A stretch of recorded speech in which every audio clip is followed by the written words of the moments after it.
live! We're live! Hello! We're live. Is Nebraska even real? In all my days, I've never once met someone from Nebraska. That's a good question. That's actually a great question. Have I met someone from Nebraska? There's Marty from Nebraska. They do corn there, right? Or is that Iowa? No. Idaho? That's potatoes. I'm pretty sure Nebraska's the corn place. But other than Usman, do I know anybody from Nebraska? Not really. Not really. What's up? How's it going, Chomper? How's it going, Trash Lemonade? McLovin's here as well. What's up, man? Nerd, damn it. Spelling ruined my funny quip. That's how it goes. That's how it goes, man. Cobblestone, Wobblestone, Marty Snoozman from Nebraska. That is real. Anyone else having visions of Usman jabbing at range for 5? I don't think he can do that. I think if he wants to jab at range for 5, DDP can kick at range for 5.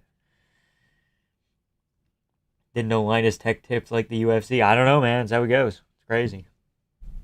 A lot of UF states are the corn state. True. Who you got, DDP or Usman? We're going DDP finish. We were going decision this whole week, and now I've just thought about it, and I'm like, DDP's going to finish him. He's just got good instincts. You know? Like, it's not necessarily easy to finish Robert Whittaker, and he made it happen, you know?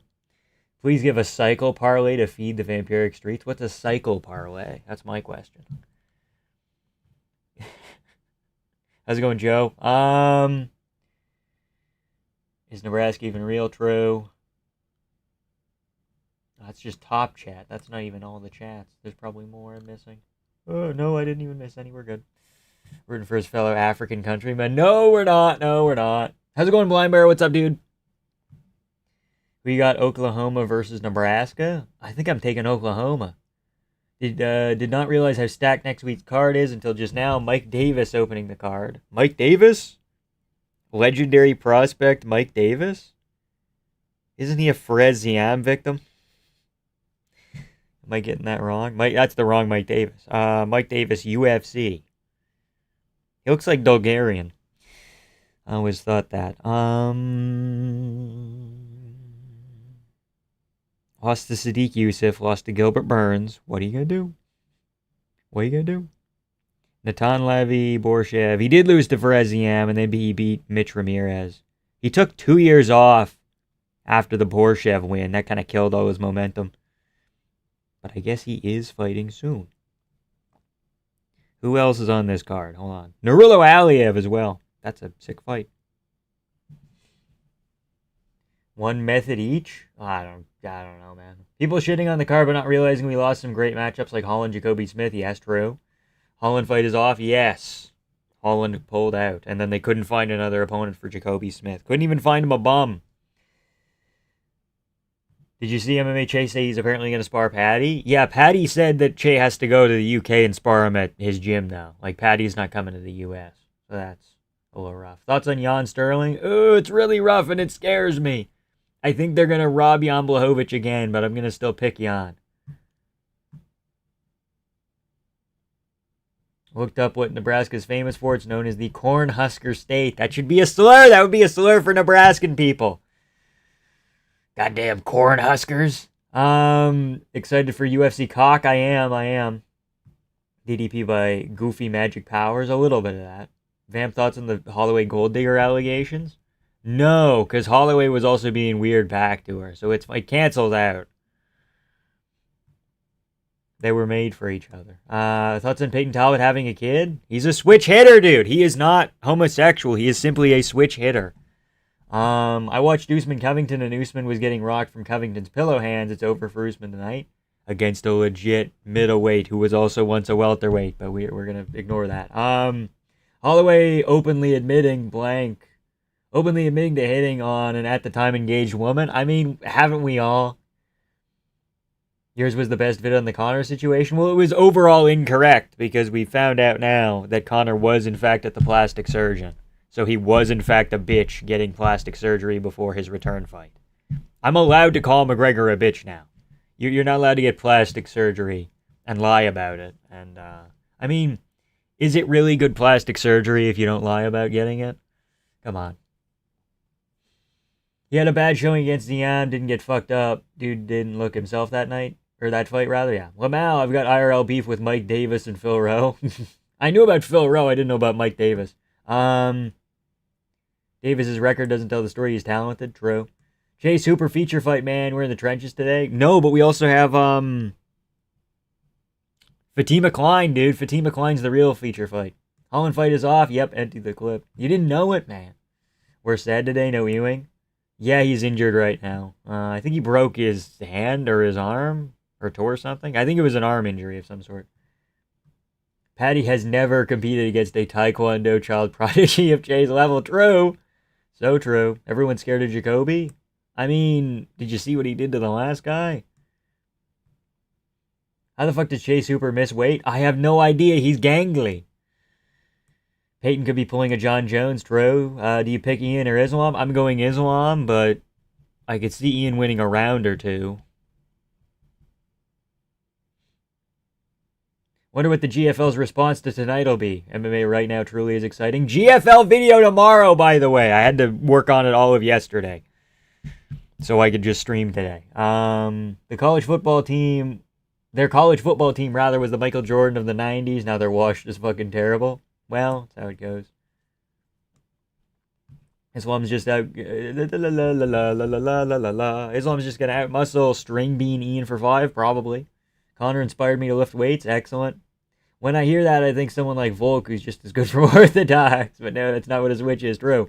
Hey, Avamp, I have a friend over today. How's it going? Good that you have a friend over. That's neat. Shout out to him. It's going good. I have water. That's good. Fatima is sick. Yeah, throws heat. An actually entertaining women's fighter. It's insane. Now I heard his own swelled up and he's walking around. His head swelled up and he's walking around like a Funko Pop. Ah, shit, yeah. This recolonization in the main event is going to be bad, my Drickus. It's going to be bad, my Drickus. That's crazy. DDP spinning knee stomp? Maybe. Maybe, that's an option. Is it on? Oh, shit, 301. Okay, give me a second. We got to pull up the Sportsnet interface.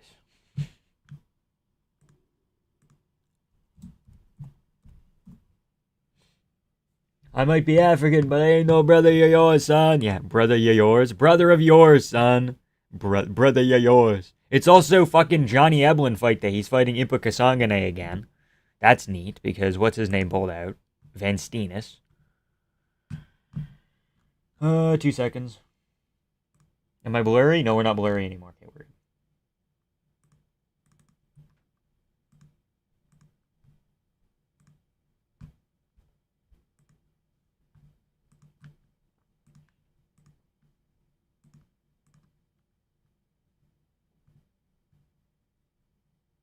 I didn't get my headphones again. Damn it. You weren't near any fires? I don't think so. No, I think I'm pretty fire safe. I mean, there's been some smoke, but I haven't been close to a fire. I wish I had friends, but I tried to put them all on a twister, and yeah, I wonder why no one will hang out with me. That's a joke. Some of them were Kimuras, the other were Darces. Yeah. Hey, big man. How's it going? Birdie, or Erks. I don't know. Birdie something. Appreciate it. Elvamp, yeah, I know. Paladin with the 21 big freaking dollars, dude. I got 500 on Duplessis to win by Usman breaking his knee when he wipes the sweat off his feet before the bell. Oh, yeah, he's just gonna start going like this, start wiping his feet off, and his knee's just gonna go, dude. Just nothing on it. Appreciate the 21 big ones. Holy smokes. Thank you so much, dude. Appreciate it. We also have JPL on the card. Jean-Paul Lezaboyan against Seung Hyun Ko, who's pretty good. That's a sick fight. That's a sick prospect matchup. Smoke's fucking me up. Real. Vamp ditched the suit to give us... Vamp ditched the suit to give the rest of us a chance. What a guy. No, it's because if I keep wearing the suit, we were going to get bad outcomes. Right? If I wore the suit, Duplessis for sure loses tonight. Here, take my money. Thank you, George, for the $5 as well.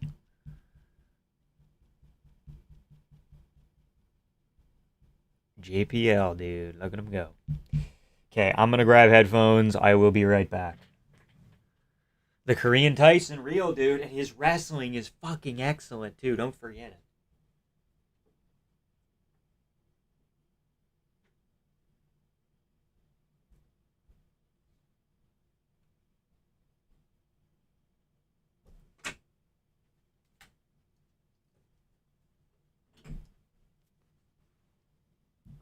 Hey, Big Papa, how's it going, dude? Vanny is here. Wear the suit. We need Kimura out of here. Kamaru out of here. Nah, dude. If I wore the suit, we get bad outcomes. Kamaru wins if we wear the suit, bro. Need to wear the suit like it's a Tito press conference? True. We'll maybe wear the suit when we really need it, okay? I put 10 on Delgado by finish. Bashi does seem weirdly chinnable at moments. I picked Delgado as well, just because I'm not confident in Bashi, but I wouldn't be surprised if he won. Why did the UFC start the broadcast by glazing Oklahoma City and how much money the city has? That's just how it goes, dude.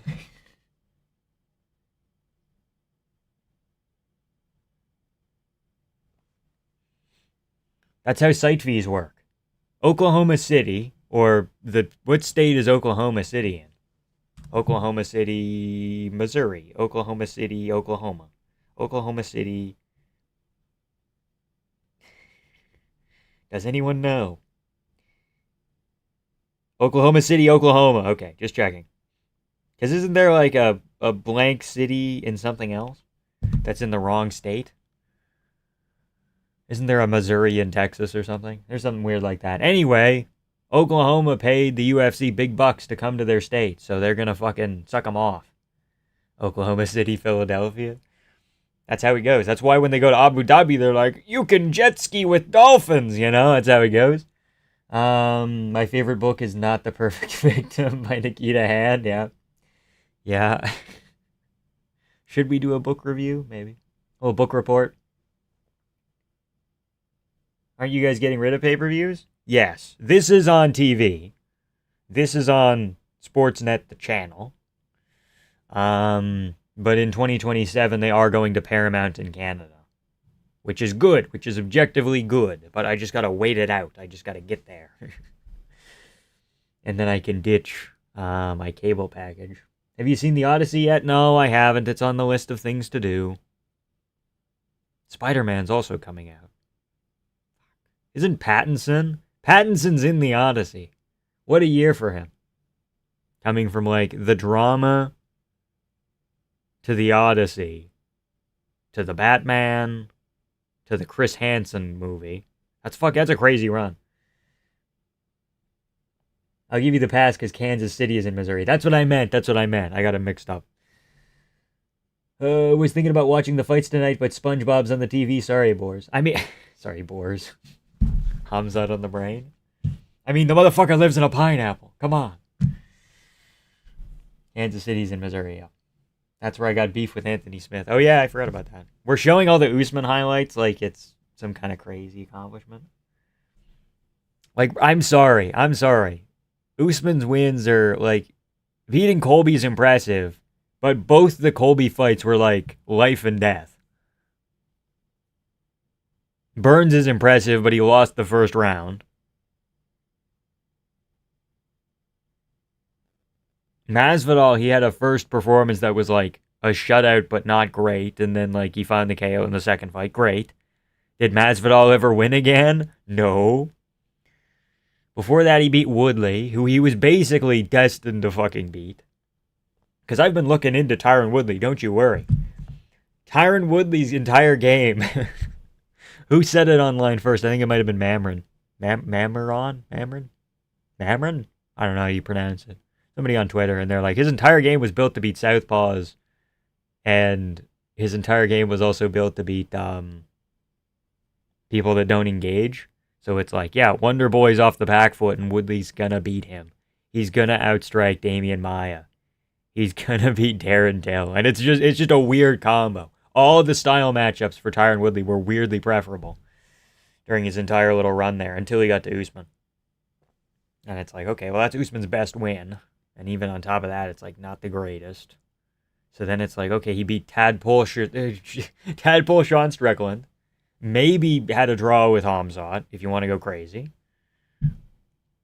And beat Joaquin Buckley, who's not great in hindsight, and had a worse performance against Sean Brady. So Sean Brady's better than Usman, based on parity of matchups against Joaquin Buckley.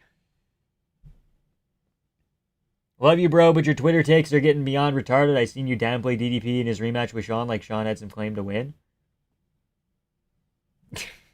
Buddy, I'm going to say this slowly. Have you looked at RAF? Low-key hype for tonight's RAF. Yeah, dude, Colby Armin's sick. And then is Marab on that card? No, Marab was on the last card against Cejudo. Who else is on this card? DDP looks like ass half the time? Yes, but he's good ass. Watch out. Batman got delayed to 2028. I'm going to lose it. I know. It's horrible. Horrifying. Waiting for the movie for so long. I know. When did the first one come out? 2020?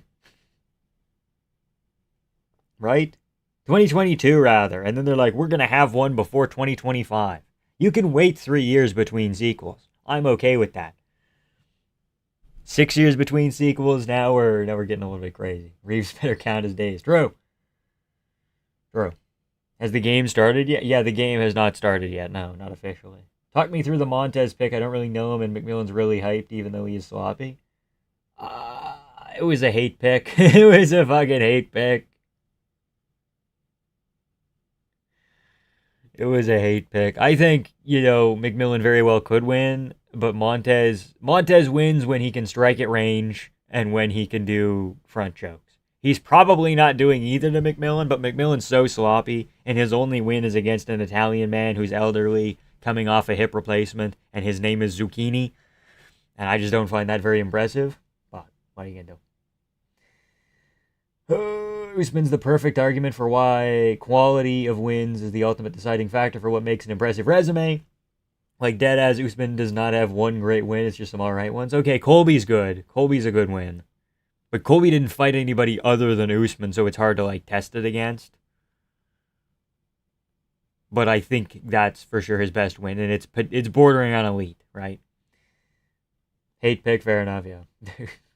Kamaruddin was beating Colby so bad, he faked an eye poke and grabbed the wrong eye. True. Haven't we all?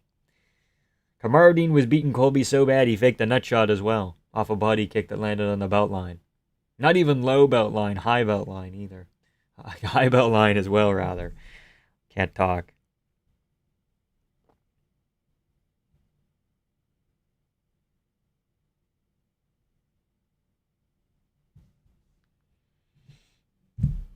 McMillan's going to break out Arturo? Yeah. He could. I very well think McMillan's, talented, but I just don't think he's ranked talented. I think they're slow rolling him. I think of all the matchups they could have given him, Montez is more of a step up than what I would have done. He beat fucking the elderly man, and they were like, a star is born, and I'm like, I just don't believe you guys. I just do not believe you guys. Vamp pimpin' ain't easy. Hit the like, that is true, man. Contenders in the Usman era essentially built their names off of the dying old generation, rather, and then immediately crumbled when the next wave rolled in. Not one Usman win has aged well against new contenders. Hold on.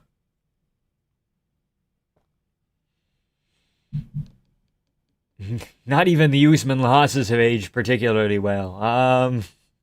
Maybe Chimaev, because there's an argument he beat, but other than that, I mean, Usman lost to Leon, and what's Leon been up to? He's got to get some more wins before I spell his name right. I'm on my Chael son and shit. Okay, fair. Any goon-worthy fights, you take that back. Impression of Tommy winning the fight and a star being born as the entire arena bursts into flames? Sean does not count here. I know, I'm aware. Reminder that Mr. Leg said he would give me mod, but hasn't. Yeah, eventually, George. We just need a few more people in here on a general basis, okay? What are we sitting at right now, 40? 57? Okay, that's better than I expected. Again, we're waiting till 80, 100 before we're starting to go crazy on the mods, okay? That's a joke. I don't want power. I just like asking for stuff to just get a reaction. Okay. Yo! My name's Tommy McMillan, and I'm going to spend my win bonus at the casino, even though I can't gamble in Oklahoma City, and there's a hair on my fingers as well. I can't do the my name's Tommy Guns, and I have a Scarface tattoo. Mwah! Guns and such. Marijuana. Like, what do you want me to do? Shit, man, I'm kind of retarded sometimes. You know, like, I'm from suburban Montana, but I'm a gangster, dude. You don't want to run into me on these streets. On these streets, man. Nick Barons. Hello, sir. Excited to see what Elia does. Could be chin-altering damage at Ala Reyes. Maybe he runs it back and goes on a GSP-esque run. That would be my hope.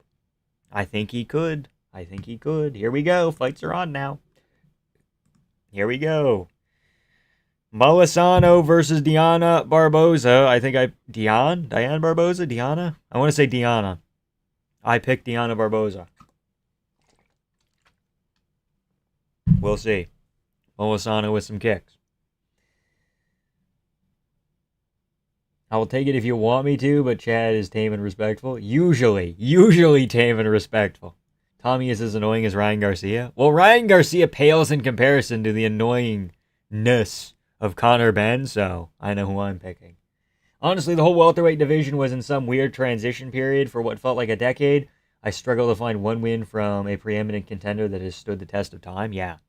Even someone like a JDM, who's supposed to be the next generation, after beating Bilal, in hindsight, maybe a bit of a half step in comparison to like a fully fledged next generation welterweight like Makhachev. Diana Barboza full mount here. Molisano's going to turn over and give her back here. No, never mind. Half guard. High half guard. Landed some decent strikes on the ground so far. Diana Barboza taking down all her opponents in the UFC. Look at her go.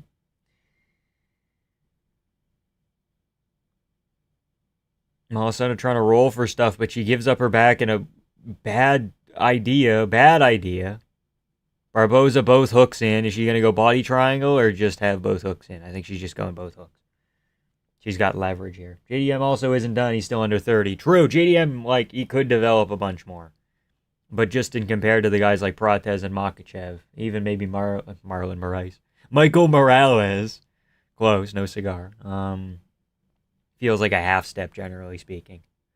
Still very good. Still like just outside the top 5 in that 5 to 8 range, but just not quite as good as you'd think a champion would be. Do you think they're going to add more fights to 330? When is that? August? They'll add a couple. Like, they added Ezra Elliott versus Damian... I'm forgetting his last name. Damian something or other. They added that, like, this week of Oklahoma City to boost the card, but they might. I wouldn't expect anything big, but... Apparently we're getting Charles Arman in, like, the fall, so that's sick. He's either going the Calvin Kattar route or just got 1,000 times better by losing. Woodley had multiple defenses, yet he kind of sucks, like, objectively. So, yeah, true. Yeah. Strange. JDM isn't even ripe. I don't see JDM beating Aaron Gary, nor Moraes, nor Prates. Yeah. Even, like, a better version of JDM probably struggles. Oh, she might get a tap here. It's like a weird neck crank variation. No, it doesn't seem that crazy. Oh, now it's under, though. Oh, no, it's not. Okay. Molisano defending well, but this is a clear Barboza round.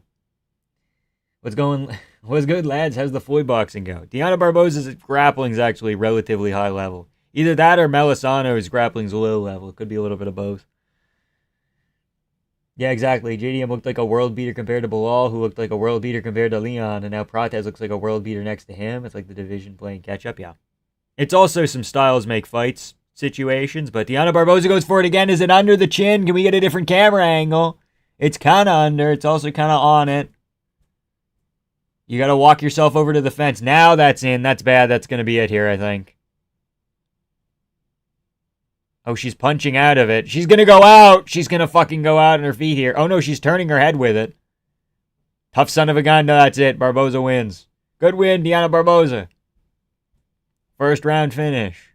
You want a bonus check? I mean, that wasn't that impressive, but I mean, it was impressive. But I've never heard of this other girl before, so.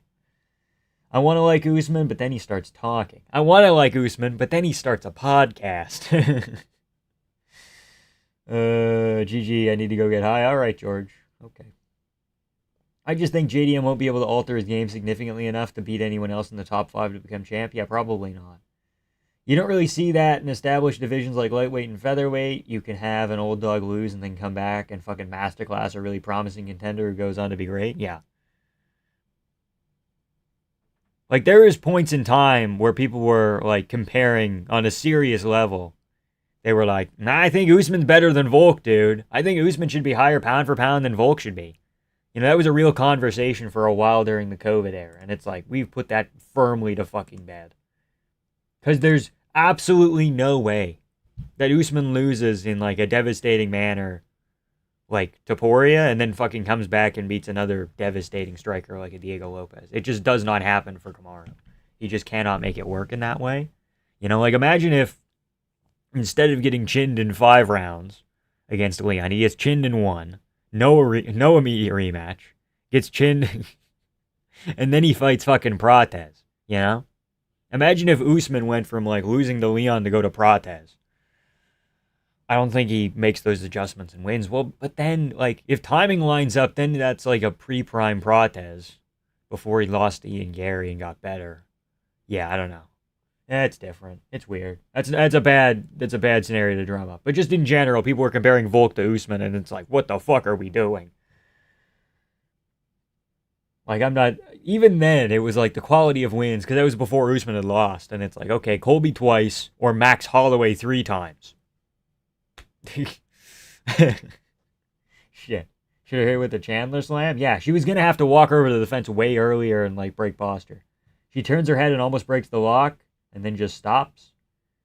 Women's MMA, buddy. Thank you, George, for the 10. I fucking missed it. I did like it, though, and then I, like, looked away and started a tangent.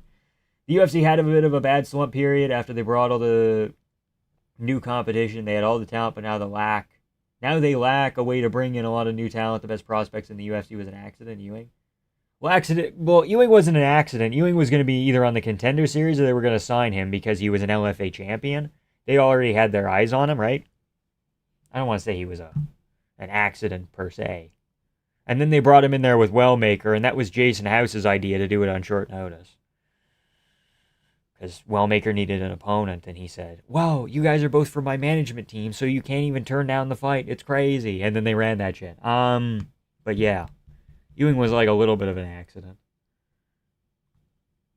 I think Michael Morales is fairly unskilled and going to hit his ceiling in 1.5 years. Or already has hit his ceiling, kind of just an athletic weight bully. To a degree. Sean Brady was he was sick, bad weight cut, probably a messed up knee because he was wearing double knee pads. Like, Sean Brady was in a bad way. Michael Morales might still, like, beat Sean Brady in a rematch, and this was that stupid, but I think Sean Brady beats Michael Morales in a rematch. I think he gets his grappling going. I think he actually shoots a takedown. I think he makes the adjustment to Michael Morales just having his hips back. Because I think Sean Brady is just technically so far ahead to where he can bridge that gap eventually with a good enough game plan. Casuals still say Usman's better pound for pound than Volk. I saw people, like, Usman says if he beats DDP, he'll be in the top 5 all-time conversation. And then if he beats Sean, he'll be the GOAT. Like, what the fuck are we saying? Usman's my pick for the single most inflated legacy in the sport, up there. It was partially COVID and an influx of fans, and like, dude, he beat Masvidal. You know, kind of a little bit of that, I think. Even more than Khabib, there's non-champs who have soundly beat, who have him soundly beat on legacy. Yeah, I would tend to agree. Wait, non-champs? Maybe. Or he was Faber's champ. Not LFA, sorry. It was A1 Combat. I take that back. Not LFA. A1 Combat. That's what Basharat should have done to Garza if he was okay. Yeah. After they brought WBC after they bought WBC rather, and all of those they struggle to bring in talent. Why divisions are too heavy right now? Too top heavy. Okay, yeah, I gotcha. I got it. I figured it out. Agree with the Morales pick? Truth is, Morales is an absolute unknown. It could either be a champ or fall out of the top 10. He's only had to scoot his base back and one-shot his opponents. True. Wubba lubba dub dub. How's it going, Magnus? What's up, dude? Up next, the battle of the big and ball. Dude, Alvin Hines, I want to cheer for him, but he's a steroid cheat, so probably not going to cheer too heavily. But I'd be excited if he won, I think. I don't want to be excited, but I think I will. You know, it's that kind of matchup. Nah, man, Prime Masvidal was different, bro. 3-fight win streak going back to being 50-50. Yeah. Before going back to being 50-50. Motherfucker got a title shot off Nate Diaz. In fairness, Leon Edwards also got a title shot off Nate Diaz and like a Cerrone win and shit, but when Morales inevitably has to move up doing la la la la la la la la la la, we still can't talk. We've been talking for 20 minutes, 30 minutes, and we still can't talk. When Morales inevitably has to move up due to not being young enough to cut to welterweight, he's gonna need some better skills and he'll fall off hard like an athletic, like all athletic reliant fighters. I think Jamal Hill could get some wins at heavyweight. A lot of people have been shitting on Jamal Hill. I think he can run some bullshit up there. Okay, I think if you give him the right matchup. Now, Jamal Hill has been calling for Pavlovich, which is horrific. But if Jamal Hill was like, give me Tyrell Fortune or Marcin Tybura, I'd be like, I could see you maybe chinning them with heavyweight power. Just got done watching Backrooms. Pretty trippy movie. Real. Snoozman's overrated. Yeah, DDP's like the opposite of Usman Lamont. All he has is quality wins. Yeah, what's like a bad DDP win? Marcus Perez, I guess. Trevin Giles, but Trevin Giles wasn't even that bad. DDP has fought more quality opponents, but he's looked kind of shittier, I guess, than Usman. Because it's like, oh, he got taken down by Darren Till and he got taken down by Brunson. But he fucking won. Still finds a way to win, and that's why I'm picking Usman. Or not picking Usman. That's why I'm picking DDP against Usman. A large part of that is just instincts. Like, DDP's ability to find finishes is so interesting, right? In the same way that, like, I've compared Aspinall and Taporia a lot, where it's like, yeah, they have the grappling base, and then they figured out the striking, but they still have this crazy finishing instinct, right? That's what makes them so good, is Aspinall gets you hurt, and he finishes you. Aspinall doesn't need a bunch of knockdowns to beat you. You know, he probably just knocks you down once and finishes you. Same with Taporia, generally speaking. Right? DDP has that same kind of thing where he gets you hurt and then you're on the back foot and you're fucking running around like a goofball. Like Adesanya. Adesanya was fighting very well against DDP. And then DDP went bonk. And then Adesanya's like, I don't like it. And then he started circling around the cage, and then DDP's throwing long hooks, and he's getting takedowns, and man. Like, I think that's how DDP beats Usman here. Usman looks good for a little bit, and then DDP just does something, you know? He just figures it out. In a way that, like, Joaquin Buckley, it took him, like, 3 rounds to figure out how to stop takedowns.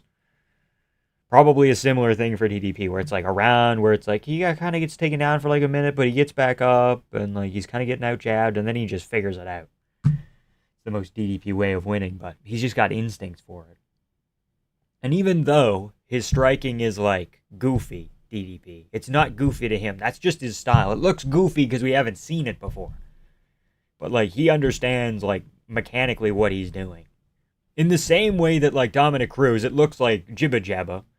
But Dominic Cruz is like, this is an L snap combined with a little other thing. I call this one the pocket whopper. It's where I move my legs semi-lateral and then jet off at the right. And he has like every little movement that Dominic Cruz has a name, essentially. You know? Every little footwork thing. And then from there it's just puzzle pieces and connecting them and bridging footwork into footwork. DDP has a similar thing. Where it's like, we just don't know what it's called, but like, he knows how to do it, you know? Fucking Alan Hines, dude. What a guy. Usman's overrated. Yeah, I already read that. I think people overplay Usman's wobblestone cobblestone knees. I think he's overplaying it himself to make people like kick his legs and mess themselves up on that front. I think. Alvin's heavily plugged into MMA YouTube. I'm aware. I'm aware, dude. You've almost made $40. I think yeah, close. It's 6 so far. We're doing excellent. It's a good day. It's a good day to be me. Take steroids to look fucking shit. No skill, no entertainment. Leave the sport. How are you, pro? I got beef with Hines. Okay. I think he'll die. Is it heavy? Yeah, probably. He'll could be decent depending on the matchup. Yeah. Give him Tybora. I like the simplicity of it. You don't have to think hard about it, and the details are so weird and perfectly disconnected. Too many movies want to be philosophical, upper class garbage, not this. Yes. Yes. Nobody in the top 6? Yeah, I know.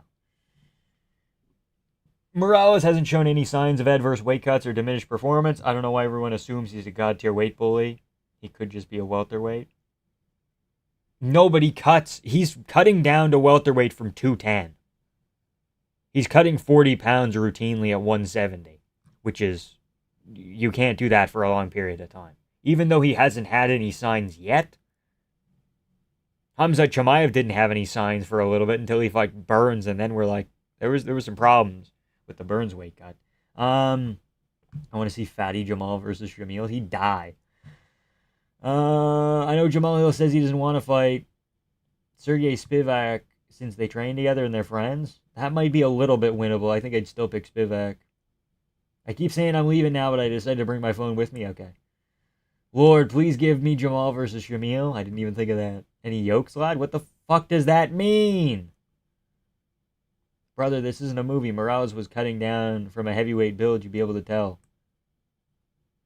I don't know what that means. Vamp, you on Montez or Tommy? Fuck that fight, man. It's so 50-50. I'm on Montez, but I would not be surprised if Tommy won. I'm also kind of hate watching Tommy, so it is what it is. Izzy DDP was hilarious. True. Well, bro, why'd you hurt Connor's leg? He was not very nice to me, so I had to hurt his leg. I called up my buddies at Mossad and I said, invisible banana peel, make it happen. You know, it actually wasn't Connor's knee that imploded, it was his hip after a wild pager attack. Vamp, can we get a Spaceballs 2 review? Sure. You think he'll figure it out? I think DDP figures it out. DDP's abilities all rely on debuffs to his opponent. Yes.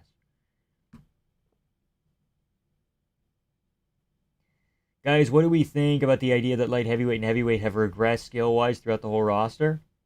Outside of outliers like Gon and Aspinall, which might be, slightly more technical than like your Verdums, your Velasquez's, your Stipe, slightly more technical, not by much. Or at least equivalent. Yes, overall there has been a regression. Because you would see heavyweights doing weirdly athletic shit in like the 2010s. You just see them, they just appear. And you'd be like, what the fuck is this guy doing? Alvin the People's Hero Hines. I'm so far behind on chats. I could see DDP being able to squat Usman like Michael Chandler did to Oliveira, sure. The real African will win, I suppose. You should debate no bromo? Have we interacted before?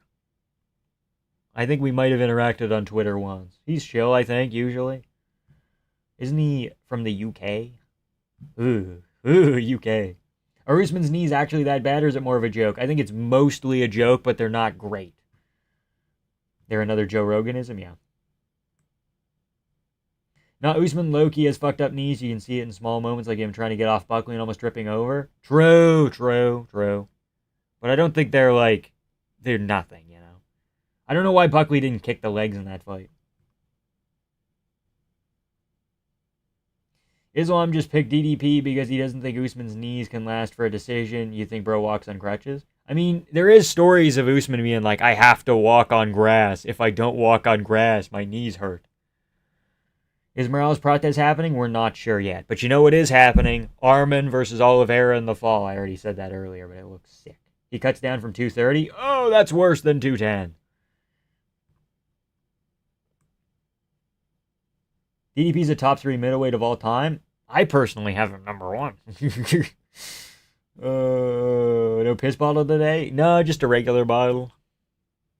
With a red tinge. I'll let you guess what's in there. Bro doesn't know about yolks? I don't fucking know. I'm sorry. I'm trying to get through chats. It's happening too quickly. I remember King Mo would fight at heavyweight and weigh in at 209, 214. Yeah. I think DDP, or not DDP. I think Yuri fought at heavyweight a little bit in Ryzen, I want to say. He had a couple over there where he would just weigh in at like 220 or something. Just fat Yuri. Timu, Tyson Fury, Walter Walker. Here we go. It's on. I'm sorry for all the chats. We're going to try and get back to him. Tommy's just an O'Malley clone, emo and edgy, I suppose. Oh, Lord, they're moving in slow motion. RJ Harris is taller, but Alvin Hines' fight IQ is weirdly good for a heavyweight. Here we go. 230 to 170. He isn't even a weight cut anymore. That's a Paddy Pimblett fat camp. That's a fat camp. We got the Ben Rothwell family reunion. Yuri was sauced up on heavyweight. Yeah. In Ryzen, Yuri was on sauce. You smoke darts in your basement? Not in the basement, dude. No, you think that's why the walls are fucking stained? Okay, I get it, buddy. No. Did you see Walter Walker Guskov bid? I did. He's kind of touching him up. I don't know how to describe it, man. RJ Harris with the lead hook double jab. What the fuck? I've never seen someone throw a lead hook double jab. RJ Harris also has a nasty farmer's tan, bro. I can see that shit. This man thrives on fucking wife beaters, dude. Whoa, Alvin Hines with the side kick. Look at this guy go. Jab to the body, Alvin Hines. Wheel kick?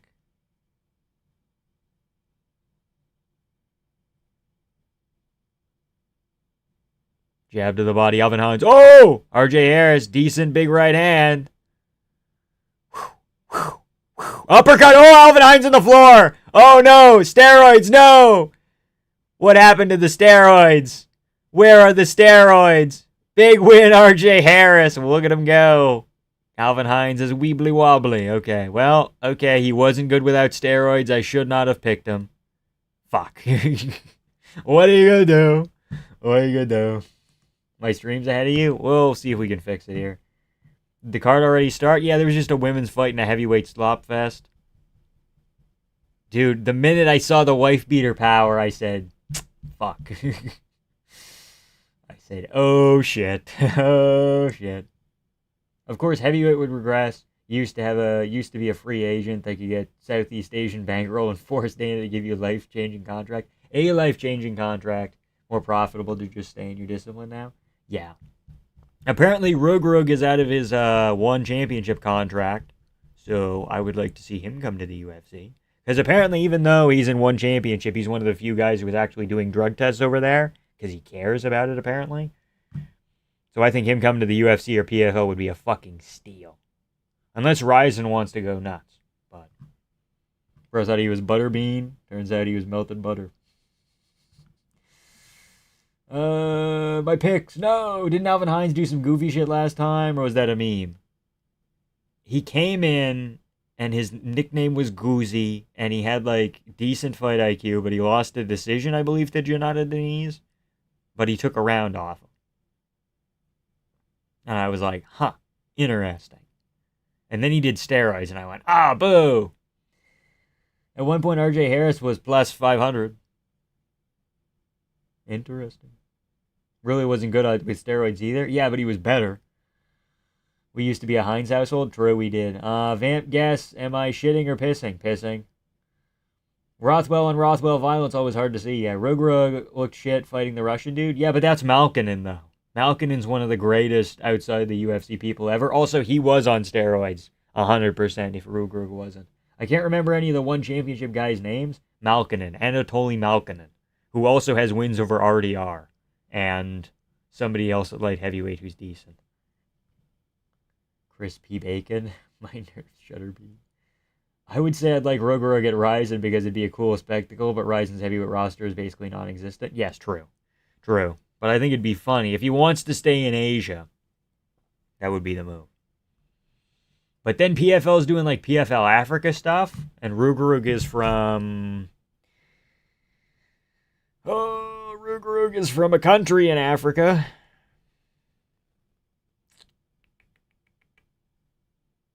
Senegal.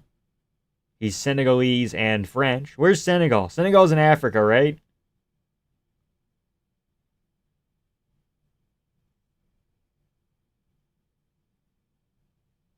Yes, it is in Africa. Just had to check. The next big country? RJ Harris seems like a solid ass cat. Okay. Dude, Gable's the perfect example of this. The first heavyweight contender worth a damn. It's because he explicitly lost all his other options through his unsavory rape case, where he raped a woman. Yeah. Yeah. That, and he didn't care about anything else.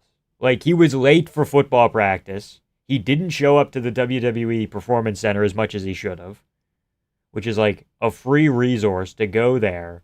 And there's seminars, and there's a weight room that's state of the art. And Gable just couldn't fucking be bothered in either aspect.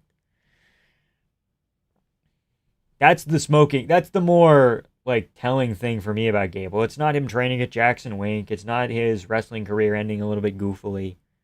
It's nothing else with that. It's just this lack of commitment. And that's why I think Gable's not going to be like solid. Does Gable lose to RJ Harris? Maybe. Don't quote me on that. Voice crack. It's right next to Ontario. Senegal is not next to Ontario. I hate to break it to you.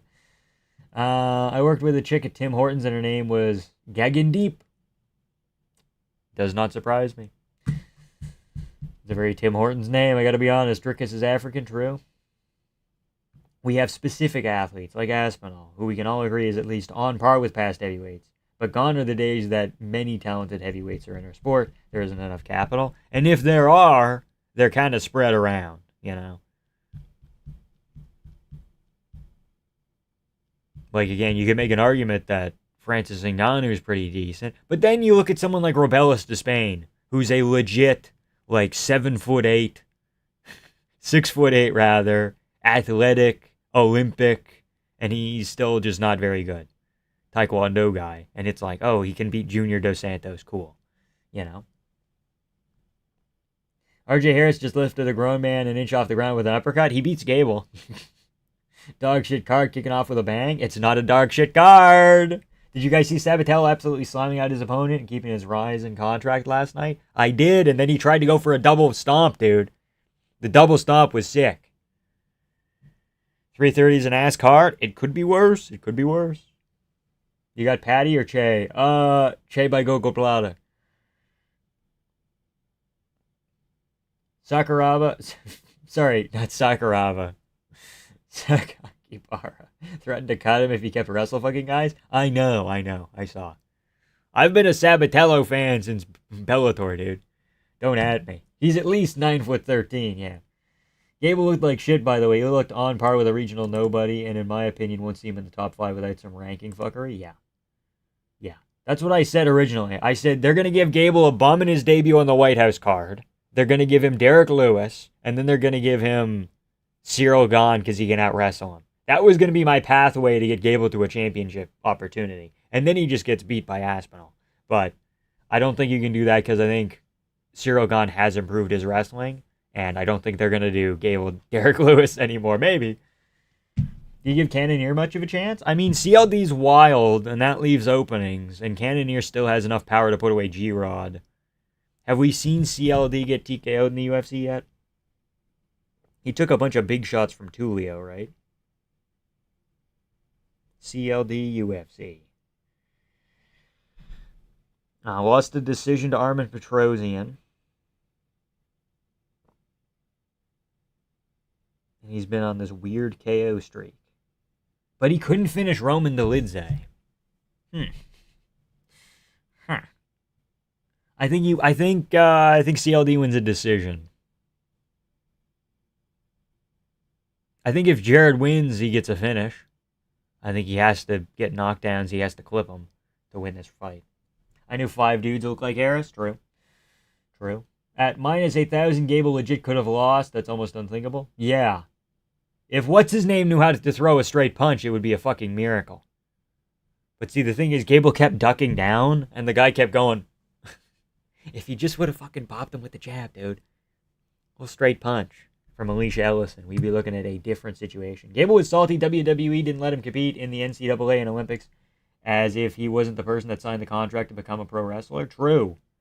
I know. It's like if he was in the UFC and and he wanted to do other shit. It's the same thing.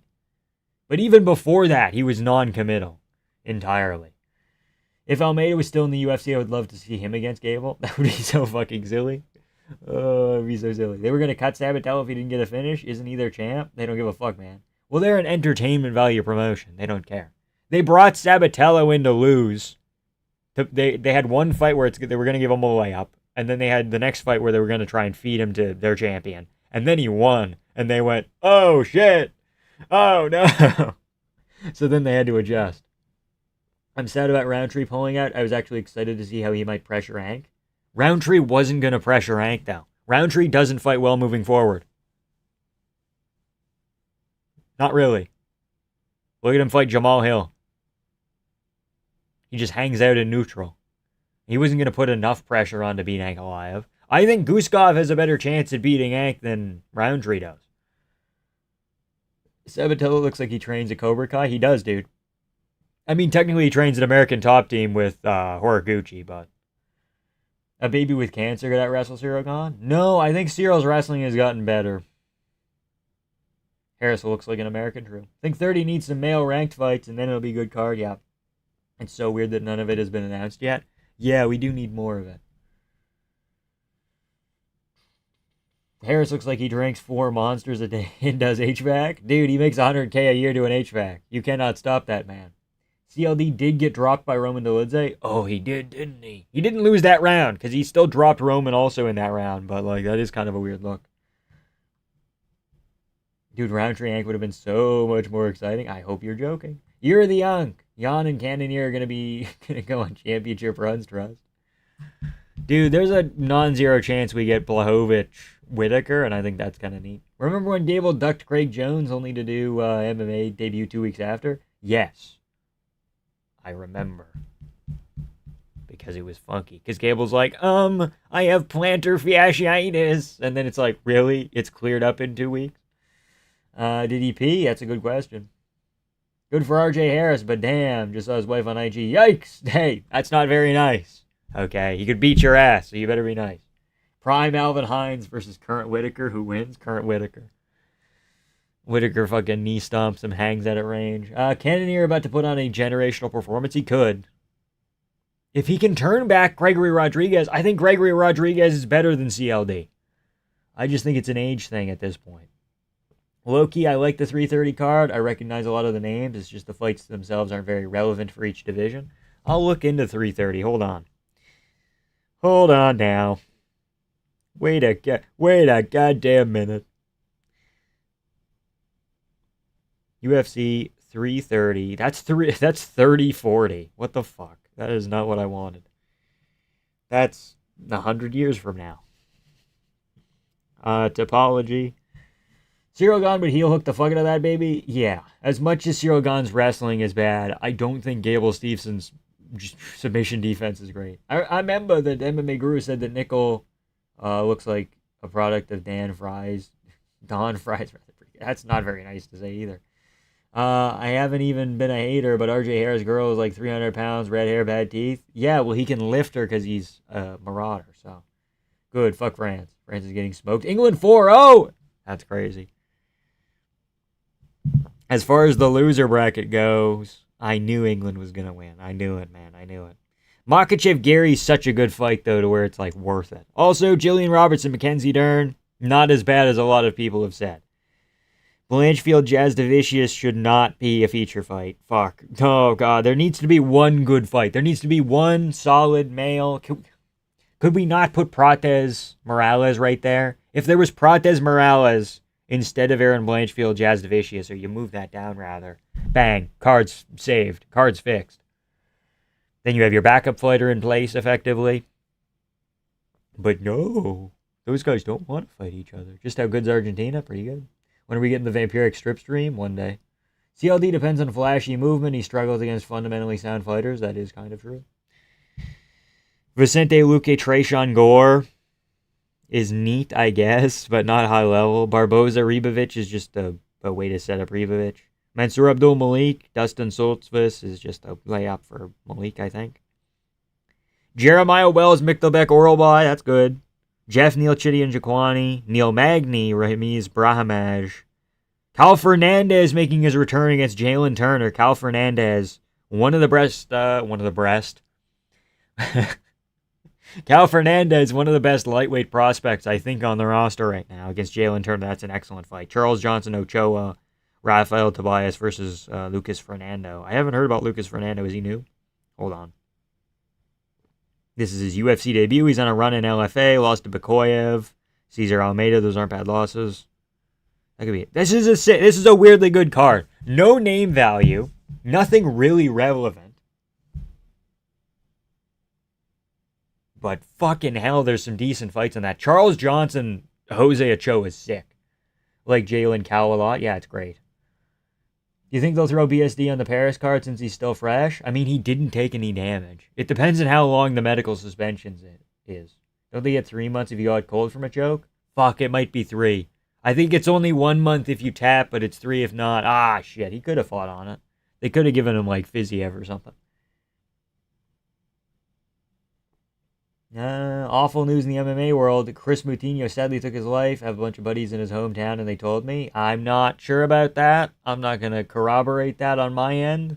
But if that is true, rest in peace, Chris Moutinho.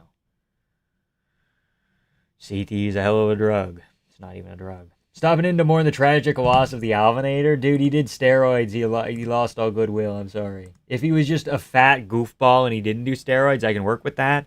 But a fat goofball who does do steroids, it's like, what are we going to do here? We got nothing. We got nothing left.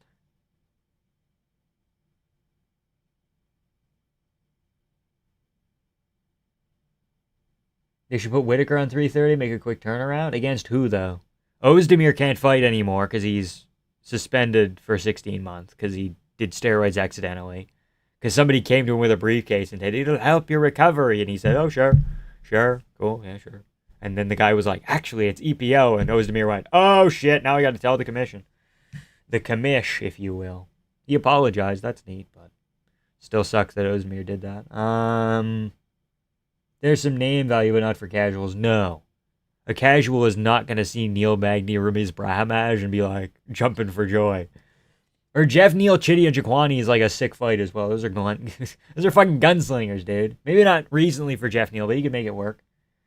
Kuniev is top 4 material. Either cut him for the steroids or put him on up this number 13 bullshit. Don't work for me. Yeah, he had a really close fight with Blades. He should be basically on par with him. I mean, to be fair, casuals don't even watch the whole main card. Most of them just go co-main main. Yeah, but then I mean, the co-main's bad. So, Whitaker versus Mirzakhanov. Ooh, yummy. Who's fighting, kid? Alvin Karaya. Alvin? Aiden Karaya. Alvin and the Chipmunks. Aiden Karaya versus Stuart Nickel. I believe they're flyweights. Yes, they are. But Aiden Karaya trains with Joshua Van. He's got Joshua Van in the corner today.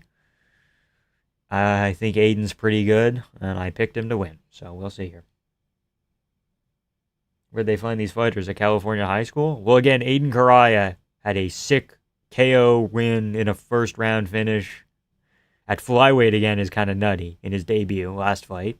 And Stuart Nichols coming off a decent grappling performance against Colby Thickness, I think? I don't fucking remember. But these are like decent unranked flyweights. Like these people would probably both beat Cody Durden. Aiden, not Alden. Is it Aiden? Not Alvin. Alvin? Aiden? I thought I kept seeing it with a capital L. My bad. Really close fight with Blades. It's the greatest robbery I've ever witnessed live. He was dominating him. Yes, but he did steroids, so we don't care. Stuart Nickel just keeps looking like he's rocked. I smell a KO. He looks chinny, but he's not. It's one of those things. Yeah, Moutinho was battling depression for years. It's well documented. Rip Warrior, true. Okay. Again, not going to confirm that here, but if true, that is very sad. What are we talking about? Stuart Nickel would get killed by Cody Durden? We got a Cody Durden fan over here. Holy shit.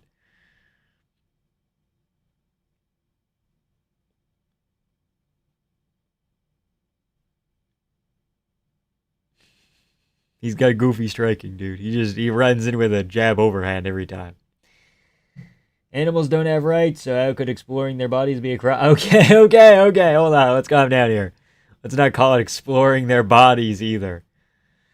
People forget, man. Vamp developed crafty spinning kicks at 34. True, dude. True.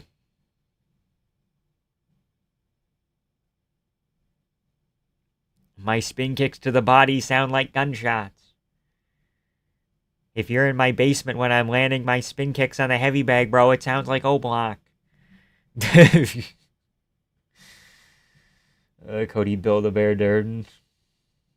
Can't find anything that he died. Where did you find that info? I don't know. Apparently the guy knows people from his hometown. So, what happened to France? England leading 4-0 at half? England's just built different, dude. Aiden going high guillotine. He's got to bail on that or he's going to get dumped over, I think. Maybe not. I mean, it's not in, I don't think. Yeah, no. Bad fight IQ moment there, but it'll be fine. There we go. Wrestling up. Front headlock position for Stuart Nickel. What's he going to do with it? Is he going to land a knee when Kariah tries to get up a little bit? Nickel just waving that lead hand like he's a wacky, wavy, inflatable arm tube man. True. Kind of go, woo! Woo! True. You could explore an animal's body like a normal person with a scalpel and a biology degree. True. Now Aiden in a front headlock position. I'd like to see a knee from the body there, or like a body shot on the break here. There. Oh, he almost tried it. Oh, good overhand over the top by Stewart. Who said anything about dissection? Fuck. Oh, back and forth round. Kariah should be able to win this, but I might be leaning Nickel so far. Good 1-1-2 from Stewart. Another jab, Stewart. Doesn't land. Cody the Burden Durden. Searching for cars on Facebook Marketplace right now. Sick.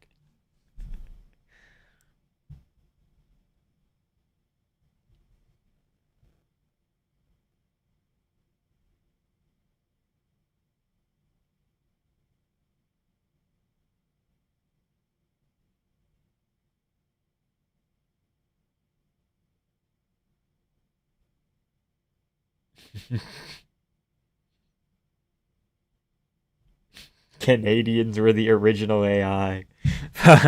Crazy quote. Just got back. I remember one dude's a huge underdog. Is it going as expected? No, Nickel's kind of putting on a good performance here for being an underdog, I think. Right? I thought it was kind of close, the odds, but I wasn't really paying that much attention. Kariah should have been able to win this round, but I don't think he did. Thoughts on MMA Joey? I think he's a goofball. Don't watch football, but I like that England's captain's name is Kane, the big red machine. Drew. I like Harry Kane. I think Harry Kane's one of the few football players I know could pick out of a lineup and enjoy watching occasionally. Yo, the new season of Mobland? The new season of Mobland? Apparently the Mobland guy says he wants to have Patty Pimblett be on the show eventually. That's kind of cool.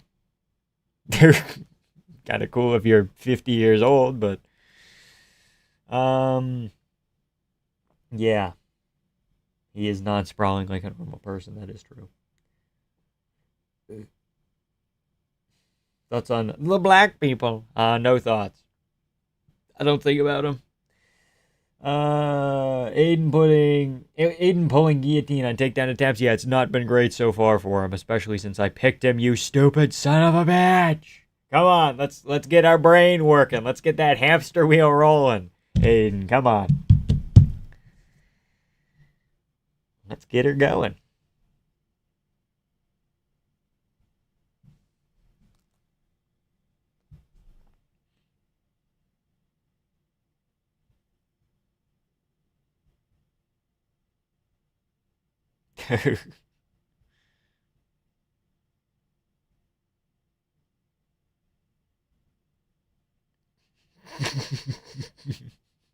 Why does it have to always be a nut shot? Take a point here. Why not? Go for it. Go crazy. Go nuts.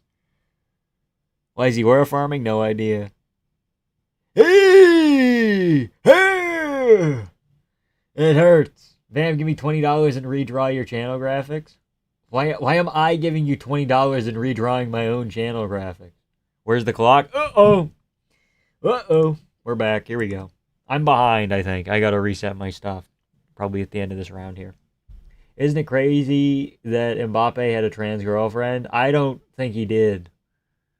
I think that's a lie made up by Scottish propagandist dude. That's what I think. I think that was a Paraguayan lie. Clock, it's there now.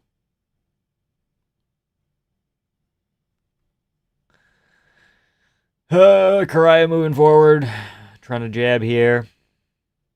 If he wins this round after low blowing Nickel, that'd be kind of funny. Karaya does not like these leg kicks. Karaya doesn't like a lot of things, apparently.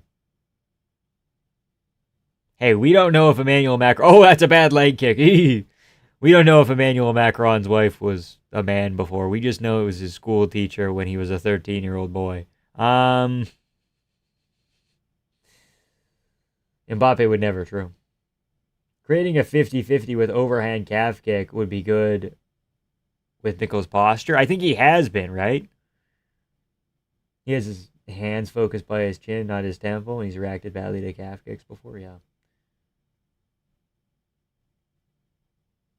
Oh, you're talking for Karaya to do it. That's basically what Nickel is doing as well. He's going jab, overhand, jab, calf kick. Kinda. It was actually Candace Owens who confirmed him up. Trans girlfriend, okay. Aiden Cry, we can put jabs on him all day. Let's go with a body shot here. Good head kick. Glancing. Nice, neat. Karaya looks like he's slowing down, or Nickel, rather, looks like he's slowing down. Good body shot, Karaya again. He's got him on the fence here. This is now a Karaya round. He's actually done good punching work here. Whoa, whoa, whoa. What are we doing? Oh, we're doing a handstand. Uh-oh. Karaya can come out on top of this. He's going to come out. Yeah, hips higher. There we go. Front headlock position. Just frozen like this for a second.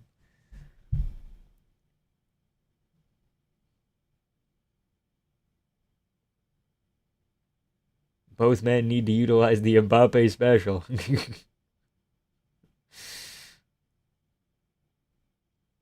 Took him for a little bit of a ride there, and now we're in on a double leg, and we're working really hard, and we're trying our best.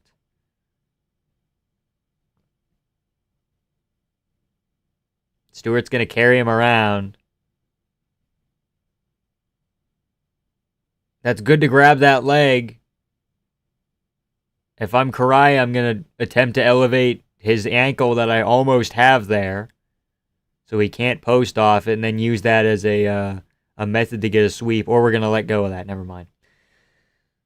The Pariah Karaya, dude. Yeah, man. Sure. Cirque du Soleil on my undercard. Doing fucking headstands and shit.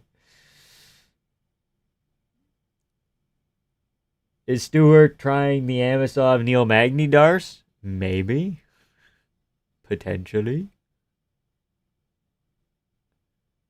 Stewart's doing weird bullshit, and I don't like it. Is he gonna go like... Is he gonna roll into the crucifix? Or the inverted crucifix, rather? He's gonna attempt to. Or it's just a back take with the arm isolated.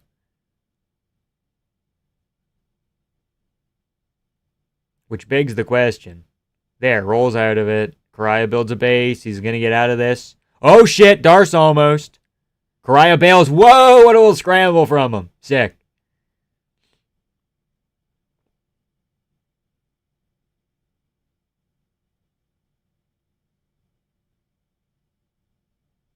Kimura grip. Oh my lord. Is he gonna roll for that Kimura? No way.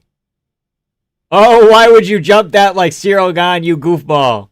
Karaya needs like 2 ground and pound shots here. Like, I already think he won the round, but yeah, let's just make sure it's clear. We got 20 seconds. There's enough time to get some things going here. Holy shit, you're that far behind? Oh, my bad, dude. My bad. Shit post of a fight in it. Yeah, it's just been good. No! He was going to go Suluev stretch, or he's just trying to break him down. How's Karaya making it competitive? Yeah, he shouldn't be right now. Karaya should be running away with this with the fucking clean boxing and the body work in particular. Whenever he pushes him back and just throws the double jab on him and that body shot, that's money. It's money, dude. Money.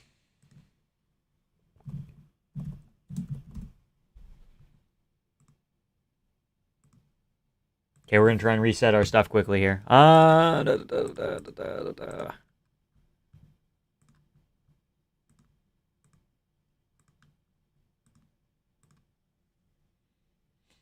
Inverted crucifix should be called the Paul. Real. Real.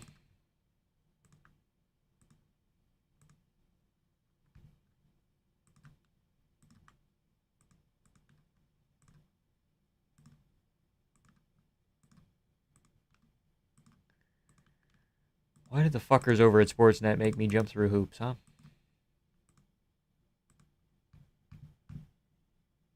Okay, we're back. Here we go. We're 30 seconds in. 2-0 Karaya? I can't give Karaya the first. I think it's 1-1. Karaya steals it late? I think he was in control last round. Fuck, what?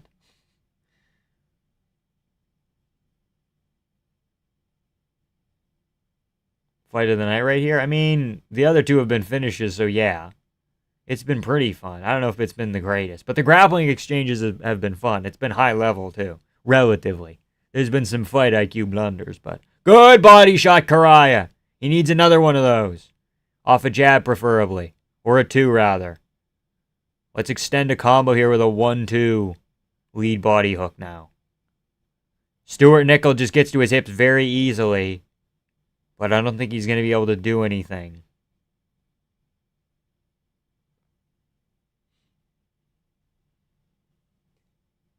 Can't be the only one that thought Karaya was Poirier, rather. No. Not really. He's scooting. This guy's scooting.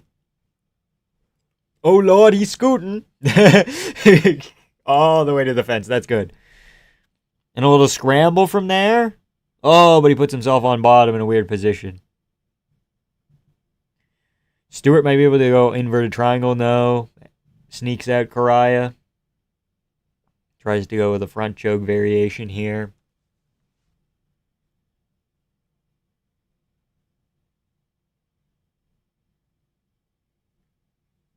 Karaya up to the feet. Jab to the body might have hurt Nickel a little bit. Nickel reacts just really badly to every punch he gets hit by. Tiki bar's open, man. People forget. It's going to be bad, my neighbor. Want anything from the tiki bar? Pina colada, bro. Pina colada it up. I can't get engaged in prelims or even most of the main card these days, man. The UFC product's really bad for a while there. It made me like MMA impotent. But this has been decently fun. Calf's done. Aren't they all, man? Aren't they all? If your calf isn't done, I mean, what are you doing? Karaya now going to go Darce of his own. That's pretty deep. He's going to jump it. Oh, he might get this. Did he let go of the lock? I can't tell. Did he go guillotine off it? No, he used it to get the mount. And then he's too high on mount. Brother, please.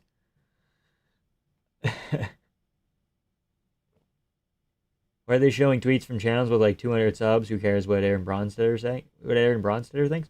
Aaron Bronstetter like a journalist, though, who works in association with Paramount occasionally, so... And he works for Sportsnet as well occasionally, so... That's probably why. Also, like, are they gonna throw up an MMA Guru live tweet? Who's even on Threads? That's the question. People on Threads don't have a lot of followers, so it is what it is. Hooks to the body, combination body punches against the fence. Stewart's so focused on swinging his head around, and Karaya wastes energy chasing after him. True, I know, it's fucking wonky. Bad fight IQ, I think, from both of them, but it's been fun.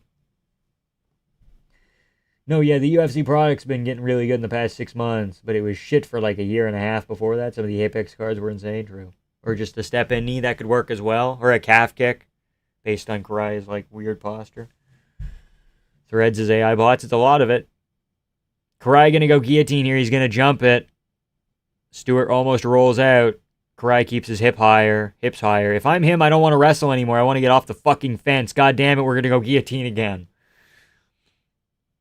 Or Darce. Or no, just standing guillotine. He might get it. Oh! Oh! Oh! No, he's not getting this, I don't think. 12 seconds? No. Yeah. What is Threads even for, bruh? Like, who has that shit? I have it for the sake of having it, because every once in a while a friend will send me something, and if I don't, if I don't have the app, I can't look at it, and it's wonky, but... Okay, 3 rounds. 2-1 Karaya.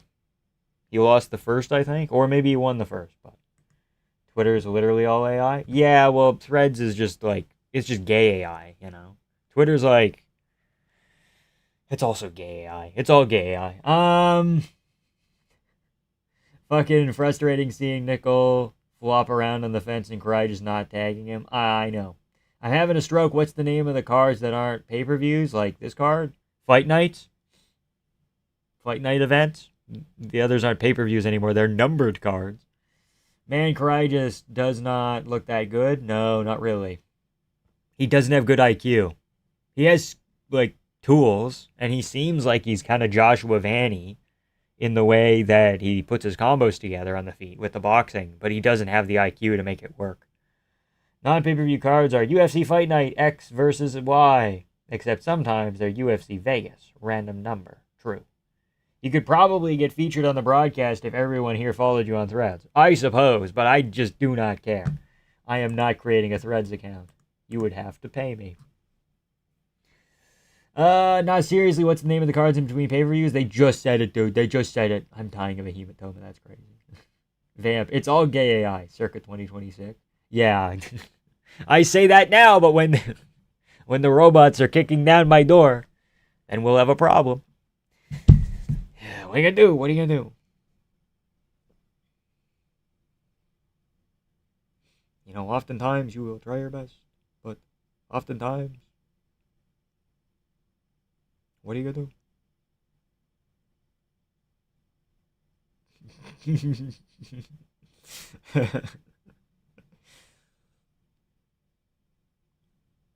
Sick tan line. Dude, the RJ Harris tan line's so sick. Karaya betted himself by the over. Maybe. We should give Karaya Shamil Gaziev. True. I like that. Karaya fights like he's scared to get hit. Well, I mean, so does Stuart Nickel, though. Are all these markets, like Kalshi and Polymarket, essentially just unrestricted gambling on everything? Yes. Yes. They are just insider trading hotbeds. That's their entire purpose. In the same way that Prize Picks is like gambling, but it's not gambling, like legally, so they can circumvent state-by-state rules, because every state or every province or every different country has different gambling legislation in place, and there's a lot of it that says like, oh, if you just have a daily fantasy game where you're inputting money and it gets turned into Prize Picks tokens, then technically it's not gambling anymore. Like, everything is just circumventing rules that are already in place. If it is not circumventing it to do other different types of gambling, then it's circumventing it altogether by saying, this isn't even gambling, this is a prediction market, or this is a fantasy game. It's just all over the place. People who work with the president bet on these markets, which is fucked. True. The speech writers write shit into Trump's speeches. How many times he says the, and then they fucking bet the over 3.5 or whatever. Vamp, never sell out and do gambling ads. Trust me, I'm trying. They keep coming after me, offering me, quite frankly, absurd amounts of money for the amount of time and effort I would have to put in. It's a little bit silly. But then there's other ones that are like not gambling, and then they just don't get back to me. Like, I had somebody message me on, I believe, Tuesday, and we emailed back and forth for an hour, and then I said, how do I know you're not a scam? And they went, we'll DM you from our account on Instagram that's verified. And I went, okay, that works. And then it never happened. And I'm like, fuck you guys then. Like, could we please just like follow up? I've had so many like sponsorships that weren't gambling. They've all fell through. Like 5 of them by now. Fucking silly. You can do shitty mobile game ads. I can accept that. Well, at least shitty mobile game ads don't impact someone's life. You know? Like, you can understand somebody, getting hooked on gambling. But, if I tell someone, hey, like, if I do a HelloFresh ad, for example, at least you have food. Maybe the food is overpriced, but at least you have something to show for it. Right? I'm going to sell it to Big Pharma. If I, partner with a clothing brand, and the clothing brand isn't of the highest quality, which, I probably wouldn't do in general, why are there ED treatment ads on my goddamn TV right now? Holy shit. Performance medicine for men. Shut the fuck up. This Damien fellow kind of looks like Figgy's brother. If I sell someone a low quality shirt, at least they have a shirt. At least they have a physical thing something to show for it, At least they can use their shitty little shirt as a rag in their garage, At a certain rate, at least there's something to it. Why is that Jewish guy in the crowd so angry at that performance? Oh, because Hamza's winning. Okay. That's very funny. That's very funny that they panned to the guy. Wait, are these dick pill ads? Yeah, there was a dick pill ad. I don't think I would promote dick pills either. I got to be honest. I mean, then you would have a physical object and something to show for it, but I just don't believe in it. When's the Temu sponsorship happening? That would feel like a no-go as well. Again, it has to be up to a certain level of quality, but after that, weren't you after an Aquafina sponsor or something? Yeah, Fiji Water, who fucking DM'd me or fucking messaged me on Gmail. That was a fucking scam, though. That was somebody trying to fish for information. I got back to them. I said, I'd love to partner with Fiji Water. I drink you all the time. And they fucking never got back to me because it wasn't real. Landman commercials kill me, bro. I could just insert that clip of the Punisher shooting off AKs halfway through and no one would notice. True. At least the Punisher's a good fucking show. At least John Bernthal's a good actor. But they got Tom Hardy in the fucking Mobland show. Goddamn. And then I watched Tom Hardy in Bronson. And I'm like, dear Tom Hardy, what have you done? Why the fuck are you on Mobland? Tom Hardy on fucking... Even the Venom movies were good Tom Hardy performances. Damien looks like he should sound like an incoherent Diaz, bro. But my man sounds scholarly. I mean, he's a little bit of a dorky jujitsu nerd, so. Can we hear him talk? No, I didn't hear him talk.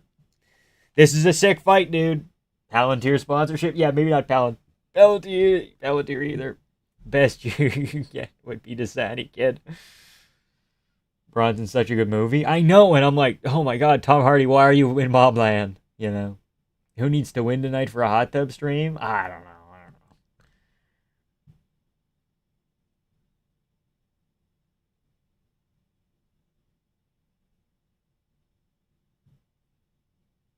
If you take a gambling sponsor, can I have 20? Sure.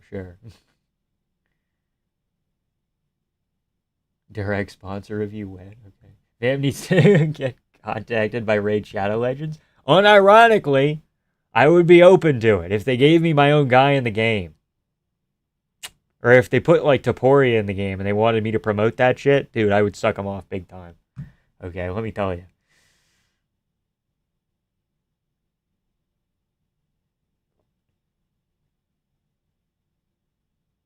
We live in 1984. You're supposed to condemn gambling while shilling it at the same time. I don't want to. John Barenthal's not a good actor, Lamau. I'm halfway expecting him to act like the fucking Punisher in the Odyssey. He's just been typecast into that role, but he can play a very sincere character. You haven't seen The Bear. If you think John Barenthal can't act, you haven't seen The Bear, dude. You haven't seen fucking Gary. Go watch Gary. Go watch the 58 minute, the hour-long adjacent special for the Bear called Gary on Disney Plus, bro, on Hulu. Gary is so fucking sick. And then you tell me John Barenthal can't act. Okay, you watch Gary, Indiana, and you fucking come back to me. Cut to Anderson shitting Elliot brutally. Someone so has to go. True. Any man with BJJ base cannot call himself Demon Hands. I don't know, man. Ezra has less aura than Vamp? Nah, dude. Ezra has more aura. He has a gracious neck, bro. Wait, no, not a BJJ base. Yeah, but it's a Gordon Ryan, not a Gordon Ryan. Nicky Rod. It's a Nicky Rod BJJ base, though. The new nerd emoji legend presented by Vampiric Legs. The Odyssey was mid. I haven't seen it yet. I think it's above mid. I think it's better than mid. I just don't think it's the greatest movie of the year. He's the Punisher who cooks in The Bear Brother. Yeah, but in the Gary, Indiana special, in particular, he shows so much depth because we get, like, the most screen time with him than we do in, like, any of the others because by the time the bear happens, for reference, he's dead. So we kind of just get flashbacks here and there. Prelims have been good, true. His performance was kind of mid. Yeah, true. I agree.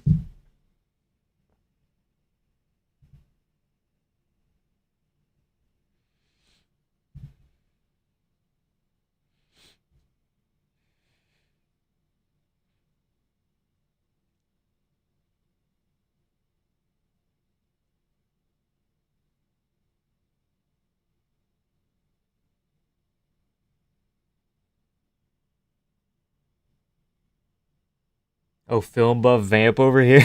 Yeah. Odyssey wasn't the best movie of the year. Best movie of the year was fucking, hold on, I have it written down. Probably The Sheep Detectives, unironically, but,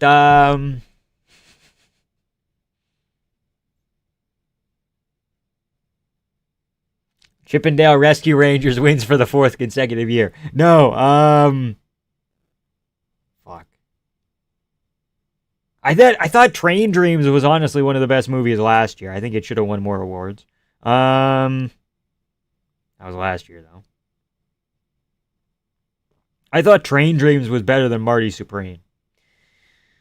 So sue me.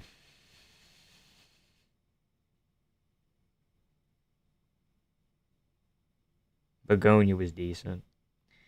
We're either looking at Sheep Detectives or Project Hail Mary, dude. That's what I'm thinking. Maybe Spider-Man Brand New Day wins an award. Who knows?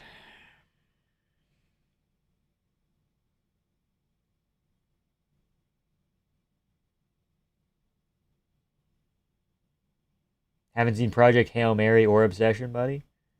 I've seen both. I don't know if Obsession's the best movie of the year, though. Obsession's very good. I don't know if it's going to win awards. What was the last album you listened to? The new Jack White album. What's it called? I forgot. Last one was called No Name. This one was called... The last Jack White album that came out like a week and a half ago. Sheep Detectives did surprise me a lot. It had heart, dude. It had heart. Here we go. Ezra Elliott, Damon something. Anderson. Damon Anderson? Here we go. Good prospect matchup at featherweight. Backrooms too. I haven't watched that yet, so I'm not sure. Couple front kicks from Ezra Elliott. Loosey-goosey with his hand placement a little bit. Same with Damien, though. They're quick, though. They can get away with it.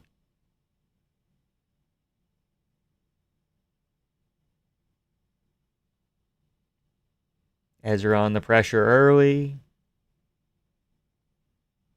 Vamp, you look like you would say Bear from Obsession was the real villain. No. What? Bear from Obsession was the real victim? No. Of course he wasn't I think there was points in time where Bear, like, was a victim, but I think by the end he had made enough conscious choices to, like, disregard the situation. So, yeah, no. But I think you're allowed to feel bad for Bear at moments and be like, oh, well, he didn't think the wish thing was gonna work.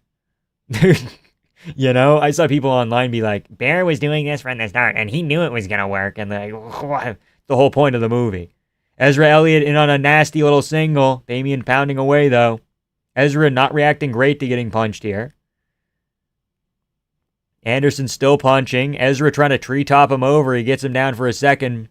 Anderson builds his base again, though. He's got decent grappling, both of these guys. There's the villain of some sorts, yes.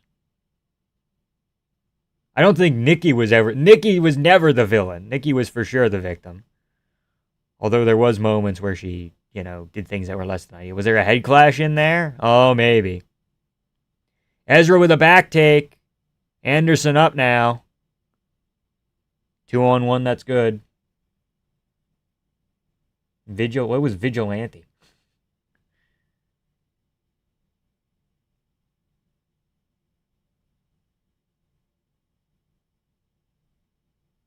If you hyperanalyze a movie, you miss the point. Is Ezra in on something or not? Does he have a body triangle? No, not quite.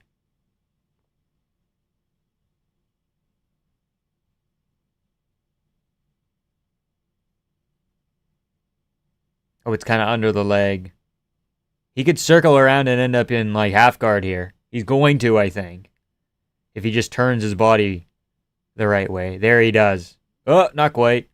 He just got to rotate his shoulder. Oh, no, Ezra maintains the body lock and the back control. Excellent from Ezra.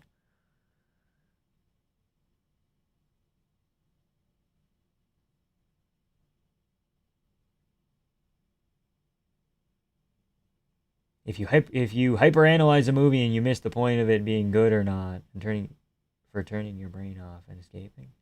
Huh? Obsession was funny to me that a 120-pound possessed Latina would catch a struggling 1-2 deep masterclass for 25 minutes. Okay. This is the most energetic cage grappling I've seen. Yeah, it's high level grappling from featherweights that are actually skilled. Nobody checked Nikki's grappling. True, dude. True. Ezra Miller's a jiu-jitsu ace. Ezra Miller? I don't know if that's his name, big guy. He's burying his head well. Anderson tries to go guillotine, can't get it. Freaking frick, why did I pick Anderson by sub? This guy's grappling isn't all that. I mean, it's not bad, but it's just not on the level of Ezra. But he could outstrike him here when they reset in the second, because I don't think Ezra gets a finish at the end of this first round here.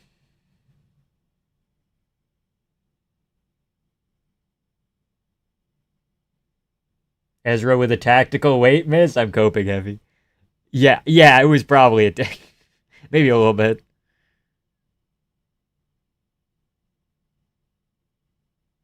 He's back in on a single here. Too strong for Damien early. Yep, true. But Damien, I think, does have the better striking from what I've seen. Damien going to try and sink in a guillotine. I don't think he's going to get it. Hard to tell. The amount of grappling in the prelims worries me for the main event. Nah, dude. That's not how this thing works. If anything, all the grappling here means it's going to be a striking affair only in the main event. Ezra kind of squirming a little bit. If he can hold on for 10. Damien squeezing. That doesn't seem fully in. 2 seconds. He's good. How do you score that round? I'm not sure. Because, Anderson did have a better overall submission attempt at the end there, plus better striking. But Ezra did have, more total submission attempts. I don't know. Hard to score. Favorite sub to do on the bros? Von Flu, bro. Von Flu. Von Flu. Von Flu.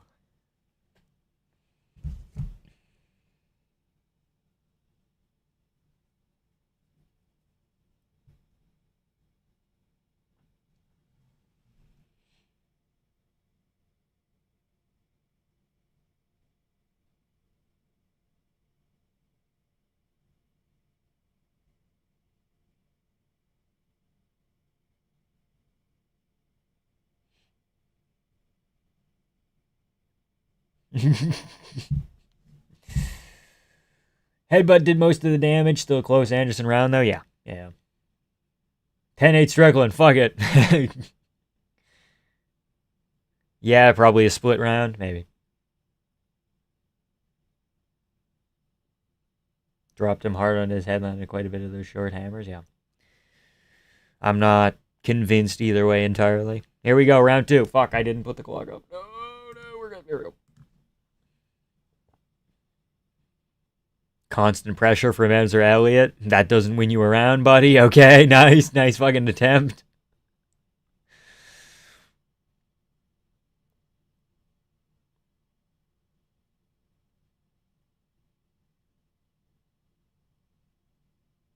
Very high pace from Elliott on short notice. Okay, well, Anderson's also on short notice. Arm triangle. Uh-oh.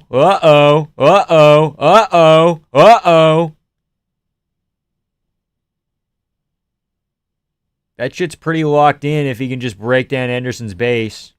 Or he can go, like, the rear arm triangle. The reverse arm triangle. Whatever it's called. Elliott too committed to it. Anderson back up. 4-3 England. Hold on now. What? France just scored 3 consecutive goals after halftime? Anyhow, did anyone see Austin Bashy's training video? It's fucking hysterical. He's rolling tires over himself. Yeah.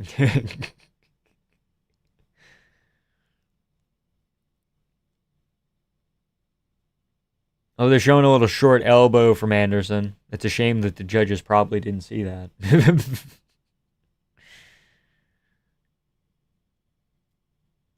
Elliott keeps trying these back takes, but he's like too ferocious on it, and he doesn't have control first. Not quite. But he's going to get his hips higher and end up on top here, and then probably muscle Anderson back down. He's going to go front choke. He's going to cycle back to the back.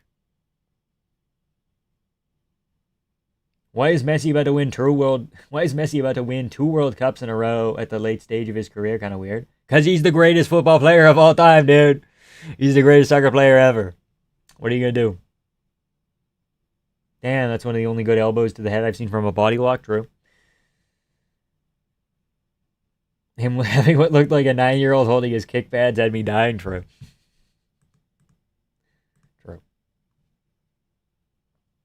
Elliott's still in the back here. He's been on the back the whole fight, so makes sense.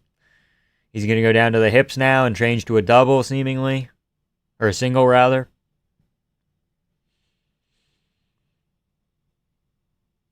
Anderson still working the Kimura grip. He might get something here. If he can use this to sweep and end up on top, I think he can.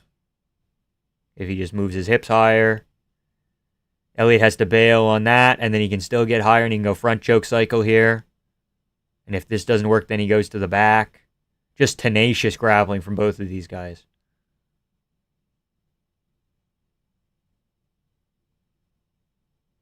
If he wants to finish that, oh, those are legal, those are good. If Ezra wanted to finish that, he'd have to get a leg. That's a little bit less illegal. Okay, we're fine. Back to the Darce. Mounted Darce. He might get him here.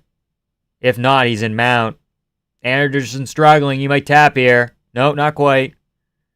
Elliott trying to readjust. If I'm Elliott, I'm trying to get lower on the hips. I'm trying to roll him over again, go into mount, and then try to work something from there. He's going to go Darce one more time. He's going to adjust grip to the bicep grip here. That's crafty. He's going to follow Anderson up. He's going to take him back down. He's going to keep going for it. Oh! How many can Anderson get out of?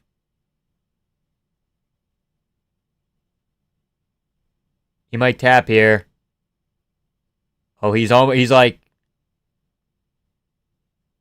Elliott can't finish this. Anderson's very good defensively submission-wise. Holy shit.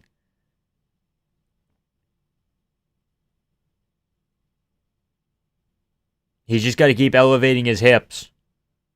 Like that, and then roll with it. Momentum, there we go. And he's out. And he's going to circle around, and Ezra's probably going to go for it again. That's a good elbow from him. Beautiful. Two BJJ nerds duking it out. What got you in MMA? The UFC games.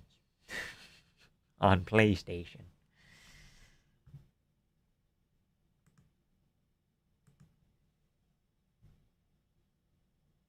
You watch your mouth, okay, man? What did I say? I didn't say anything. Crowd's kind of quiet for being in the city. Oklahoma City a little dead here. They didn't want to come to see some goddamn gay-ass grappling. They came to see R.J. Harris.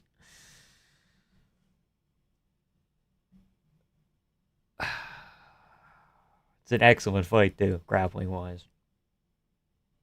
That's a for sure Elliott round, though. Not only did Damon? Not only did Anderson not land anything, but Elliott had a ton of sub attempts that were kind of close. Round 2, Elliott clear as day, yeah. Like, round 1 and round 2 are not equivalent rounds. The fact that they're both 10-9 is silly. That's what I'm saying, man. Scoring criteria wacky, okay? Because this is not the same round as the first round. Here we go as we move into the third. Clear as sunshine. Oh, Berlanga.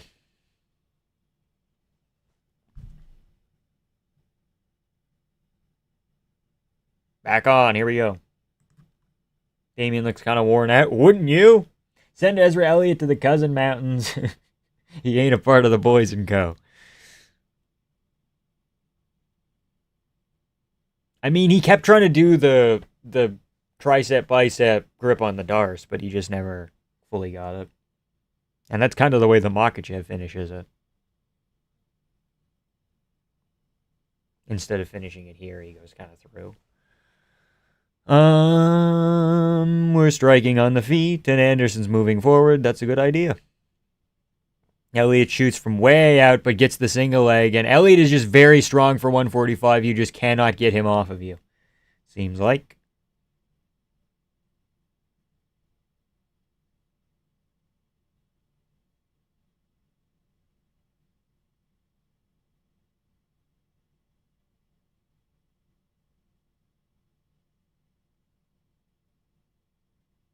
Yeah, Ezra Elliott back to the back.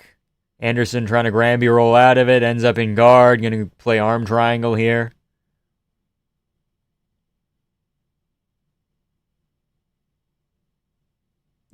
Pushes him off, but he can't build a base in time. He builds a little bit of a base, but just not enough. Goes back into half guard. Elliott's such a honey badger. Less damage, but you get it. Yeah. Oh, he's a honey badger, all right. Elliott gives up cage position way too easily, but damn, he's a oppressive wrestler with some aggressive BJJ. He's like if Hamzat had worse shots, but tried to go for finishes. Again, different level of opponent, obviously, but and his cardio is held up, I think, better than Hamzat's generally does.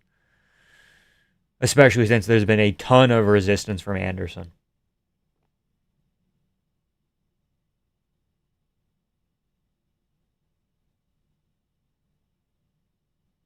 Ezra's going to go back to this, but he can't get like a clean choke because like Anderson's like, he's got kind of like wide shoulders, which makes it a little bit harder to finish these arm triangles and Darces. These arm in chokes. Anderson trying to push on the head. Ezra's going to go single. And he's probably going to, is he going to go treetop again? Maybe not. But he's going to go to the back there. No, he's not. He's going to fake the back to go back to the single. Excellent wrestling positions again here. And just muscles him down. Shoulder into the thigh. Sick takedown, dude. Elliott's cardio looking pretty good. He hasn't slowed down in a huge way. Yeah. And if he has, Anderson has slowed down with him.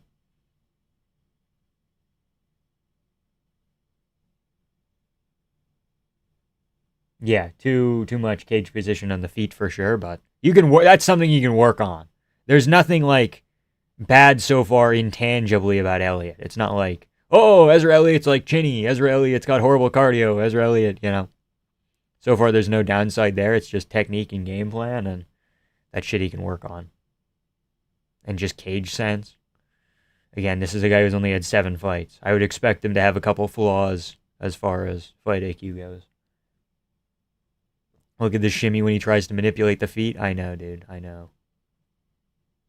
Ezra going to go double? Is he just going to run him off the fence? No, runs him into the fence. Then goes back to a single. Holy shit. Just exhausting to fucking watch, dude. Back to a half guard. Anderson going to go guillotine. Anderson works up almost. Elliott's breaking down his posture again and gets a back take off it. Bang. Back take as well. Anderson might end up in like top half guard. No, top full guard.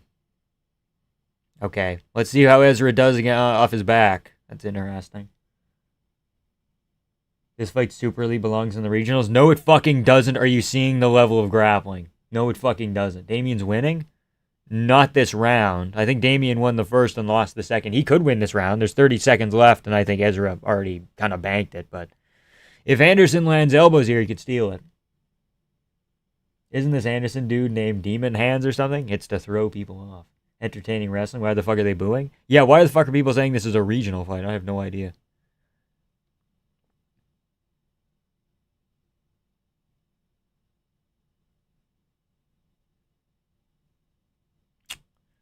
Two-0 Elliott. 2-3 Elliott. First round's close. Could go either way. I was kind of leaning Anderson. We'll see. This fight, I don't think belongs in the regionals. I think that's a silly statement. 2-3 Elliott. Surely.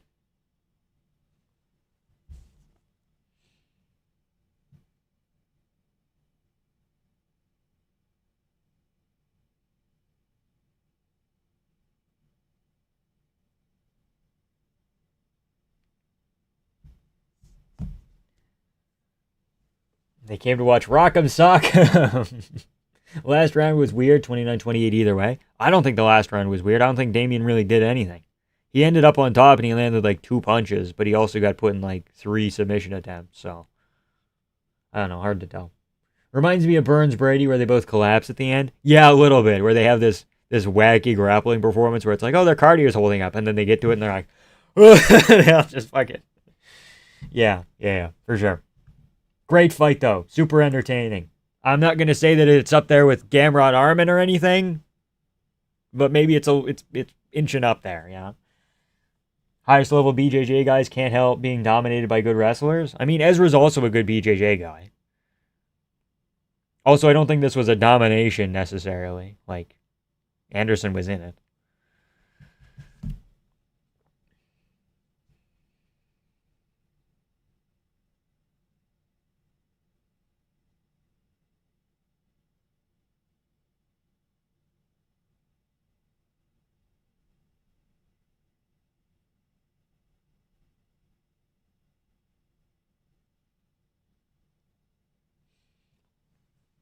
Which is better, UFC fight companion with viewers or chill night with girlfriend? I'm not saying that. Don't make me pick. Don't make me pick.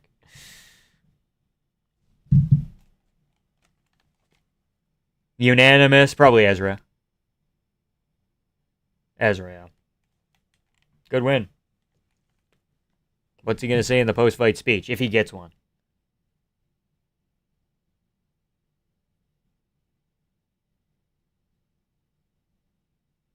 Which round did they give? You can give Damian Anderson a round.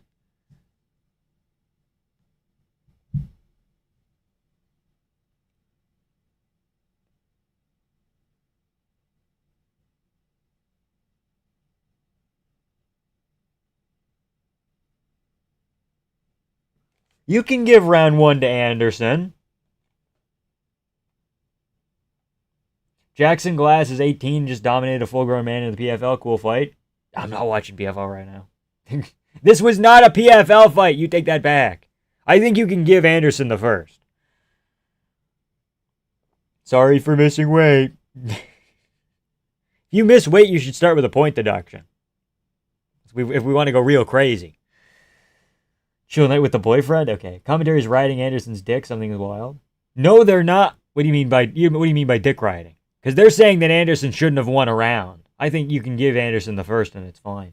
England choking, yeah. Can't blame the people who are already paying overpriced tickets to skip UFC prelims. The ceiling for UFC quality is still just as high, but the floor has been descending for 10 years now. True. I agree with that. I understand that.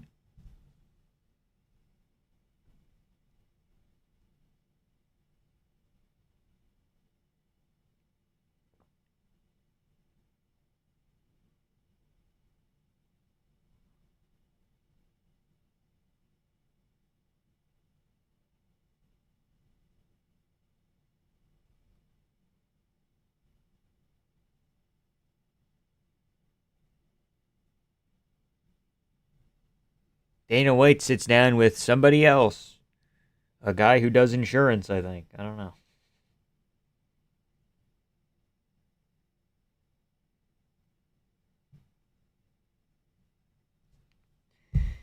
Oh, from what I heard, I thought they were trying to say that Anderson clearly won or something. No. They were like, what? They gave him a round? It's like, what?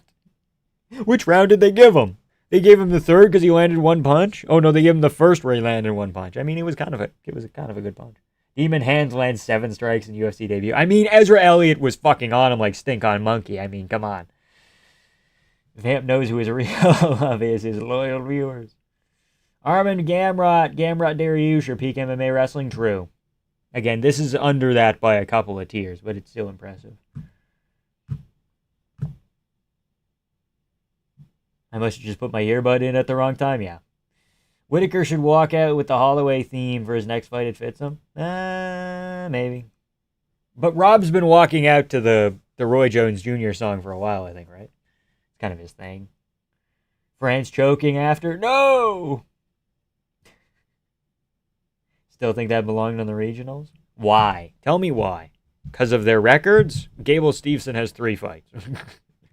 You know, like, what makes someone belong in the UFC or not? I would pick Ezra Elliott to beat other featherweights. I think Damian's pretty decent as well.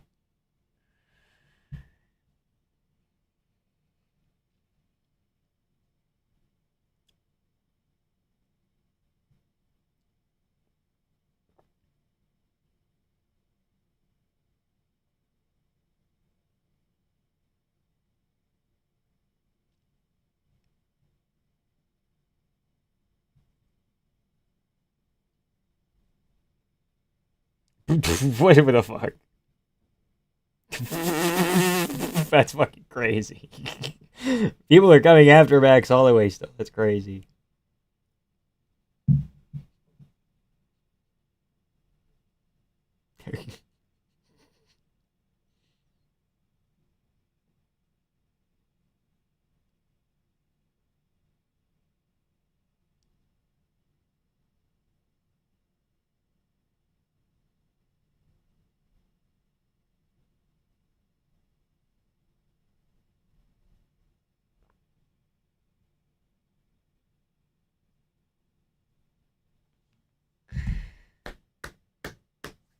Does anyone remember watching Dawkins Allen on the Poirier Hooker card? I've heard it's grappling war, but I'm not gonna find it online. Not able to find it online. I do not remember watching that. I got to be honest. I have no recollection of Dawkins Allen.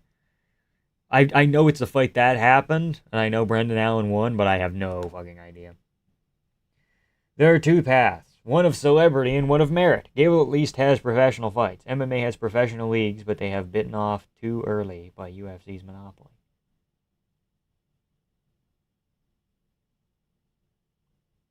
Okay, well, Ezra Elliott's here kind of because he's friends with Sean O'Malley, but also he wasn't getting people fighting him on the regional promotion. On the regional scene, rather. Everybody was running out of fighting him.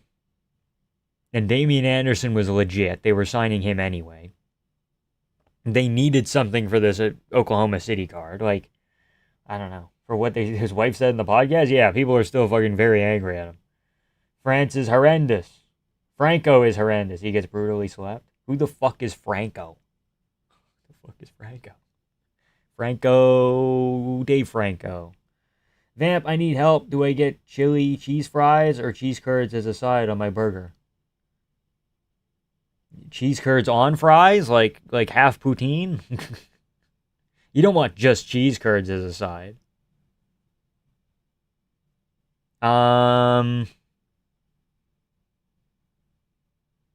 I'm not really a chili cheese guy. But if it's just cheese curds versus chili cheese fries, then chili cheese fries. But if it's cheese curds on fries, then you go with that. If you put a microphone in front of a celebrity's wife, it's bound to be a disaster, true. Did Ezra do ground and pound on the regional scene? Ezra didn't go to a decision, I don't think, on the fucking regional scene. We saw more from Ezra right there than we saw of him anywhere else, right? Ezra Elliott. Is that his first decision? I'm not sure. I think he's 8-0 as a pro now, yes. All subs and 1 TKO in his last fight in May. I don't think he had that much ground and pound. He was kind of just wrestling and finding submissions.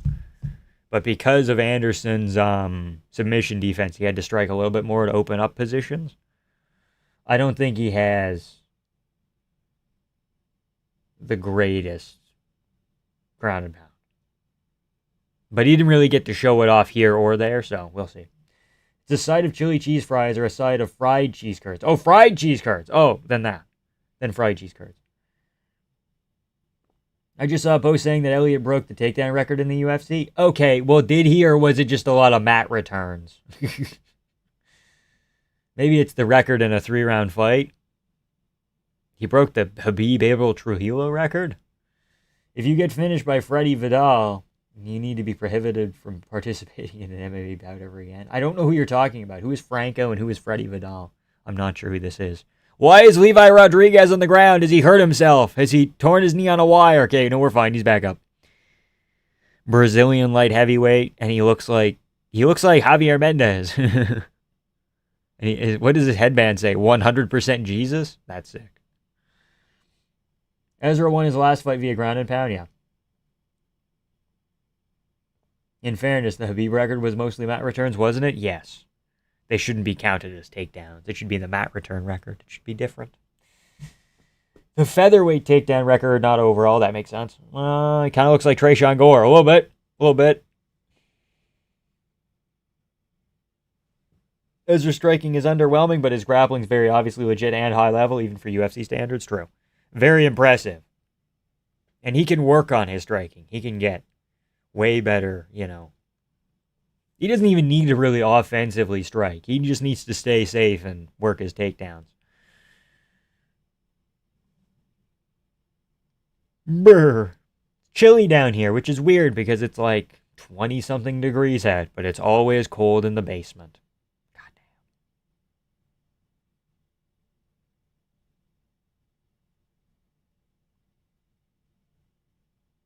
Goddamn. Fucking tore his video, dude. More like Ezra Smellion, am I right, Oklahoma? Daily Torres Fitty appreciation. Yeah.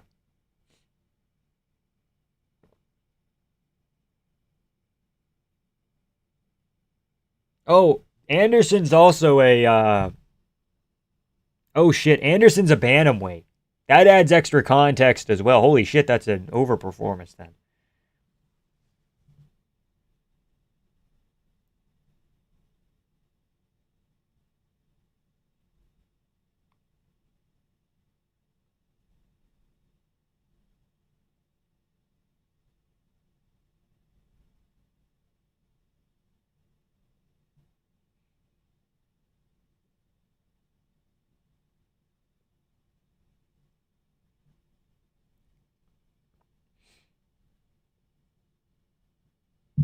Yeah, apparently Anderson was a bantamweight. Fuck. Okay, that changes things a little bit. Does Rapel get slept by RJ Harris? Yes, we already said that earlier. We've already agreed. Elliott missed weight at featherweight. Yeah. Okay, so in hindsight, yeah. But he was doing, like, technically the right thing in all the positions as well. So you can't say it's all weight, but it's a part of it. For sure. Blake Grice. Blake Grice. Hello, sir. To me, there are more and more reasons that fight shouldn't have happened. I guess.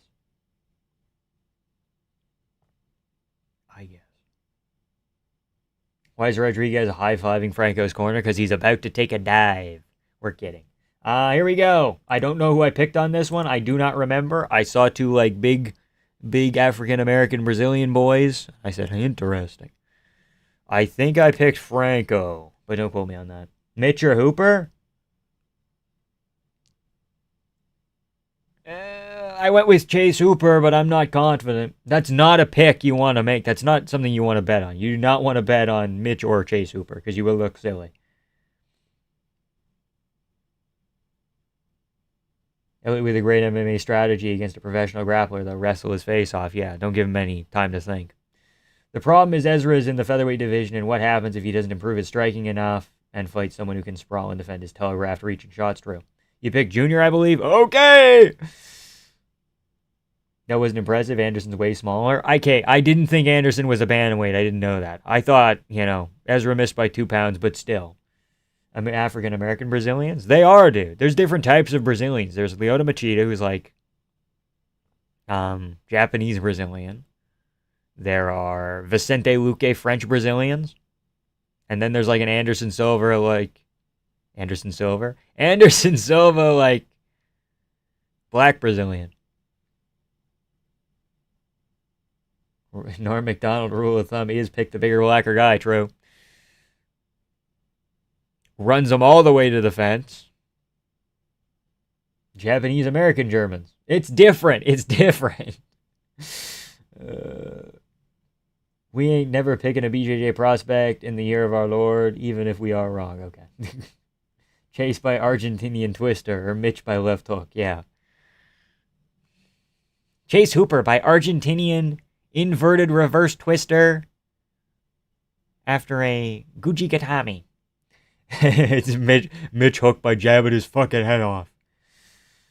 Franco can't get the takedown. No, he cannot.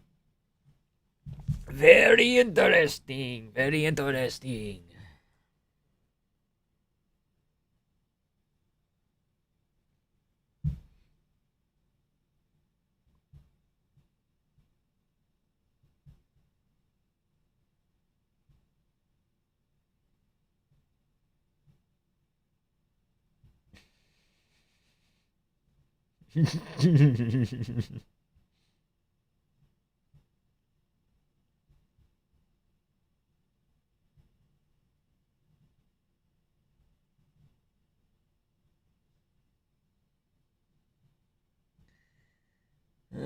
There's also Brendan Allen Brazilians. Yes, Ian Gary, Brendan Allen Brazilians.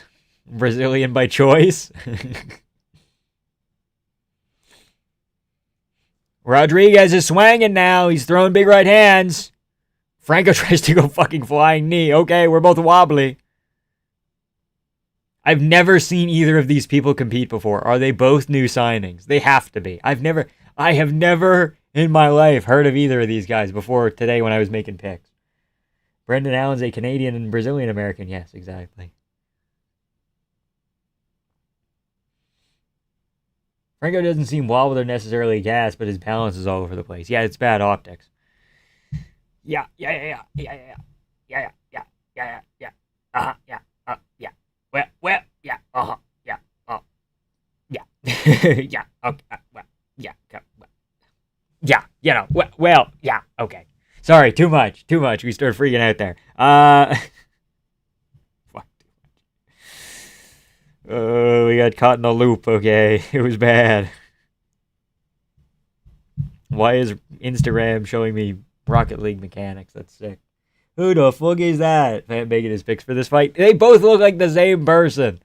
If they were both made out of Play-Doh, and I went like Clayface, and I like smushed their faces around, moved their eyes up like half an inch, and like slightly bigger nose, and well, like if you told me one of these people was the other one with plastic surgery and a tan, I'd believe you. Okay, they both have kind of the same build, where it's like a little bit athletic for a heavyweight, but still like pudgy.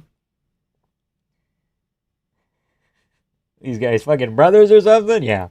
Topology motherfuckers would flame you for this vamp. I know. I'm going to look at their topologies in between rounds here. Good shots from Franco at the end of the round. That probably steals it for him. Big elbows. He might get a finish in the 9 seconds here. Hold on. No, he's slowed down now. He only knows how to throw 3 elbows at a time. That's it. That's as many elbows as I can do. I've done my best. No more. You got everything you got out of me. Now that's it. You're done. Felipe Franco, 10-2. This is his second UFC fight. His first was losing to Mario Pinto, I believe, in London. That was a fever dream of a card. Okay, fair. He was the can that made Mario Pinto look like not the greatest. Okay. And he's coming off, Franco's coming off a win over Vidal. Or no, Rodriguez is coming off a fucking steroid suspension for over a year. Okay. Great, less than a year. 9 months. Okay, so we got Contender Series steroid abuser versus guy who was like okay against Mario Pinto, I guess. Who did I fucking pick? Did I pick the fucking steroid man? I'm gonna be pissed if I didn't pick Franco. Fuck! Fuck! It was so obvious. If I just would have looked at topology, I would have been like, guy versus Mario Pinto versus untested Contender Series man. Fuck! They're actually light heavyweights? Fucking who gives a shit? They look like heavyweights. Shut the fuck up. God damn, why'd I pick Rodriguez? Like a fucking dummy, dude. Junior's a new signing. No, Junior was on the Contender Series and then popped for steroids. Franco fought Pinto. I mind wiped myself, okay? Kamaru, I am a problem. I'm coming all night long. Usman, yeah. I think everybody else was picking Franco, too. Fuck. This was easy. That was one I should have just picked on my own. But no, I was like, who looks like they might win this fight better? That guy's pants are falling down. Actually, Brazilian guy Rodriguez Jr.'s pants are scooting down his body at an alarming rate. Jr. said he was aiming to be a 3-division champion. Fucking maybe stop doing steroids first, buddy. Usman jab. He's hurt. The Usman jab. Oh, no.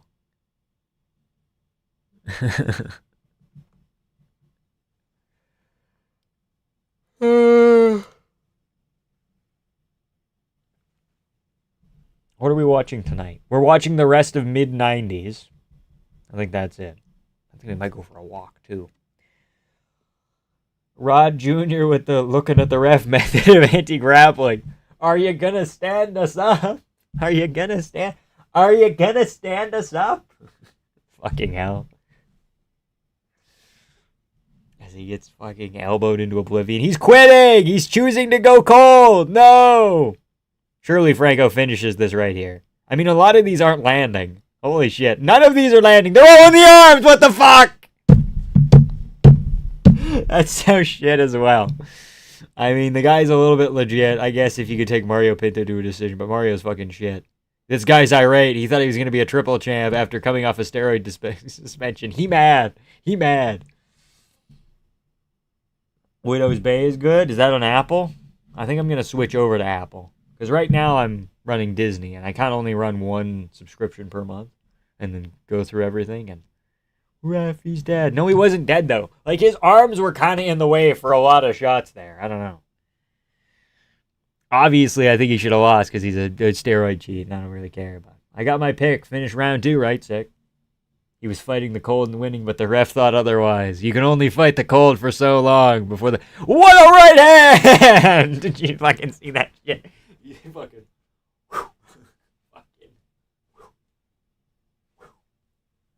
Dude. He's gonna... If this shot lands, the whole game's different, dude. If this shot lands, the whole game's different. How good's Mario Pinto? Mario couldn't finish this guy, though. He couldn't even hurt him. It was just a shitty decision. Can't believe my boy Rodriguez got fraud checked like that. Your boy Rodriguez? He's not even good at fighting. He's punching officials and shit. Not even punching. He's just pushing. So these pseudo-blob fights are funny? Yeah. Pinto still ass? Oh, yeah, Pinto fucking ass. I thought Pinto could have been like a top 15 guy, but I don't fucking know anymore, man. He's just lost in the shuffle at heavyweight. And he took no damage in March, and he hasn't come back since, I don't think. Pinto is horrid, lads? Fuck you mean? Yeah, but Pinto is undefeated, right? Or he has one loss. And Pinto has a win over the guy who just won here, who I guess is actually a light heavyweight, which is interesting. Dear Felipe Franco, what's up with this guy? Lost to Mario Pinto. Yeah, Mario Pinto's undefeated, though. Like, we know he's shit, but he also beat Janata Denise and Austin Lane. Austin Lane doesn't count for much, but, like, beating Denise is decent. It's on Apple and Prime. Okay. If it's on Prime, then I have that. Future PFL contender? Oh, for sure. Who has actually fought the cold and won? If you look at Masvidal after he got knocked down by Usman, you can see him start to try and rise up, but the hammer fist keep putting him back down. Umar Nurmagomedov against Beksat Almakhan and Mario Batista. Got hit with big shots, fell down, went, whoa, we're back up. You know? Refs are incompetent. Most of the time. Vamp, I've always wondered how long until we get a bad stoppage on some roided up meathead and they just start wailing. Waylaying, rather, the refs and shit. Yeah, so far people haven't really hurt refs. Paul Daly punched Koscheck after the bell once. But we haven't had a lot of fighter on ref violence. Good, luckily. But, like, it could happen soon.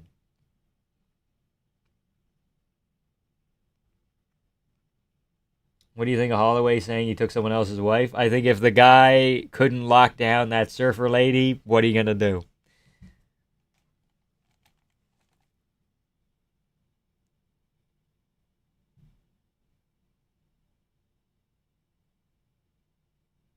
Did he say arrivederci? No, he said arriva here.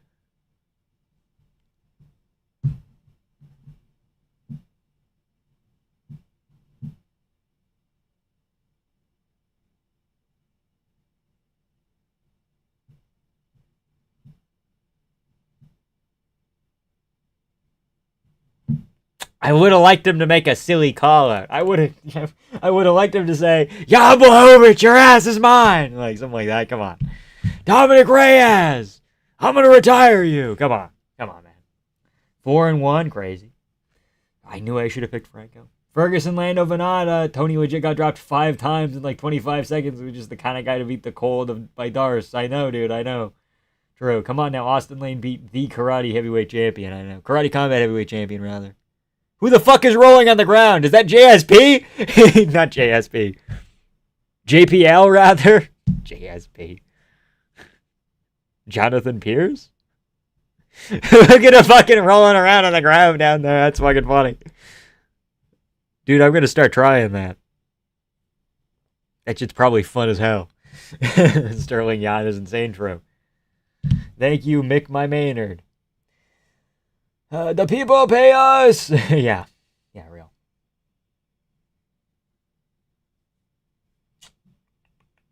Just rolling around down there. Oh, now he's doing different stretches. But before he was just fucking rolling around like this.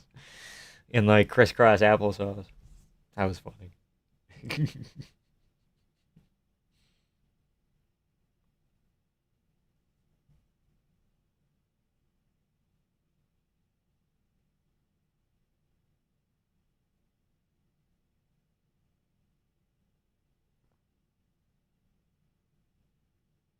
Packing only the essentials and it's somebody with a cat in a backpack. That's funny.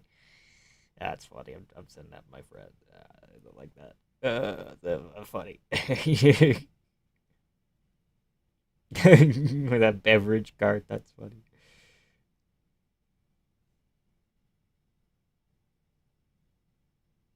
Why is Novak Djokovic at Fnatic Fest?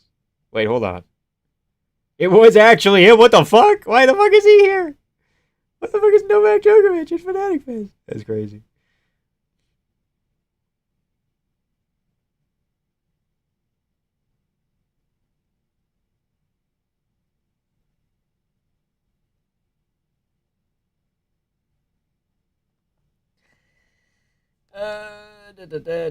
Armenian Bosniani. Yeah, okay. Me when I watch Vamp stream. Zesty ass stretch. What's blood doing? Okay. It'll be the loading screen in the next video game. That's fucking crazy. Holy banger next up. Is it JPL versus Sung Hyun Kyo? But he's doing the Nina drama technique back there.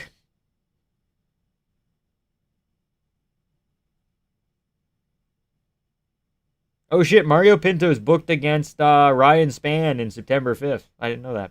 Cool.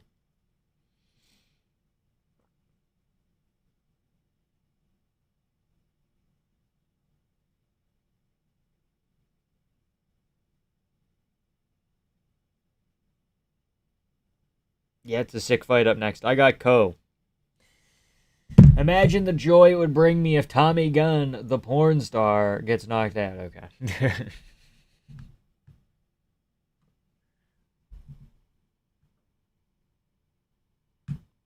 I'll be right back.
We're back. Why am I in the corner? I don't want to be in the corner. Get me out of here. Yeah, we're good. We're fine.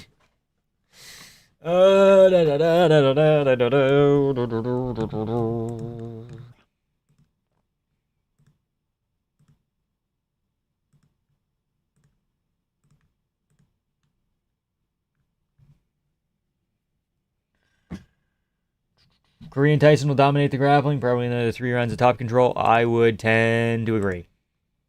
I would tend to agree.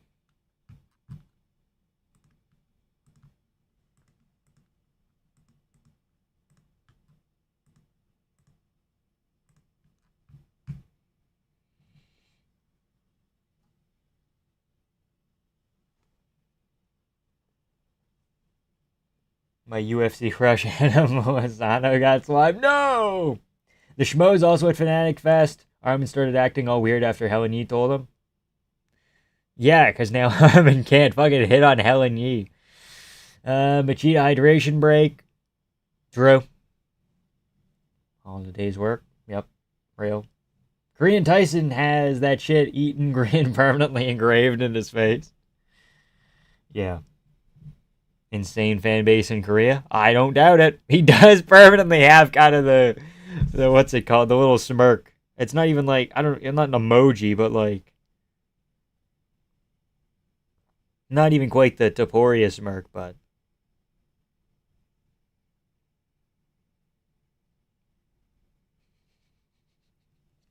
I don't know if anybody understand. Like is that Roblox? I don't know. I'm not. I don't fucking know. But like you kind of got that vibe going on. Kind of was just.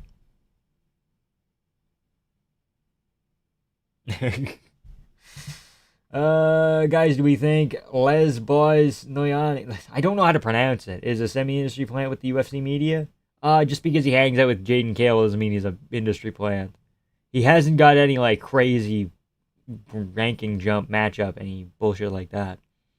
I think he's kind of just a dude. Like he's just a goofball. Actually, I would describe him as a goofball. Jean Paul. I'm just gonna keep calling him Jean Paul. I think that's the move.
Lay bows no yani. Lay bows no yani. Okay.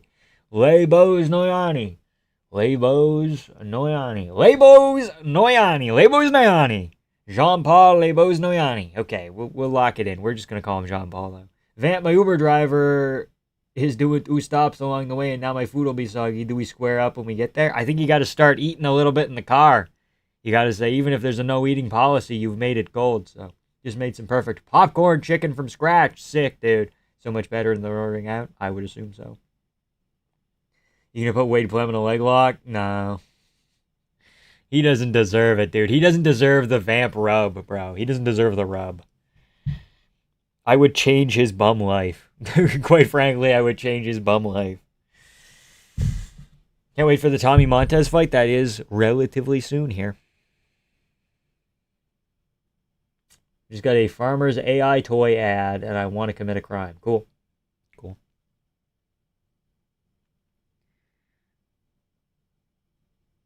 Jean-Paul Mustache Noyani over here.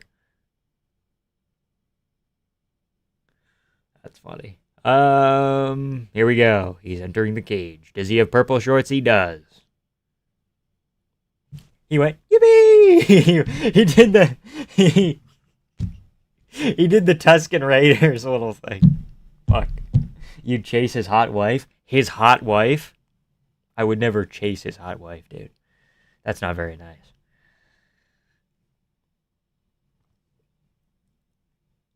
I chase his hot wife? No, I would not. Fucking. What the fuck does that even mean? Dear Jean Paul, here we go. This is where we find out what kind of man you are. Do you crumble? Fitzgerald is the best commentator. Anik a close second. They're good at different things. I personally prefer Anik, but I really like Fitz. And I really like Anik as well. Vamp only chases hot husbands. Exactly! Dude, the Vamp picks are in. We picked Sun Young Ko. Here we go. I think we might be even on predictions so far, so we kind of need a couple here to go our way. We'll see.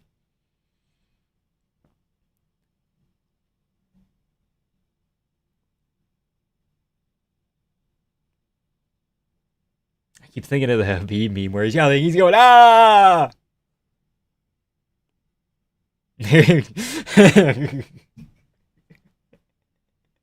That's funny. That's funny stuff.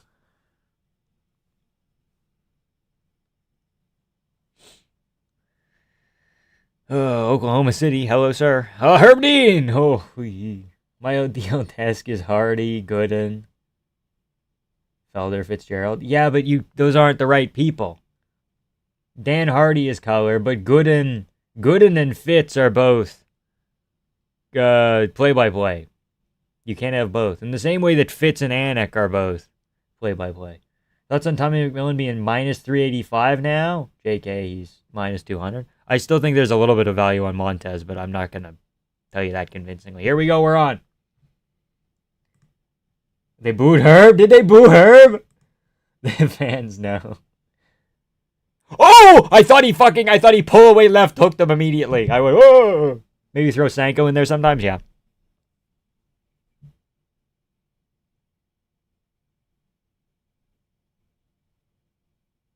But of the commentary people we can do right now, Felder is a must-have for me. And then Anik, Fitzgerald, either or. And then as a third person, it's like, I guess Sanko? Wasn't, what's his name on an event recently? Brian Stan? I thought Brian Stan was okay. when he did an event a little bit ago, I want to say.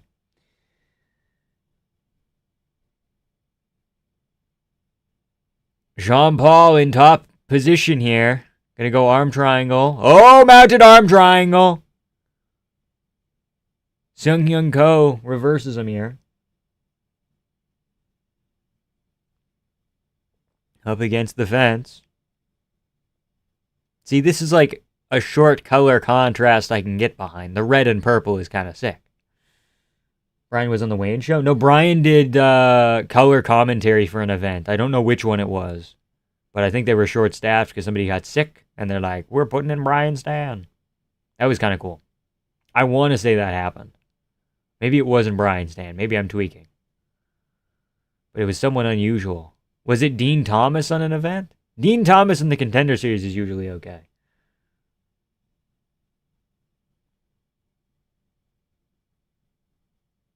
Whoa, whoa, whoa. You can tell. Sung Hyun Ko is just fucking... He's got a weird build, Sung Hyun Ko. He's got like a weird body to leg ratio. He has T-Rex arms. That's how he generates power, dude. I want to see orange shorts versus white. Think that'd be cool. Oh, Dan Healy. Sorry, not Brian Stan. Dan Healy. Healy? I thought he was decent. I fucking not Brian Stan. They kind of remind me of each other, in fairness.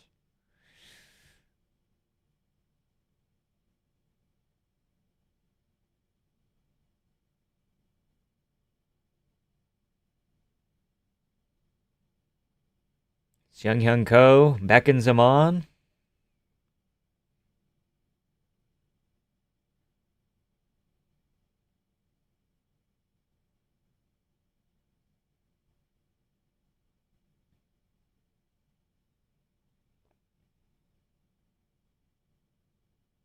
Who would that have to be for orange versus white shorts? Patty Armin or something? Patty BSD? That already happened and they didn't. Jean-Paul Guillotine. That's not in yet. He's got to link his arms together. Maybe adjust to a Darcier. Sung Hyun Ko staying very safe, though. He's going to roll. He's going to sweep here. He's got to turn his hips and end up on top. And he kind of does. And he scrambles up at least. I don't think Ko has tripled him in strikes. I think those strike numbers are inaccurate, in my opinion. He looks good, but he's open to being chinned. True. That's the way that his hands, like, they come up from weird angles, but that means his hands have to sit at weird angles. BSD maxing at moments.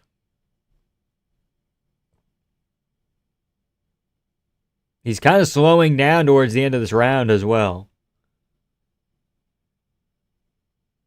JLP's face damages too much? Yes. I think he's cut, like, here, right? Somewhere. Kind of up by the hairline. By MMA Chase testimony, JP has a crazy anaconda. Does not surprise me. What's up, Vamp? Sorry I'm late. Good for another fight night. Yep. It's all good. You're fine. Don't worry. We weren't waiting on you. We're fine. But we appreciate you being here. We got JPL versus Sung Hyun Ko. It's been pretty fun so far. Sung Hyun Ko's trying to lure him into a big shot here. He can't quite do it, though. Jean-Paul staying very safe. Oh, southpaw and southpaw. Southpaw and southpaw violence. Oh, good lead hook. Doesn't quite wobble him. KO kind of a jabby jabster. Yep. Ko rather, not KO. Forgot to shower today on BSD maxing real. 1-0 KO easy? I think so, yeah. But Jean-Paul wasn't out of it completely.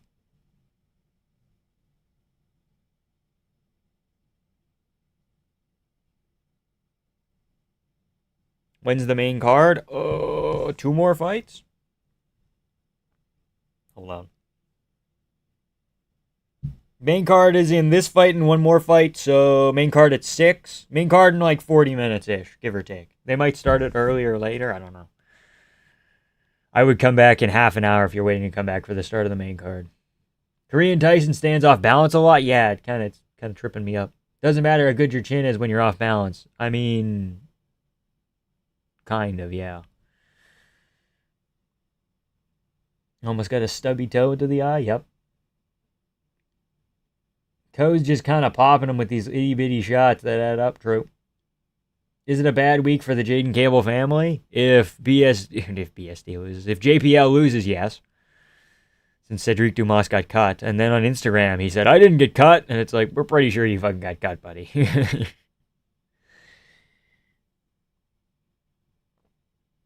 I've got enough time for an Epsom salt bath, probably, depending on how long it takes. Oh, JPL catching him at the end of combos. Thought this would be mostly grappling. Yeah, I did not expect JPL to be getting the better of the grappling exchanges.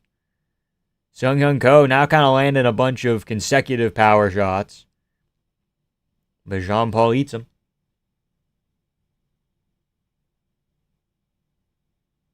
I love when calling dudes something that are just not like Lerone the Prospect Murphy, Dominic the Athlete Reyes. Well, Dominic Reyes was like a 4-sport athlete in high school or college. Like the guy did football, baseball, track, and maybe wrestling. Something like that. Like he's absurd.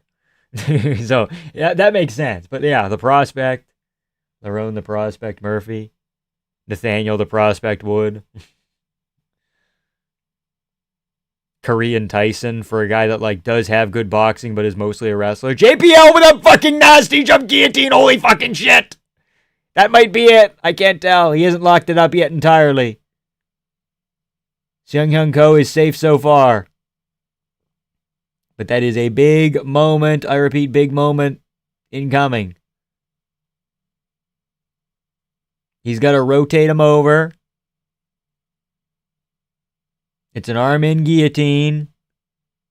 They aren't always the craziest. JPL looks like he isn't forcing it too much. Doesn't want to burn his arms out. Sung Hyun Ko's out. Now he lands a big right hand from top mount. It's going to be bad. JPL's cooked? I don't think so. I think he has more chances to get that done later in the fight as well. He's really prone to these prime Krylov type karate blitzes. Clock is up there. JPL's Moreno maxing with the high guard. Yeah, he's cleaning himself like a cartoon mouse, dude. Usman's going to slime DDP out. I'm sorry. No, he's not, dude. Who slimes DDP out? DDP hasn't been slimed out since Soldich at welterweight in fucking 2017. 2018. Somewhere around there. Neck mogged. He's good at defending those, yeah. JPL's slowing down on the ground a little bit here as well. Twice now JPL could have taken Mount but held into a sub and got reversed. Yes. Fight IQ maybe not the greatest asset, but he's doing great so far. Oh, sneaky little right hook. But his hands are a little lower now. Oh! Sung Hyun Ko reacts to shots. Every time he gets hit with shots, he goes... It's really bad optics. Really bad optics.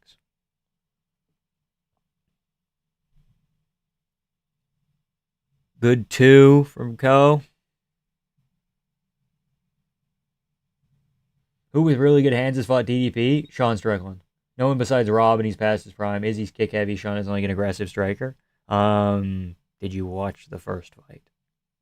Did you watch the second fight either? Okay, man.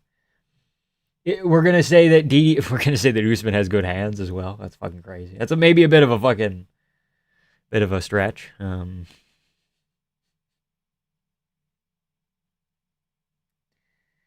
JPL with the spear tackle. Now he's almost got the back take going. Ko's about to wrestle up here. No, he's not. Jean-Paul with another back take. Ko's going to probably circle to one of his sides here. He's got to stick that hip through and then circle kind of the other way. And then he can end up on top. No, he doesn't. Jean-Paul rolls with. Jean-Paul going to probably try and go Darce here. Sung Hyun Ko pushes him up against the fence. 30 seconds left in the round.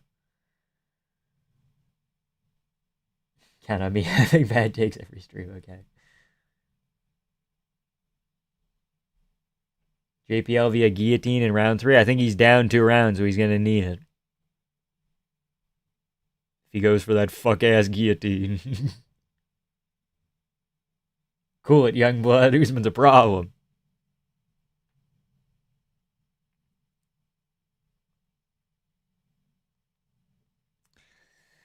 Jean-Paul needs a finish, but good news, he always kinda needed a finish. 1-1 going into the third, no fucking way. How do you give that round to JPL? I think Sung Hyun Ko outstruck him enough. No? Am I tweaking? I thought that was 2-0.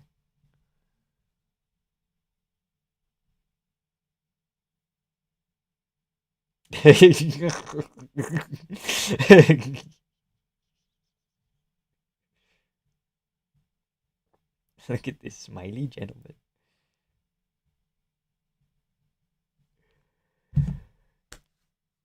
Big meaty left keeps whiffing from Tyson. I think you think you give Jean the second rather. I don't think he did enough. I don't know, maybe not. We cannot act like Usman some kind of crazy threat on the feet in 2019 no more. Yeah, and this ain't Masvidal either. JPL won the round via doing more in the part we remember. Okay. JPL via recency bias. Okay, here we go. Round 3. Good fight so far. Good event so far, actually. Entire prelims have been decent. If Usman worms his way into a middleweight title bout, what do we think happens? I think Sean fucking beats the fuck out of him. What do we think?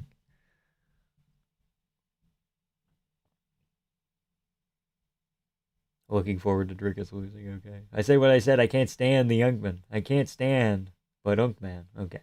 What? I can't stand. Okay, I don't know what you're saying. I can't read.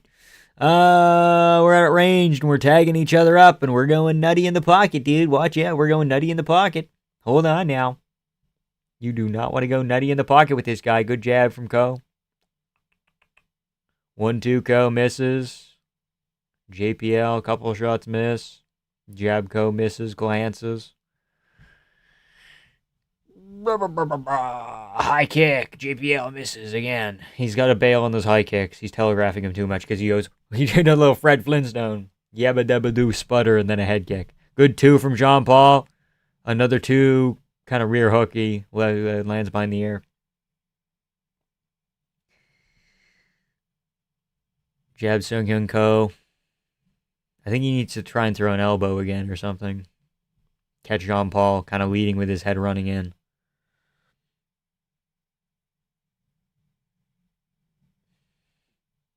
Jean Paul with a good blitz there. Uh-oh. Sung Hyun Ko is like trying to bait him into shit, but he's not throwing it. Can this guy stop singing his head? Yeah. JPL could get a fluke TKO if he really went for it. Yeah, but the problem is every time he gets some momentum going, he backs up for like 10 seconds. Because Sung Hyun Ko is dangerous and he doesn't want to run into a counter shot.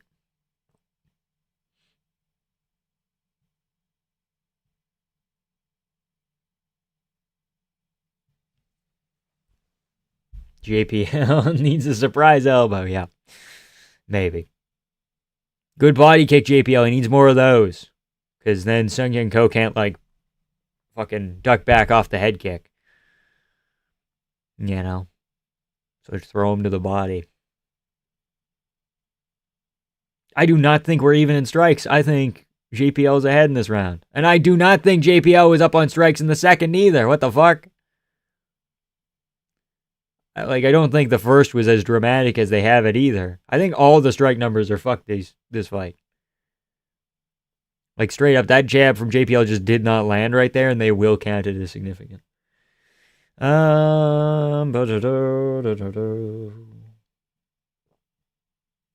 Should have gone in with the TKO mentality from the start. I mean, he kind of has been, like, trying to rush for finishes. I like this fight. It's been very fun. Hasn't been some kind of crazy war. It's been, like, relatively technical, but it has moments. It has exchanges.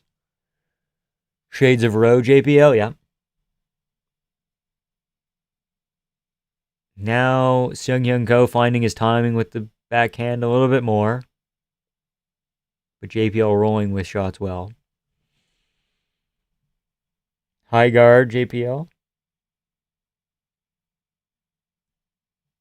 Ole, ole, ole, ole, ole, ole, ole, ole, ole, ole, ole, ole. Yeah, real. All numbers are fucked because they use meta AI for everything. Maybe. I'm saying you should have taken Mount instead of going for guillotine. Oh yeah, maybe. Ko pulling ahead here potentially. He's landing the better shots for the last like 2 minutes now. Even though JPL is moving forward a little bit more.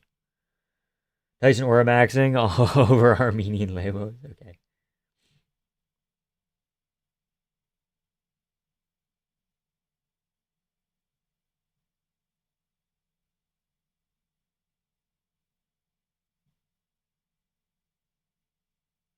Holy shit, JPL with a big slam kind of out of nowhere. Just goes body lock insano mode. He's going to go back take. Ko gets back up. Vamp, what's a fight you can turn off and watch all the way through it every single time? Turn on and watch all the way through every single time? Hooker Poirier? Hooker Poirier?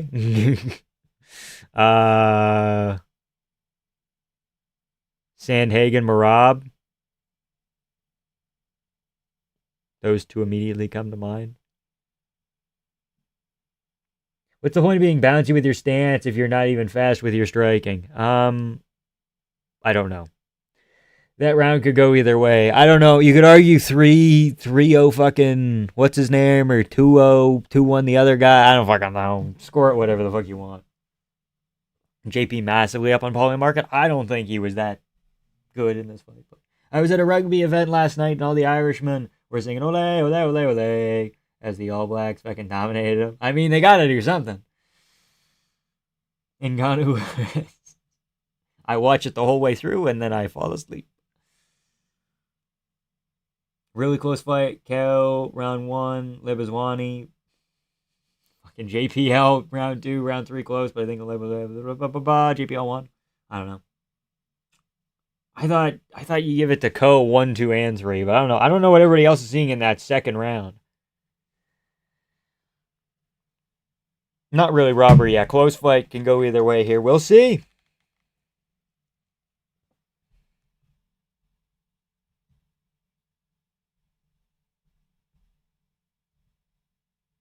Yeah, not a robbery either way.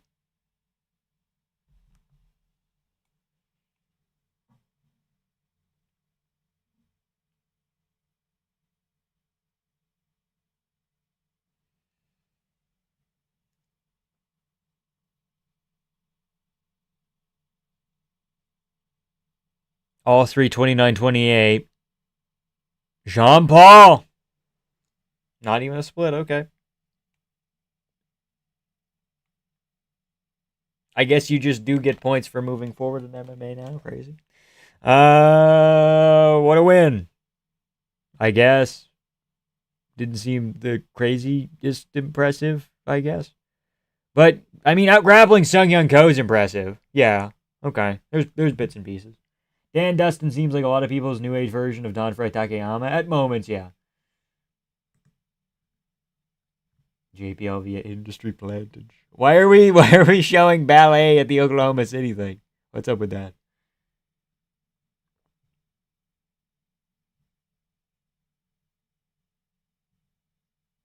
The judges just like him for his looks. That was fun. It was a good fight. What's up next? I forgot already.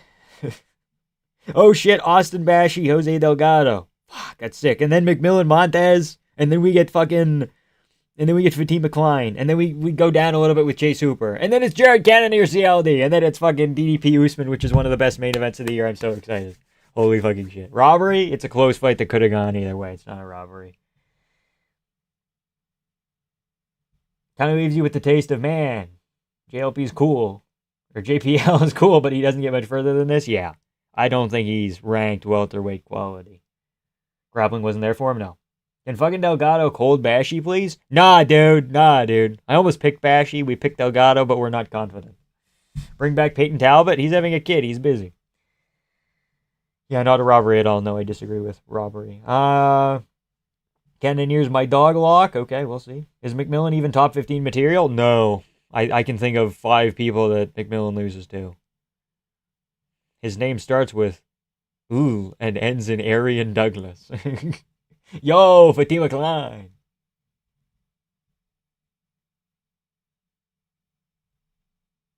I don't think he clearly lost 2 and 3. I think 2 and 3 are both close rounds. How good was Vlad the Impaler at mounting opponents? I'm not sure. I love on Twitter when people post when their insane parlays bust. Oh no, my all underdog parlay busted. I know, dude. I know. Fatima's fighting. I forgot. Fatima by Archangel. Real. What's Delgado walking out to? Oh shit! Benson Henderson here. Benson Henderson in the building. If it's a close fight with swing rounds, it's not a robbery, even if it's the wrong decision. Robbery is a clearly terrible decision where there's no doubt. Yes, yes.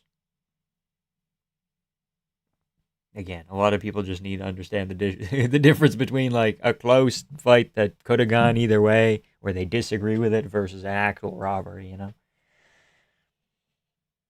like Blades versus what's his name? From earlier we talked about it. Blades versus Kuniev is obviously a fucking robbery. You know, it's like how do you manage? And Joe Rogan nowhere to be seen.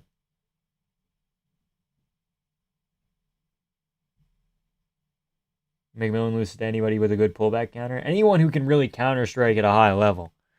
I don't think that's Montez though. Old Ben the Gray. Real. We all stop and pause when Benson Henderson's in the room. True. Could beat John Jones on a good day. Benson Henderson's very underrated, and the UFC again. When people leave the UFC fucking wipes them effectively from the fucking history books, bro. You know, like Benson Henderson went to go leave for Bellator, and suddenly the UFC never talks about Benson Henderson being Benson's the third best lightweight ever, ish, fifth best. He's up there, you know. Same with Randy Couture. Randy Couture leaves, and they never fucking mention him being a 2-division champion, you know? That kind of thing.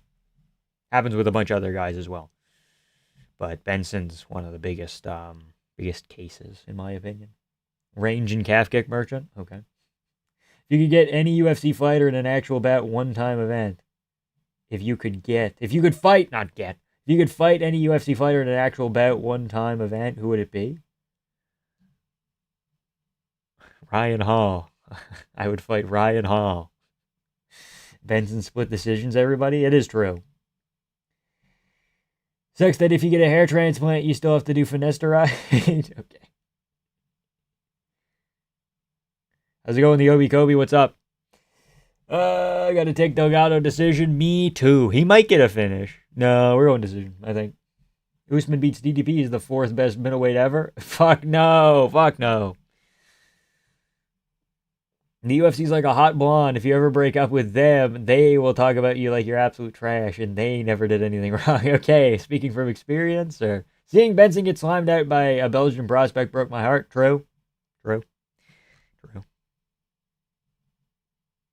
Props to watch. Interesting.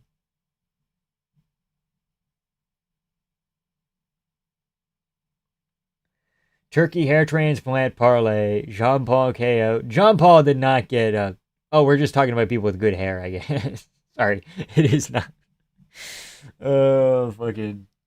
Jean Paul KO. Austin Bashi sub. McMillan KO. Christian Roy Duncan KO. DDP not to go the distance. That's not even hair transplant. CLD didn't get a. Okay, that doesn't even make any sense. Doing great. Hope everything's good. True. Hope everyone's having a good night. Rather, I can't read. Yeah, I think we are. I think it's been an excellent night of fights. I would fight Jedi the Semi. Semi the Jedi. Semi the Jedi. Semi the Jedi, dude. Shout out Matthew Semmelsberger. I love that fucking guy. The Greek genetics of this guy are off the fucking charts. True. The Mexican genetics on Delgado are also kind of off the charts. I do have experience. Valentina broke my heart. What's the most egregious robbery in recent history? Maybe Patty Gordon. Yeah, Patty Gordon. Not O'Malley Piotr Jan. I don't think that's a robbery. I think that is a close fight that can go either way. I can understand an argument for Sean winning that as well. I went to Kuniev Blades immediately. That's what I was thinking of as a robbery.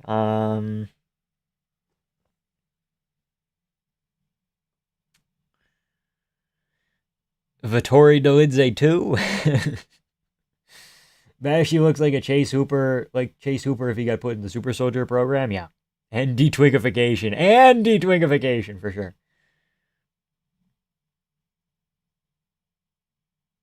JMD has a longer leg reach than Stipe and Cormier, true. Bashy by KO, nah, dude. Bashy's a grappler. Maybe Bashy TKO, but Volkov gone. Volkov Almeida, no. Almeida actually threw no punches in that fight, so he can't win physically. Impossible. Patty Gordon's bad because they scored at a UD 30-27 for Patty. If it was like a split 29-28 wonky, like I can understand it, yeah. Watch back O'Malley Young fight, and I totally forgot that Sean cut him that bad. Yeah. Oh shit, Austin Bashy got a knockdown immediately. What the fuck? Never mind. I take it back. Your striking's good, buddy. We get it. Holy shit. Bashy in control early. He's going for a body lock. Delgado's like physically bigger. Delgado's lightweight sized at featherweight. Watch out for him. He's a spooky, he's a tall character. Okay. Watch out.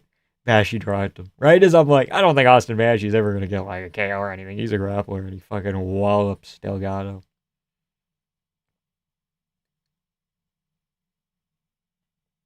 I just said Bashy by KO. Yeah, that's my bad, dude.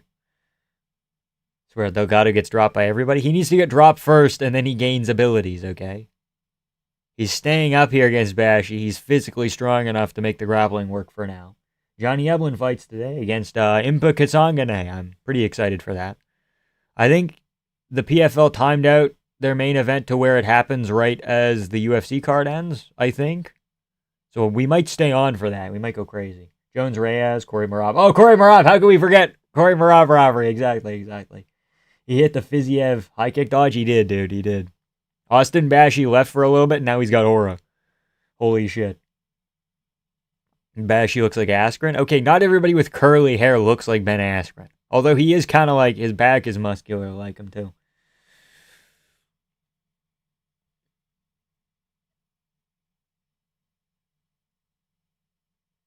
Whoa! Wobble Delgado again with a left hook. Holy shit. In on a single. And he gets him down. But Delgado gets right back up. Bashy looks near identical to Bedtime MMA. That is untrue. Delgado's frame makes it hard for most to land a takedown on him. True. And he builds a base very well with that long frame. Good dump by Austin Bashy. Immediately gets a back take as well. Not quite. Delgado's just spinning at a fucking body locks. Lock the fuck in, Delgado. Lock the fuck in. He needs to throw front kicks to the body. That's a vampiric guarantee. I'm trying out new catchphrases. Oh, he just vamped on him. It's vamping time. How's that? No? Oh, no. Never mind. Would Prime Ben Askren be able to be a UFC champ? I don't think he can. Well, Prime Ben Askren has to go up against, like, Prime GSP, so it's rough. Right? But I think Prime Ben Askren could beat Woodley. Prime Ben Askren maybe doesn't beat Prime Usman. But, like, you put Prime Ben Askren in the UFC and you, like, get rid of GSP as an option, and I do think Ben Askren could beat, like, a Carlos Condit or something of that nature. He could beat those level of guys that were never quite champions. Maybe Johnny Hendricks, right? But see, the thing is, it's just there's been too many elite welterweights during any time where Ben Askren could have went to the UFC. Oh, he dropped him fucking badly! Oh, get out of there, Delgado. Let him back up. Let him back, or just pound away from there. Why are we going with a headlock here? You gotta let him up and not let him recover, buddy. Fuck. I get it, you're trying to sub him, I guess. Just keep punching away here. Head kick! Head kick! Now the head kick because he has nowhere to lean back. Fucking shit, Delgado. Pressure, you fucker. Throw a punch. There's the head kick. Thank God. Okay, throw more. Okay, Sarah. Here we go. In on a takedown, Austin Bashy. Elbows. His head's on the other side. Now you got to get out of there, Delgado. And you got to press an advantage. This is now a Delgado round. He's hurt him way worse than Bashy hurt him. Is he going to try and sub him? Maybe, maybe not. I don't know. Why is he grappling? Holy fucking shit. Bashy's like, yeah, he's fucking like, you can see him, like his eyes are kind of rolling around. Little marbles in his head. Vamping is also known as time wasting. You could say it anytime someone is Batista or Marab maxing. Okay, oh my god, he's vamping.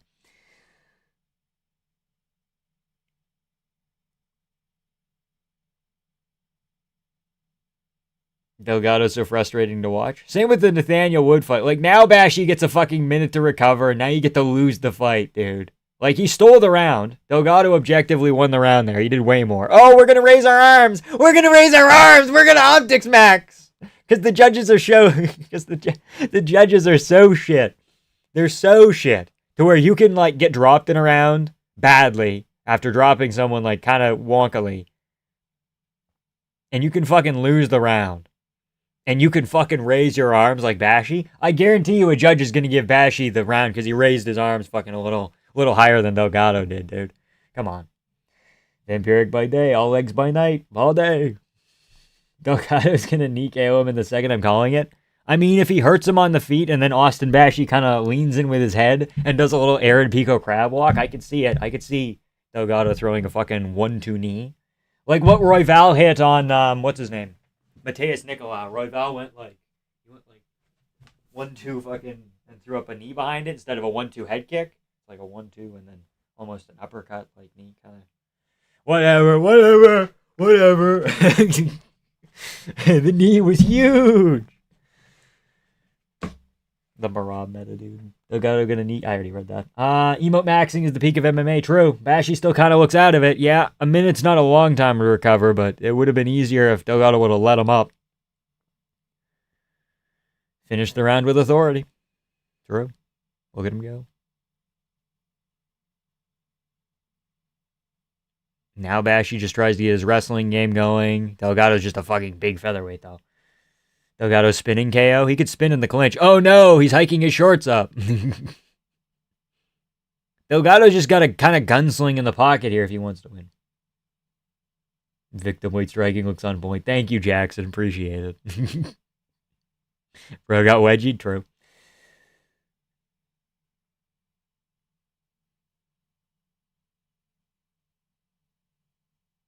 Good body kick, Bashy.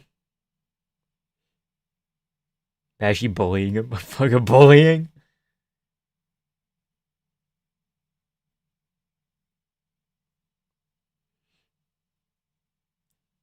It's gonna be bad, my neighbor.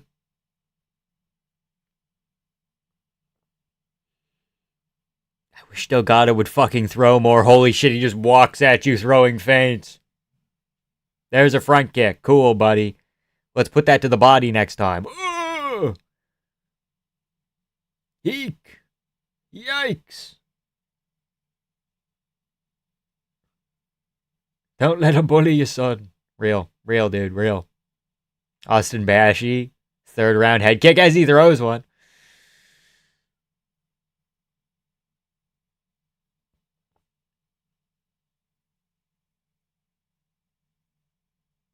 Or are we getting the UFC stat pop-up of Delgado getting dropped in all 5 of his last fights? I don't know.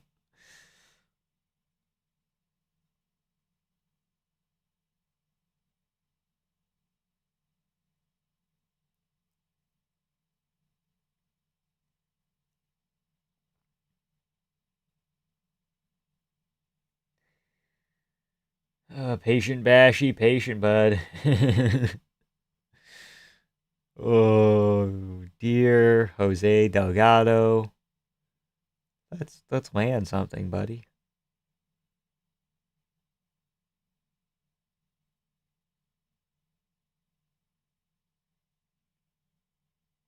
Delgado gets chin last second. Can we get a clock? The clock's up there, dude. Hello. Hello. Hello. Hello. Yeah. Clock's up there. Delgado. Walk around with Jose Delgado. Delgado better significant strikes? Yeah, but it's not as much as Bashy, so it's kind of hard to tell at this point in time. Also, now we're getting Bashy wrestling. Let's see if he does anything with it.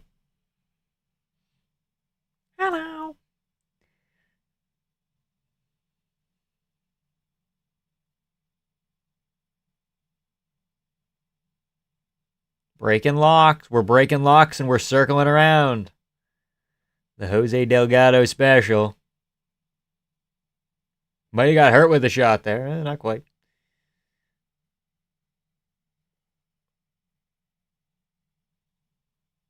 Good knee to the body, Delgado, and then we slide out of range. Does Bashy know how to backtake? No. No, he just likes when people roll tires on him. He doesn't train MMA. He just conditions himself. Oh no, Vamp stimming again. Hello.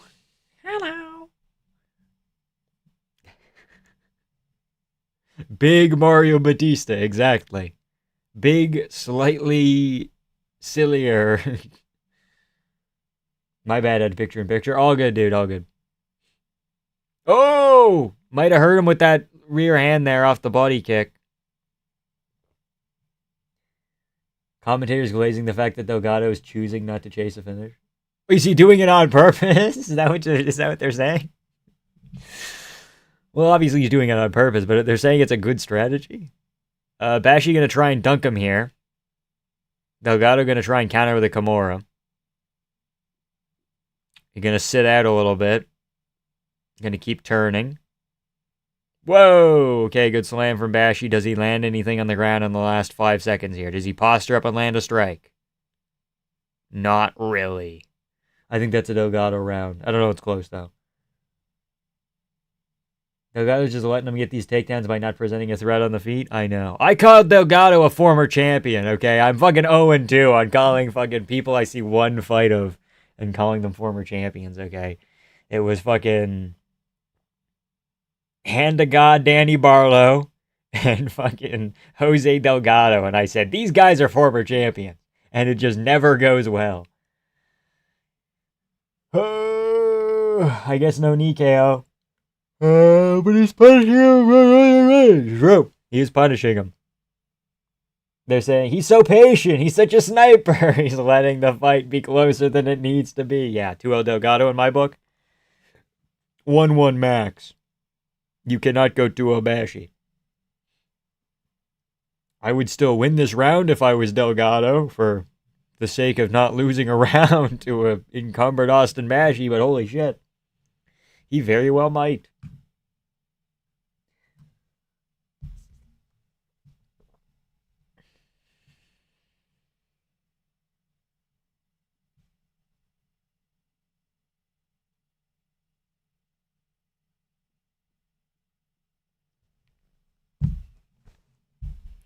Good leg kick, Bashy. Good body kick, Bashy. In for a shot. In for a penny, in for a pound. He's going to get this, I think. No, Delgado too big, and he got that crotch grip on him. He got that reverse crotch grip. Delgado with a takedown of his own. Why would you do that? You're getting reversed now. Bashy with a little front headlock, and Delgado circles away. Jose disappointing Delgado. Yeah, a little bit. Why did they rob us against Batista? What does Batista have in the UFC? Batista's less likely to fight O'Malley than Corey is, because they're teammates, kinda. So it's better if he wins so they can save O'Malley from Corey Sandhagen. That's the deal, man. That's the deal. Dan Hooker game plan? Yeah, at moments there has been a little bit of Dan Hooker in this Jose Delgado. And just shitty decision making. Like, Jose Delgado is the type of guy to shoot on fucking BSD. You know? He's got that vibe. Delgado shouldn't have shot, but Bashy's control so shit. Yeah, he got bailed out by Bashy not being good. A little bit. Takedown defense pretty good. Especially since Austin Bashy is kind of just a wrestler, right? Austin Bashy's another one of these guys where we're like, he could be the youngest champion in MMA history. In the same way that we were like, Macy Barber, dude, look at her go. Every time it never goes well. They get cursed. It's like, unless you're John Jones and you're 23 and you're fighting fucking middleweights as a big framey light heavyweight, unless there's some silly advantage that you have, you're just not going to be the youngest champion. I'm not sure current Sandhagen even beats O'Malley, to be honest, unless he goes full Ryan Hall. I mean, he won't do it because he doesn't train with Ryan Hall anymore. I think they had a falling out, from what I've heard. which is like horrific. It's horrific news. My parents are fighting.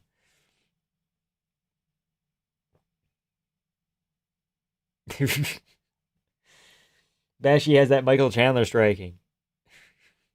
He has the Michael Chandler build kind of too.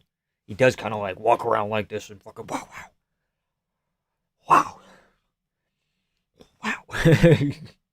Bashy's panic shooting? Yeah, I know. He needs a finish, I think. Oh my god, Delgado just fell over into a guillotine. Goodness gracious. Get the fuck out of there, buddy. Can we get a body kick? Ding, ding, ding, ding, ding. Can we get a body kick, please? Fucking hell. Has Delgado thrown anything this round? Delgado has all the tools to be good, just has no finishing instinct? Yes. Like, there's something. There's like a one lead hook, too, and it's fucking beautiful. Now throw something else like that. Now just throw the 1-2.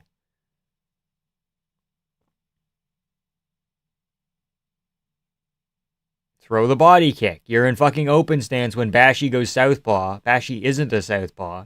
You can wrangle him over there. Now you're southpaw. Now you have that open stance body kick again. Fucking finish your combo with it. Bashy's pure wrestling conditioning? Yeah.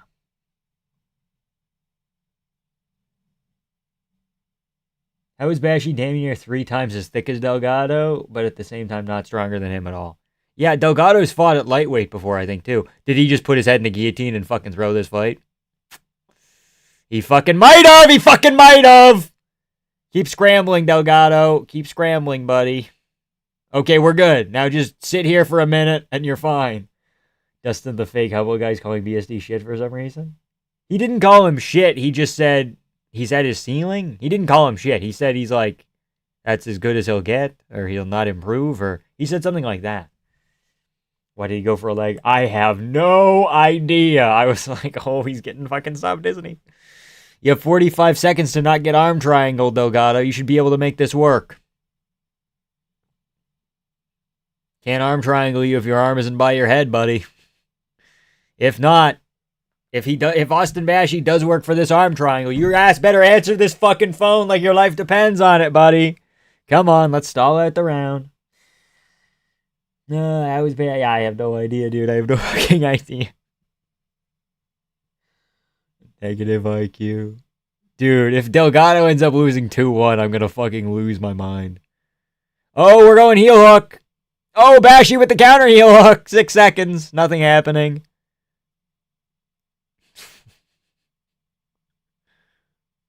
I think Bashy steals that round with the heel hook at the end. Bashy immediately fucking pops up with his arms up. Bashy not gonna lie, fights like a women's MMA fighter? Yeah, like a tough women, like Mackenzie Dern-esque at moments with the boxing.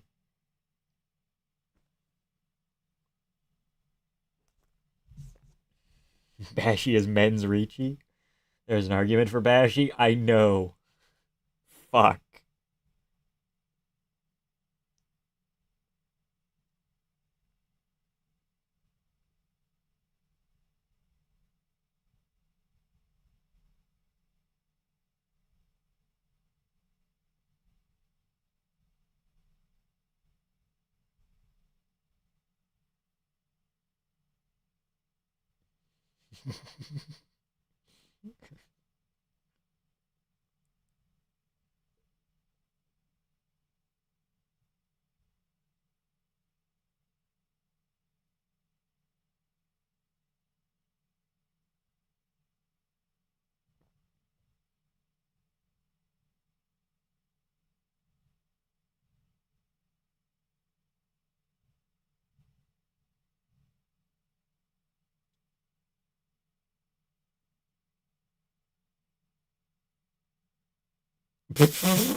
God damn it, Strickland. Strickland's out in the street explaining why he has the N-word pass. Okay, Delgado did win. Okay, good. Kalashi says I win $19. Yeah, one of the fights of the year. True, Activian. Very true. Very true. No way Delgado gets an interview. Okay, thank God. Okay, we're good. Why are we showing DDP Usman fucking the sidebar? This was not DDP Usman. in moments, not in full. This is entirely because he decided to be such a patient, accurate sniper on the outside, picking his shots, which translates to not having urgency and letting yourself get outstruck. True. Bet on Jose to finish. Jose by... Not Jose. Jose by finish. Rip, yeah. I thought if he was going to win, he was going to finish Bashy as well. Delgado, featherweight, Roman Kopylov. Fuck, that's a good comparison. What's your pick for the main event? DDP finish. Kind of late, like third, fourth. He has to work into it. But just like the Adesanya fight, he's going to find things. I can't say enough how biased Bisping and DC are. It's absolutely horrendous. Yeah, I heard. No interview. Don't you dare. Don't you dare. Great prelims. True. Overall, great prelims. The last fight was kind of a stinker, but I mean, it was like fun. Both men got dropped. But it was like bad fight IQ all around. Fight wasn't bad. Yeah, you can say Delgado had bad IQ, but he backed it up with pretty decent grappling. Yeah. Yeah. Wasn't a bad fight, but very frustrating, yeah. But the rest of the prelims were excellent. Did we go like all finishes, pretty much? Except Jean-Paul? Hold on. 1, 2... No. Okay, not all finishes. But like 3 finishes and 4 pretty good fights. I'll take it. And then we have a main card that's essentially built for finishes, right? DDP could very well break Usman. Cannonier Duncan, I feel like it ends in a finish. McMillan Montez won't be that long of a fight. I think it goes maybe to the second. Ricci Klein. Klein's one of the few women's fighters who can get finishes consistently. And then Chase Hooper either outgrapples Ramirez or Ramirez KOs him. So, I mean, we're in a pretty good position right now.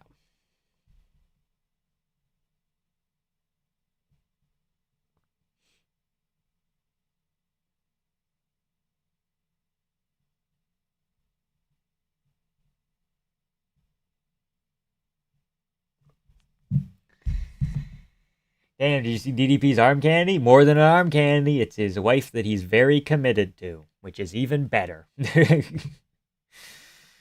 DDP has 1 move, 3-punch combo. No, that's just untrue. Why were people booing the decision? Is Austin Bashy from Oklahoma City, perhaps?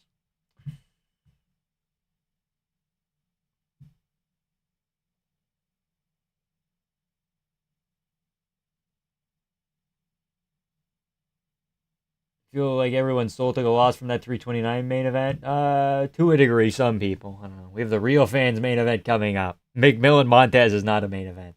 It just proves who's like gonna be not top 15 quicker, you know? Usman looks like he's limping. Uh-oh! He's playing it up, dude. That was a pretty entertaining fight, even if it didn't have a finish. Yeah. Even if it didn't have a finish, rather. End in a finish. Yeah, I mean, both men got dropped. Decent striking. I wish there was more of it, though. Why did Bashy Loki win that? He fucking didn't. He can't. He didn't do anything in the third round. He cannot win the third round. He got knocked down worse in the first. 1 and 3 clear. 2's also Delgado. Like, don't argue with a fucking wall, buddy. Holy shit. Bashy cannot win that. In no world. That's 30-27 Delgado before it's 29-28 Bashy. Might just see a new and improved DDP who just tries to run through old Usman. It's possible. I never understand why nobody oblique kicks or stomps Usman. Because his matchups are dependent on that, right? Nobody's oblique kicking him or leg stomping him because it's Leon Edwards who just didn't want to do it because he didn't want to get his kicks caught, I suppose. And then it's Hamzat who doesn't really kick the legs. But DDP has thrown shit to the knee before. He's thrown it against Darren Till. He's thrown it at Strickland. You know, so we'll see.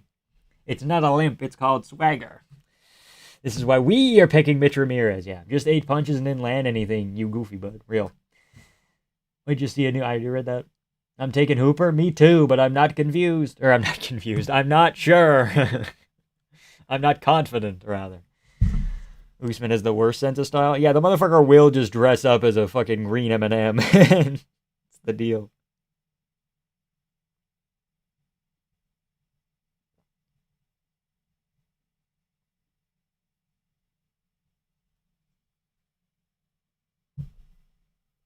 You can give Bashi the third. No, you can't. He didn't fucking do anything. He landed 2 punches.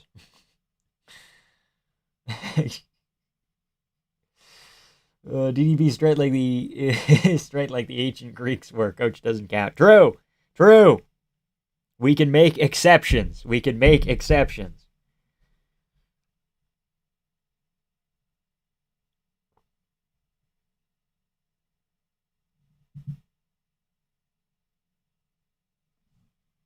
Did they boob Herb? Did they boob Herb Dean? They did boo him like pretty badly. Holy shit! I didn't have headphones on before. That was actually not that bad. That was not great. You can see the way he like waves and kind of looks around too. France England was electric. 4-6 England. You mean 6-4 England? What do you mean? All damage done by Delgado was in the first. Untrue. Bashi was on the front foot the whole round. Third round got takedowns, significant strikes. He got control time and takedowns. Takedowns and control time give you nothing on their own, by the way. So, just so you know that, so you don't embarrass yourself. Takedowns and control time effectively give you nothing. Unless there are no strikes, and then you can go to it as like secondary criteria. But you can't finish a fight by controlling someone, and a takedown has never finished a fight, unless it's a slam. Was Delgado really slamming him? There was a mat return or two, so it's like a little bit valuable, but holy shit. Control time and takedowns. Dude, Austin Bashi won the fight off control time and takedowns, dude. Shout out to the UFC Noche Mirror Dice. I know, dude. I love him. Dearly. This guy's like, he was on the front foot. He just, like, people will just keep being like, showing a bunch of criteria that just do fucking nothing. Dude, he controlled him and he was on the front foot and he landed takedowns. And it's like, you're just saying a bunch of things that don't matter. Next, you're going to be like, Austin Bashi dominated him because he dominated him. Next, we're just going to start using, like, colloquial terms. You know? That's how it goes.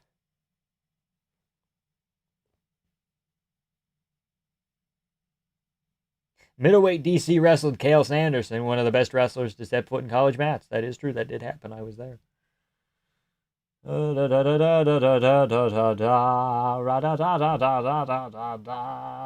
hear about how Mac killed his wife? Pretty crazy shit, man. I don't fucking care that much. There's actual criminals we got to deal with first. We got to deal with the actual criminals first before we start being like, yo, Max Holloway, like, hit on a married woman or an engaged woman or whatever, you know? We got to fucking... The BMF belt primed stupid UFC fans for... The BMF belt primed stupid UFC fans for special rules bouts and just never did special rules bouts. Yeah. Like, if the UFC wanted to do the BMF belt and be like, if you take someone down, you get a point deduction and you get your position taken away. If they wanted to go crazy. If you control someone for more than a minute, you start getting points deducted and we get to hit you with a fucking taser. You know, like, come on. Usman casually doing whiteface. I know, crazy world we live in. You got Impa or Eblen? I got Johnny Eblen. Didn't he already beat him before, right?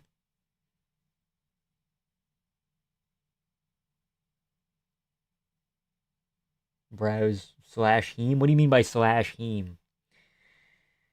The best is cocked. Gold Digger Express. Stop it. That's not nice. How far would middleweight DC go?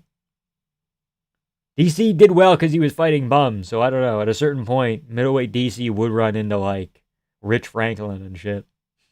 And then it gets difficult. Nah, middleweight DC beats Chael.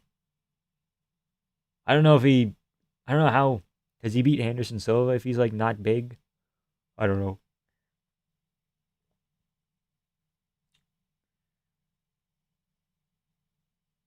More of an argument he won 3-0 than Bashi 2-1, yeah. Vamp, do you ever wish UFC did more spectacle stuff like open weight custom rolls? I think there's things that are more important to me than special rules bouts, personally. Like, I look at Ryzen and I'm like, they don't need to do special rules bouts. They just have better rules to begin with. Plus, they have spectacle. Ryzen does spectacle in a way that makes sense, where it's like, we're doing national anthems, and we're doing fireworks and shit, you know? If the UFC did that, I would prefer that as opposed to, like, we're drawing in viewership by doing Tyson Fury versus Aspinall mixed rules boxing. It's like, I thought Mighty Mouse versus Rod Tang, where it was like 1 round kickboxing, 1 round MMA, 1 round kickboxing, 1 round MMA. I thought that was kind of cool, right? But it kind of just created a situation where can DJ survive the first, and then if he takes down Rod Tang, he wins. And that's kind of what happened, right? Tommy McMillan, Alberto Montez up next. If they wanted to do special rules, I wouldn't necessarily be against it, but it's not something I'm clamoring for.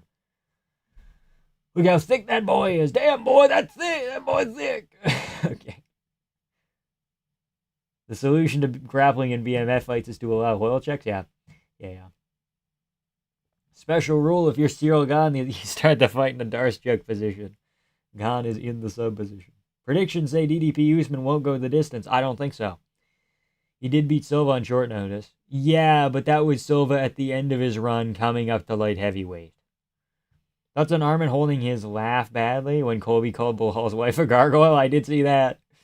Should Bilal beef with Armin as well? Yes. Dude, Bilal Askren, is that happening right now or is that tomorrow? Am I tweaking? When is the RAF event on? Why would they have to put it all at the same time? Why couldn't we have it be an early morning thing? Fuck. RAF. That's rag. I didn't want rag. I don't want Royal Air Force either.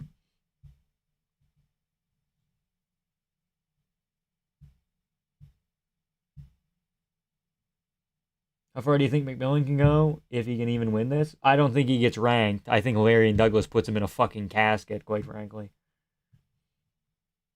Is this not mixed martial arts? It is, David, it is. But like I'm saying, if we wanted to go crazy and do some mixed rules bullshit. Yeah, Armin Colby is tonight. And also on that event is Askren Bilal. But that's not for a while, I don't think.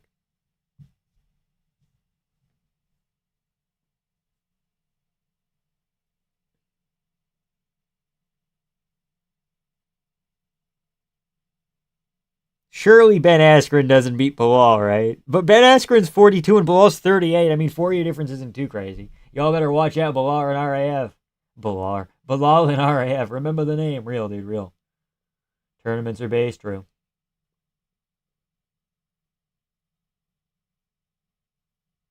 Larry Douglas puts Volk in a body bag, though? No, what the fuck? That's a logical leap. Being like, Larry Douglas beats both Volk and Tommy McMillan in the same way. That's fucking stupid. Fucking no. Praying for Ben and Colby. I think Colby being the one to stop Armin's run and send him back to the UFC would be kind of funny. Askren's going to lose because of his most recent illness. It's a very silly fight, I know. Ryan Garcia, Conor Ben looks good. Yep, true. It's pretty high level. More 738, my bad, yeah. Probably Ben Askren around 637. Co-main, yeah. Starts at 5K. Gotcha. More like 738. Gotcha. Okay. More like it's funny because there's some truth to it. Okay, I suppose. Am I the only one who thought Rod Tang was like 38? His fighting style isn't exactly the definition of longevity. True. Askren picked the least lethal fighter he could find, unless you're Sean Brady. But also someone that he could hypothetically out-wrestle. In the feature match, Clay Guida, Frankie Edgar, that's pretty sick. Both are 44. Both are high-level wrestlers. One from Illinois, one from New Jersey. That's a sick fight as well. Sick match. And then we have actual wrestlers, Armenians and such. I'm looking for a freak show. There's no freak show bullshit. It's only the top 3 fights that are freak show bullshit. I want more. Oh, Pat Downey's here, though. Hold on, Pat Downey here.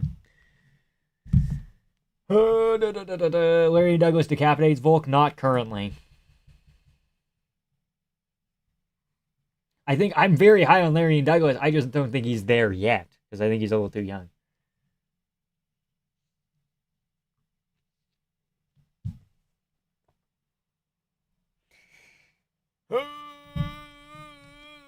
Okay.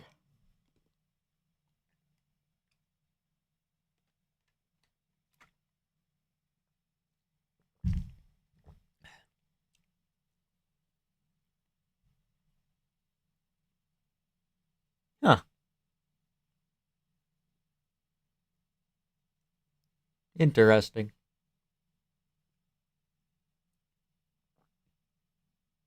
Tim Welch is still on fraud watch. Holy fucking shit. Tim Welch and Sean O'Malley aren't even here for Tommy McMillan or Ezra Elliott. They're not coaching either of them. And they want to fucking say, dude, the minute I say, hey, I think actually Tim Welch isn't the greatest coach I've ever seen because he kind of only has like one prospect in Sean O'Malley. Hey, let's break this up, guys. He only kind of has one prospect in Sean O'Malley, and Tommy McMillan like iffy, and Ezra Elliott's iffy. And then they tell me, yeah, no, they're actually really good. And then I say, oh, but actually, come to think of it, Ezra Elliott and Tommy McMillan, more so MMA lab guys that train at Red Hawk occasionally and get the Tim Welch, Sean O'Malley rub. And they're like, no, they train at Red Hawk full time. No, they fucking don't, or you'd be cornering them. Why the fuck is Drakkar close in Tommy McMillan's corner? Why the fuck was two random people in Ezra Elliott's corner? If they're Red Hawk guys and they're Tim Welch guys. If Tim Welch is such a good coach, where the fuck is he right now? That's my question, you know? I think people hype up Douglas way too much from what I've seen of him. Julia Rosa isn't that good, and the only accolade recently that people can give him is the one round against Melky. Yes, I understand that, but Larian was a menace on the regional scene. O'Malley said Tommy switched to Tim Welch's protege. Well, he's still training at the MMA lab because Drakkar Close is fucking cornering him, so. You don't know what it's like watching a guy rise up from the ashes to put out the entire LFA roster at gold and announce to everyone he's going to dominate the division once he gets a shot. Yeah. Montez is technically better. I just feel like McMillan will drown him with pressure. Very well could. Montez doesn't do well when he's backing up. He can, when it's pretty, when it's like this pretty outside striking fight, Montez does very well. But explain your beef with Tim Welch. I just think he's not the greatest coach, and I think he got lucky with O'Malley. And I think his other prospects, if they're not freak athletes, as a secondary factor, he's not even mainly coaching them because they're not here today. Weird feeling Islam's going to retire after beating Gary and it's going to be Morales Prates for the title. That's possible. That's very possible. I'm cold. Douglas is a good prospect, but we don't have enough data. That's fair. Vamp, I'm scared. It's fine, dude. If McMillan wins, it's not a bad thing. Jim Welch's wife about to give birth? Oh, is that why they're not there? Oh, well, why isn't Sean there then? Bang. Bang. Figured it out. We have the eye test, which says Larian Douglas has the wildest power featherweight has ever seen. Okay. Here we go. Fight's almost on. I have hair in my fingers again for some reason. Here we go. We're on. Security guard holding Tommy back. Looks like GM3. Here we go. Tommy McMillan moving forward early. That's what he's got to do to beat Montez. When Montez can make it pretty, he can win this. Hands very low from Tommy McMillan. Whoa! Whoa! I shouldn't have picked Montez. Spin kick Tommy McMillan. Going kind of crazy early. Montez doesn't really have enough power to do crazy things either here. You could catch him. Tommy is fight, Drew. What the fuck happened there? Why'd he fall over? Shit, I missed it. Is that red shit on his back a tattoo? Yes, it is. That's smart. Get red tattoos all over so damage doesn't show. Yeah. Yeah, technically the most, unbeatable fighter in the UFC is someone who has, a black tattoo around, like a raccoon around both of their eyes, and then they're tanned very bright red. Wait, Tim Welch isn't in the McMillan corner? No. Somebody said, he tried to fucking knee there. Somebody said Welch's wife is going into labor. I don't know if he was lying or not. I don't know. I hate red tattoos. They're kind of shit, but... Whoa, 1-2 Montez. Misses. Halfway done the round, McMillan so far. I'm fucking shaking and shivering. Are you Canadian? Yes. Yes, I am. Tommy's ducking under a lot of these.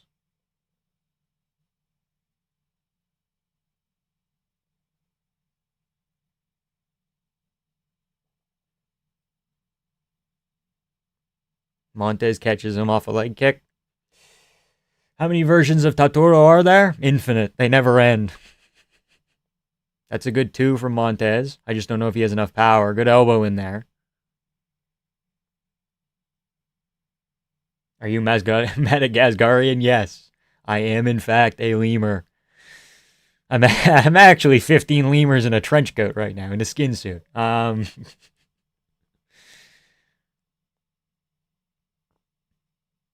can see some guy. Oh, shit, he might have dropped Tommy or he slipped. Hard to tell. There's some guy in the back that's going. He's going like this in the back.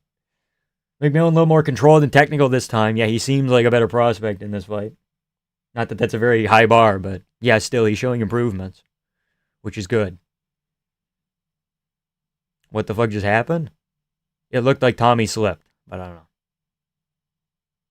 Montez needs to raise his fucking hands, please. Please and thank you, big guy.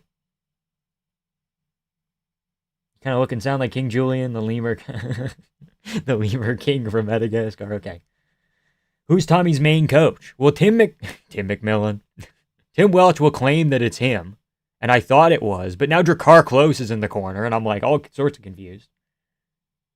McMillan's rangy? Yeah, he's very big for featherweight, and he's kind of lanky. He's almost built like Chase Hooper if he had like 5 more pounds of muscle. If you just like took Chase Hooper and you went a little bit. He's trying to lay into Montez. Montez has got to get off at an angle. He's chicken leg wobbly. Oh shit. Oh shit. McMillan to the body now. That's fucking sick, dude. Montez still circling. He looks worse for wear than Tommy, even though Tommy has slowed down a little bit.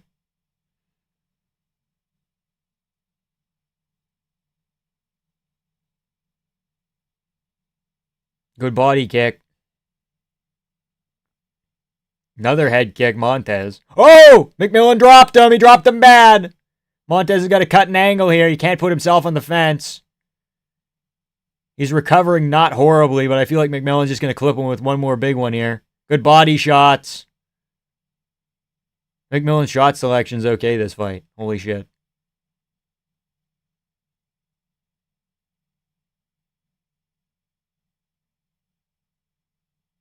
"38 seconds. I don't know if Montez can survive that. Feel like McMillan's going to catch him with a knee when he's dipping under here.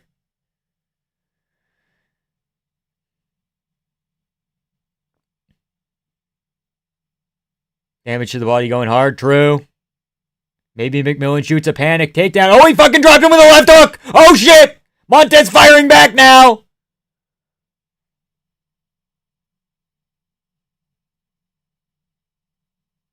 "10 seconds left. Montez beckons him on.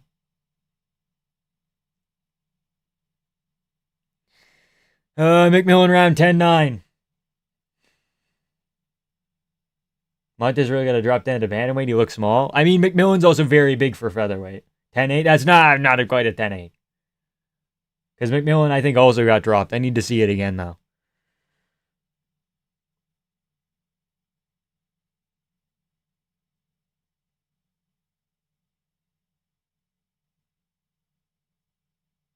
I think that is a Tommy round. Montez is coached by Sensei Big Daddy Splash out of the goat shed. True, but maybe he'll help him out. I don't know. We don't know yet.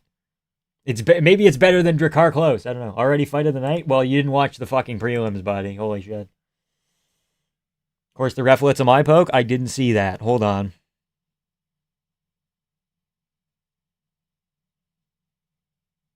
Splish, splash, I'm having a bath. Sick. Bang, big 2 from Tommy. I'm thinking Tommy 10-9. Montez looking defeated in the corner. Oh no, he's going to quit on the stool like Taptoro. Not quit, we're kidding. Good jab. Oh, did he eye poke him there? I think he might have, yeah, with the thumb out. Tommy coming forward again here. Montez trying to swing back. Call it Alexandre. Tommy got pseudo dropped twice, yeah. One of them seemed like an off balance. The other one was kind of a knockdown.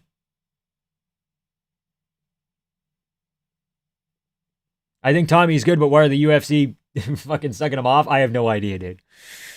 They probably shouldn't, but they think he's marketable, so they'll patty pin with it up and be like, "A star is born." Bradley Cooper, Lady Gaga, A Star is Born. Here we go. McMillan jabs, McMillan body shots. Montez is just eating a ton of these. He's got to get respect back. I get no respect. I tell you, I'm fighting Tommy McMillan. I get no respect around here. What fight was better? Give me a second.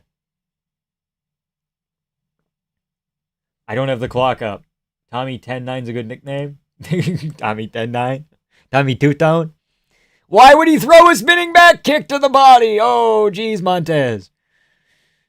Oh, even though McMillan's missing a bunch, he's investing in the body, and that's taking away the gas tank. What's up with the clock? It's there now, my bad. McMillan has a crazy pace to win. Yeah, I don't think Montez is, I don't know. He has to fucking chin him with some big meaty hook. True. Good jab. Tommy's nose is broken. Montez's hair is thinning. This is crazy.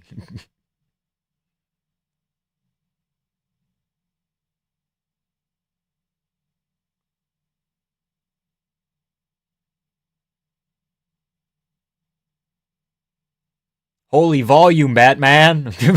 What the fuck? Body damage gonna end at round 3, yeah. Seems like it. It could. I don't know. McMillan, like, sometimes will go to the body, and then other times in open space he won't. So, depends on if Montez gets cornered again. Which he probably will, but. Leg kick. Misses. McMillan, big 1-2. One uppercut. Montez circles again. Pretty durable. Montez got that Paulo Costa hair, yeah. Oh! Good right hook to the body. McMillan again. Montez leaning over now. McMillan very labored, though. Absolutely raised my opinion of Tommy. Me too, dude. Me too. He looks way better than he did in the first fucking UFC fight. Like, 40% better. Tommy 10-9 versus No Mas Montez. Featherweight has a new Max Holloway. I just don't think McMillan has this nutty chin of Max Holloway. He's already got dropped twice today. And he got buzzed by Zucchini.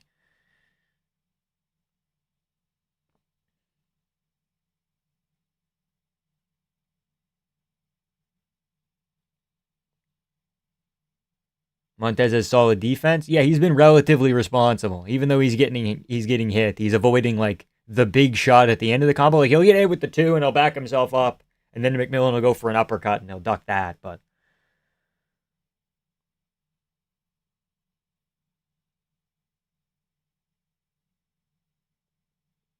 over 3 times his per minute volume's crazy. Yeah.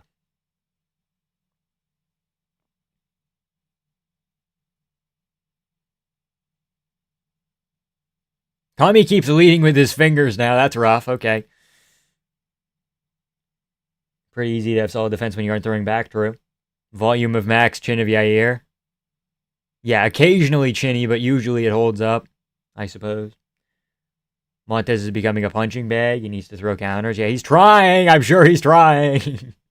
Yeah, stats are nutty as well.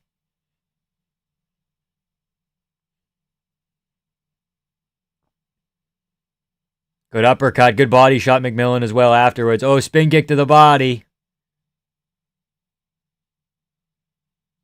He's almost catching him with the lead hook when McMillan's kind of ducking out of range. He almost catches him with it every time. He has caught him with it a couple. Montez does need that 1 in 100 shot right now. He's got to try and set up some big counter off of a McMillan exit that he fucks up. He's literally third round Tapturo maxing. True. McMillan back to the body. Tons of hooks and a knee as well. Volume on him. But Montez gets off the fence here. That's big for him. He's just bought himself an extra 10 seconds or so. Oh, the round's over. Never mind. Oh, now they're talking shit. Okay. If you don't think that's a 10-8, don't stop watching. Yeah, that round is a 10-8. The first round would be a 10-8 if McMillan didn't get dropped. But that round, I think, is a 10-8. I don't think Montez fucking threw anything. I think it's 4 punches. Something like that. Body pays dividends, Drew. Grab him by the scruff of the chest and stop the little nose off the thing, yeah. Alberto Montez Tantes. Pa pa pa pa pa. Fuck. Montez Tantes. What are we doing?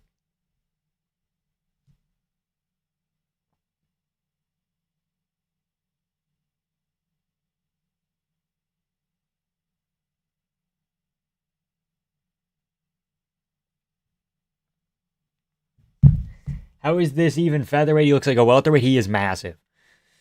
10-8 Montez just didn't throw back.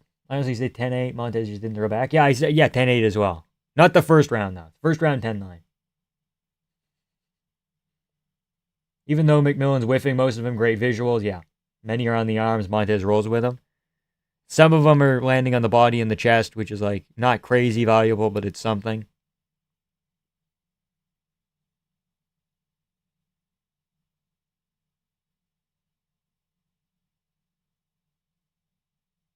Shot a bad takedown. Now he's on the ground. Bottom side control. Now he's stuck on the ground. He's getting leg kicked. Fuck. McMillan's punching style reminds me of Diego Lopez. Yeah, he's got enough power to make it work, but it's technically not proper. But if it's coming from weird angles, it doesn't matter. Tommy McMillan is basically Chase Hooper's alter ego. If Chase Hooper was actually good at fighting, he would be Tommy McMillan. They do have kind of similar builds a little bit. Montez still on his bike.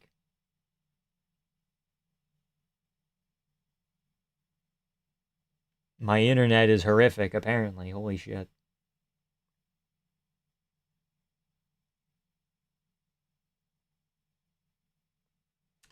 We're back. Okay, there we go. We're back. Fucking big shots from McMillan. Oh, no, he's flipping him off. Oh, no. Oh, no, he's flipping him off. Big up elbow. He's going to drop him here to his ass and finish him, I think. Maybe not. He's just putting jabs on him now. Fuck. Leg kick Montez. Montez is trying, I guess. And he's cutting angles well when Tommy overcommits. How tough is Montez? Very fucking tough, apparently. Either that or Tommy's a little bit pillow-fisted, which might also be possible. Montez is getting catered? Okay, it's not that bad. Montez is the more technical striker? Well, technically, yes. But unfortunately, this is not a technical striking battle. Oh, fuck, now Tommy's hurting him a little bit. Good elbow. Uppercut lead hook. Montez needs to clip him with that fucking... He needs to put everything into like a check lead hook as he cuts an angle. Yeah, he sort of is, but technically doesn't always win you the fight. Yeah. I would say Montez, like, his punching form is better, but doesn't fucking matter. Holy shit, he's quadrupled his strikes.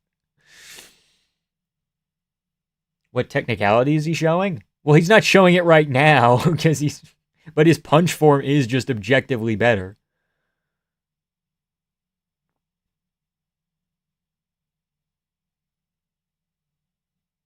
Getting beat the fuck up. That's not what we're talking about. That's not what the question is. Holy shit. Montez on his way to become Ferguson 2.0.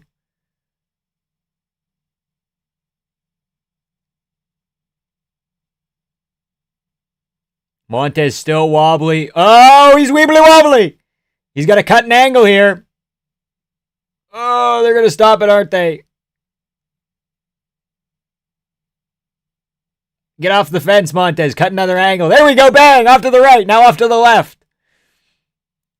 It's going to be it here. Oh, that's it. Tommy McMillan, what a win. They called him a superstar again, these fuckers. These fuckers called him a superstar again. 30-25 standing. If it goes the distance, yeah, no, it's not. They called him a superstar again, which is fucking silly. Stipe is the more technical striker to Ngannou. Yes, exactly. What a fucking win, dude. Broke him. Fucking badly. Okay, Tommy. Okay, Tommy. We can see you being a top 15 guy now. Okay. Understandable.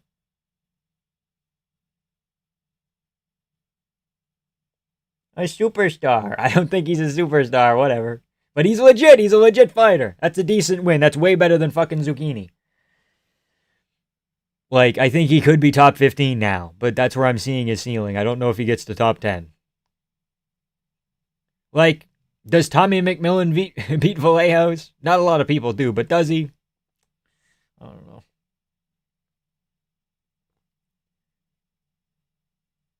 Unranked superstar? Yes.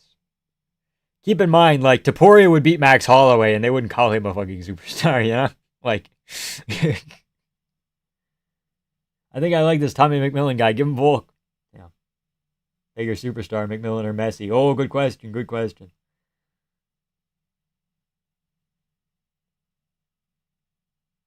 UFC website says McMillan was minus 15. He was not minus 1,500.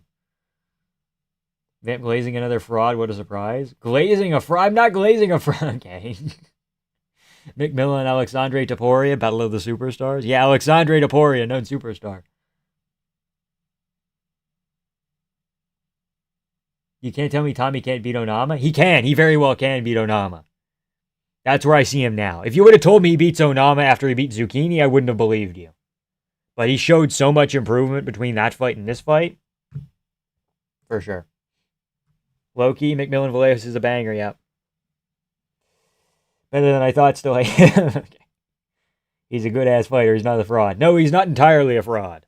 But I don't think he's a superstar either. Still an industry plant, but whatever, he's fine. Yeah. Huge for the Division 2. Could see him going far. Yeah. Definitely fight of the night, for sure. After that first round, I wasn't sure, because it's like, is this really better than fucking, what's it called?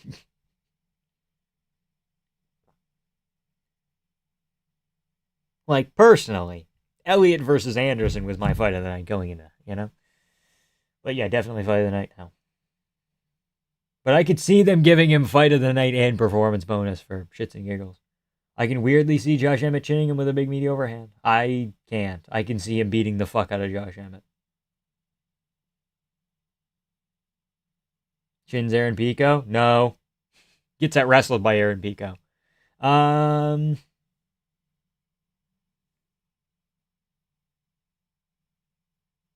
At least he single-handedly earned Montez 100K. Yeah. Definitely way more than his combined show win. Yeah. Emmett is a beast, dude. Josh Emmett's a fucking beast, dude. That's why he's taking 2 rounds off Lerone Murphy. Performance of the night, not fight of the night. That's fight of the night. Unless there's something better, but I don't think so. I think Larian fucking kills him. But again, Larian kills a lot of people.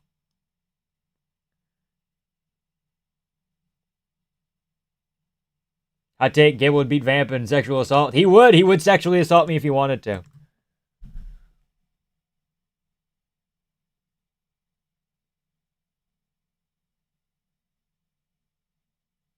Appreciate the $2.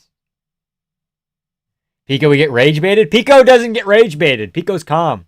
Pico's cool, collected.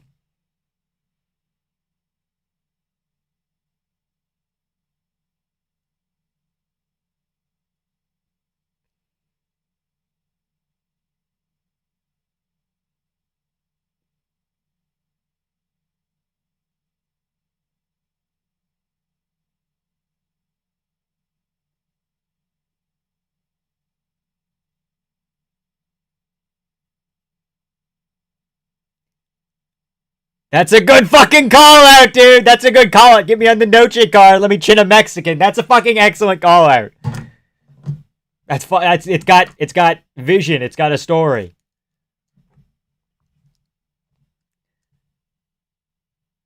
Is that Islam Gary gonna go? What the fuck are you thinking?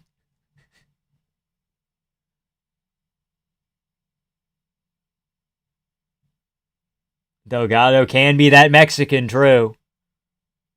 Pico's a sensitive young man, yeah. That's also true. Fuck, he could get rage baited.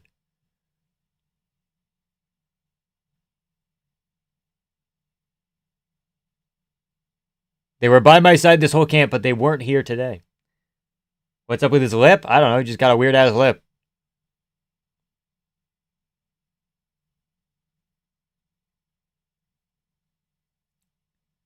That's not how blessings work. You don't earn blessings.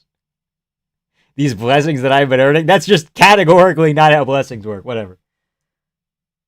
I can see Tom using his offensive wrestling to win that fight. However, he's retarded. Uncle Dana phrase is still overused, bruh. He does not see you anywhere near his level. Yeah.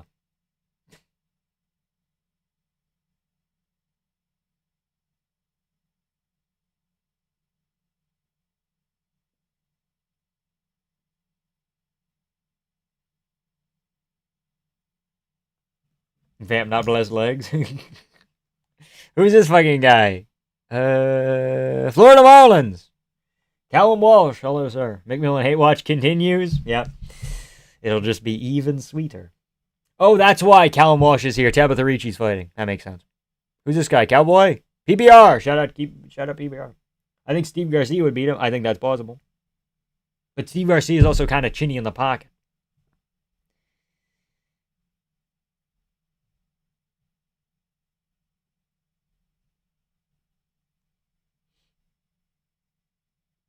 Who's ready for Tabitha Ricci after that barn burner? No, fucking Fatima Klein's gonna finish Tabitha Ricci, bro. Come on. Get with the program, dude.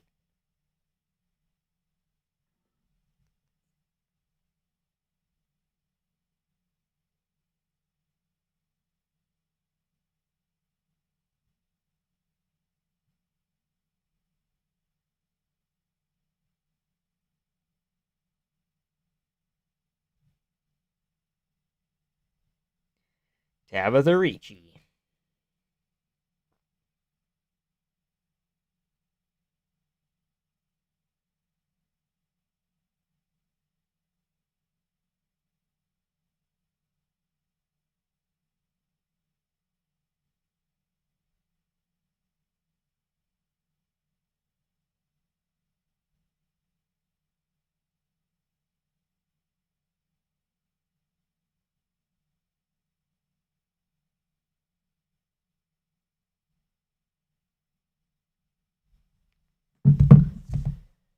What the fuck is that vamp in a cowboy hat? Yeah, it's my cousin, dude.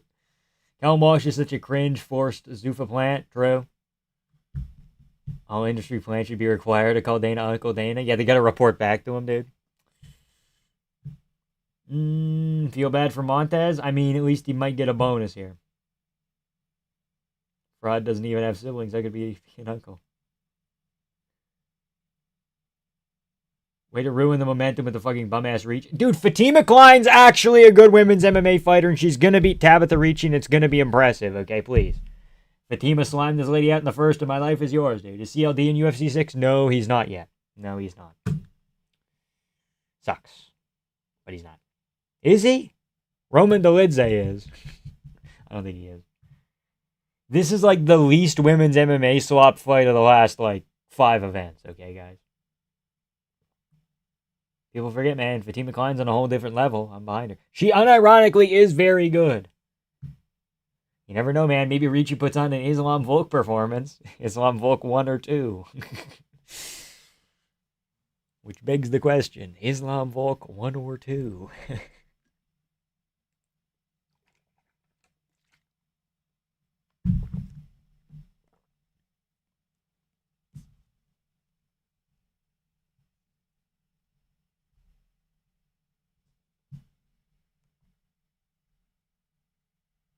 Theory of mine, McMillan's a game planner. He knows he's favored to get bonuses and is making a personality, making wars of guys he's better than to farm bonuses. That could be possible. That could be possible.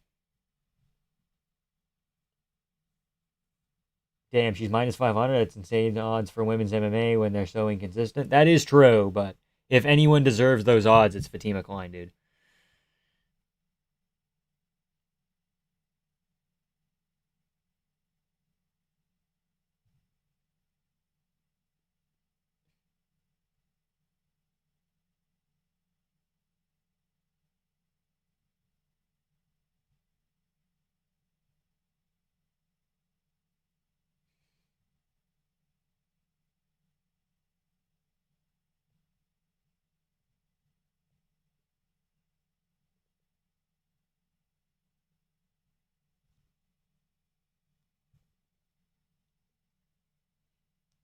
They gave Drickus red eyes and zoomed in on him? What, like he's a fucking android, or? Come on.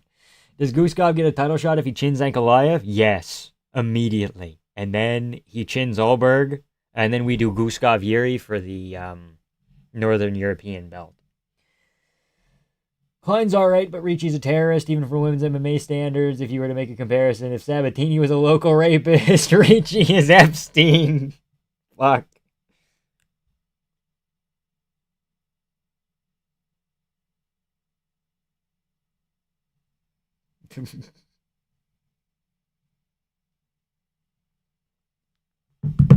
DDP by 9mm. Remembers the good old days when Drickus' record was 22-2. Oh, the good old days. So said Vulcan popped. He's genuinely an underrated monster, been for years. Yeah, he got kind of swindled because he met with a guy that was like, we're going to help you with your recovery. And we're going to do blue light therapy. We're going to do this and we're going to do that. And then the guy pulled out a briefcase and he said, would you like to take this thing? And then he said, is it legal? And then Ozdemir put it in his body. And then the guy says, I was kidding. It was illegal. And then Ozdemir's like, fuck, I didn't mean to. I don't know. Van, would you buy Tabitha Ricci's fight worn shorts for $100? No.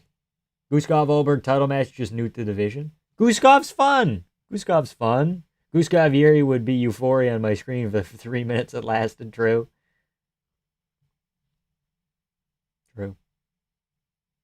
Yeah, the division's in a weird spot. I heard that they were trying to add Yuri Paulo Costa to 330 or 331, but I haven't been able to clarify that with anybody else. I'm not sure yet. Bro gave us the most unbelievable excuse. No, if you look, like Ozdemir did a lengthy Instagram post where it's like 10 slides, and he's like, he kind of tricked me into it and shit. It's not the thing.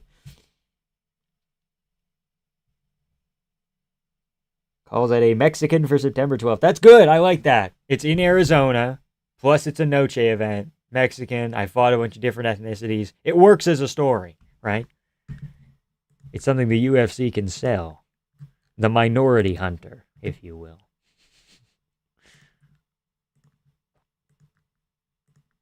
We just need to get Tommy Gun like a Crocodile Dundee hat. Based Vulcan, another reason to like him? Okay. Okay. Am I the only one who thinks D-Rod could fluke a KO over Medic? No. Well, I guess he could fluke a KO, but it would have to be a fluke, so I'm thinking like 10% chance. What's the context of Covington dropping the N-bomb? He just feels like it, and he feels like he's at liberty too, I guess. Ozdemir was Dillashaw maxing? Dillashaw knew what he was doing. This guy got, like, the guy pulled out a briefcase and was like, take this for recovery. And then Ozdemir's like, this is an EPO, right? As the needle's going in. And the other guy's like, yo, of course it's EPO. And Ozdemir's like, shit. You know? Dillashaw was like concocting a bunch of bullshit.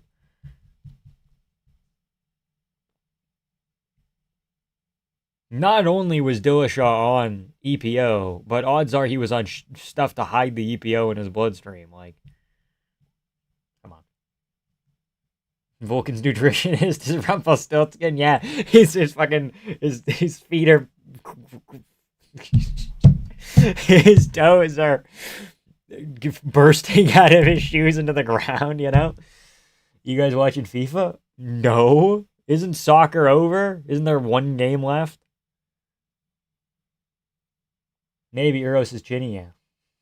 Volkan would be Jan. That would be a sick fight. Maybe. Volkan Ozdemir is like an underrated win. As far as Daniel Cormier's resume goes, Volkan Ozdemir is like one of the good parts of it, you know? TJ was in the lab like Jesse Pinkman, true. TJ Dillashaw's B sample all got tested after he popped and they never found anything. I maintain that he only used it to nurse an injury. I will die on that hill. No, dude. He did it to make weight. Because he was cutting weight so much that he was fucking anemic. So then he took it to get blood cells back into his bloodstream. White blood cells? Red blood cells? His count was low for whatever attempt at cells. So he took that to raise his rate because he was cutting so much and eating so little. It wasn't nursing an injury. It was nursing a weight cut that he wasn't prepared to do.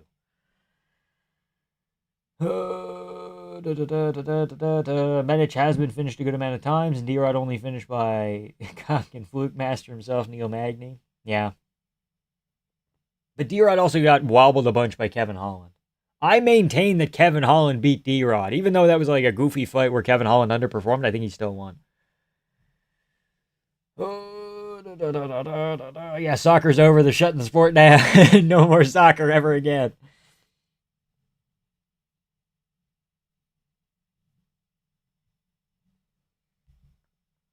D-Rod's 39 and slow. That's true as well. That's why it would have to be him again, fluking a KO over Aerosmith.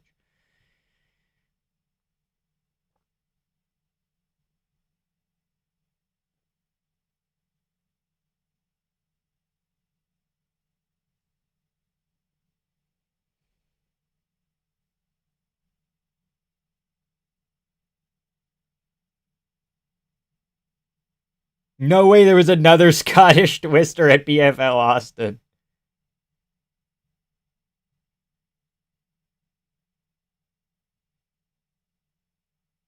According to a French journalist, the UFC has made an offer to Saladin Parnasse for a top 10 matchup as a main event in Paris. When's the Paris card? September? Holy shit, this could be kind of big. Yeah, there's no main event for that fight night. Holy shit, dude. Holy shit. Parnasse may be getting signed to the UFC. That's big. It's pretty big. The fuck's this reach tip? Does Amosov beat Makhachev? No, I think his striking isn't good enough to do it. But I think... Excuse me. I think if everybody else leaves... Not if everybody else leaves. I think if Makhachev leaves, Amosov beats a lot of the other people. I think Amosov beats Gary. Prates. He's pretty big, so maybe he beats Morales. Brady, JDM, Bonfim. I think he beats most of them. Gary's a little bit wonky. Because Gary's technically very good. But I could see Amosov just subbing Prates and fucking around. Michael Chiesa is back there. I see him. Could be huge. True. Here we go. We're on. Tabitha Ricci immediately moving forward against Fatima Klein. If true, that's great. Yeah, main event in Paris in, I believe, September. Or is that late August?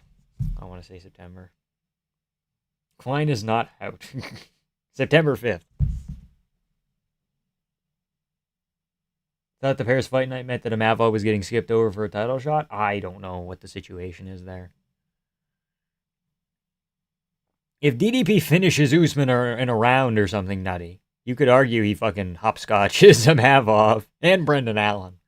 But mostly Amavov. Is Saladin Parnasse that big in France? Yes. In the same way that, like, you'd think that the UFC would sign Kaya Sakura to have an event in Japan, you would sign Saladin Parnasse to have an event in France and have it do really fucking well. He has oomph over there, dude. Can I think of a comparison? I don't know. I'm bringing back Club Penguin. Sick.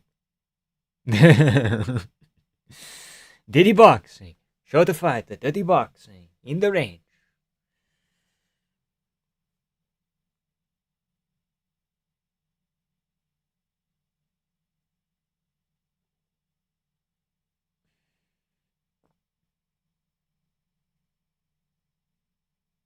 We're still circling around at range. Not much has happened.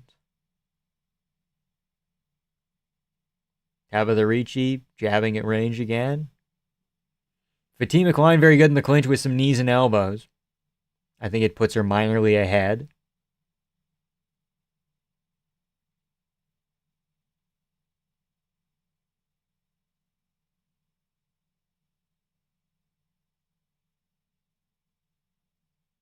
Once again, Fatima Klein actually looks like a fighter. Or fights like one. Not looks like one. Not visually, I mean like visually in the way she moves. Whoa, what the fuck was that? Holy fucking shit, that was sick. Holy fucking shit, that was sick. What a back take. And now she's got the body lock and she takes Tabitha Ricci down immediately in like a mount almost. Tabitha Ricci gonna try and go Kimura. If I'm Klein, I'm going to maybe step over and get a hook in.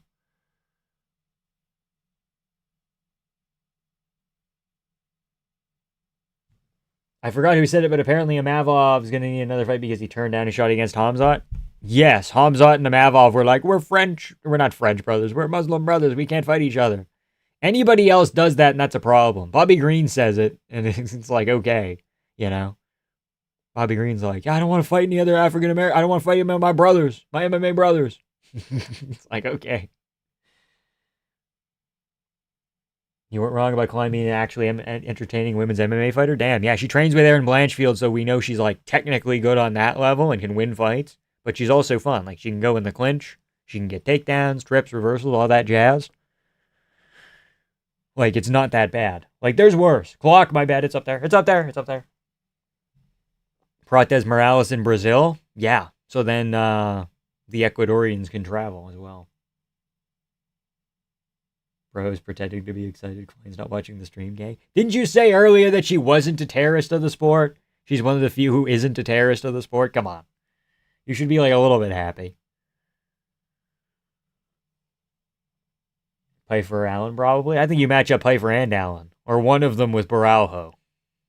What's Baralho up to?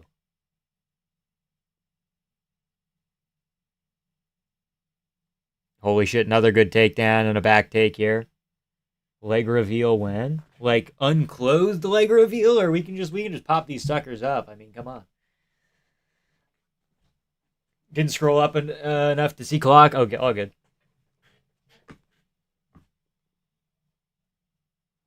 Damn, that was nasty. Damn, that was nasty.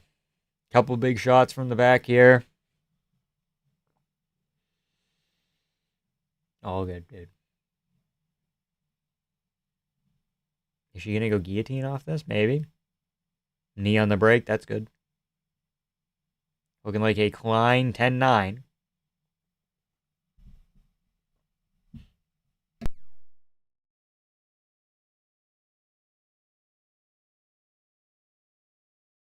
We're back. We're back. Sneezy McGee over here. Happy for her. Just don't care for women's MMA enough to get excited. You're LARPing, Vamp. You gotta get excited when you can get excited, okay? Am I crazy for saying Morales could wrestle? Fuck Prates. Huge, has wrestling and judo background. Prates got taken out by JDM like 3 times. Morales not winning on the feet, so we would have to. A 10 Klein, if you would. if you would like, rather. Klein wears her shorts up to her belly button, Tyson Fury ass style. That's how you gotta bait out the low blows. I don't care about women's MMA, but it's normally 10 or 100 times more boring, yeah. Like, at least Klein fights well in transition, you know?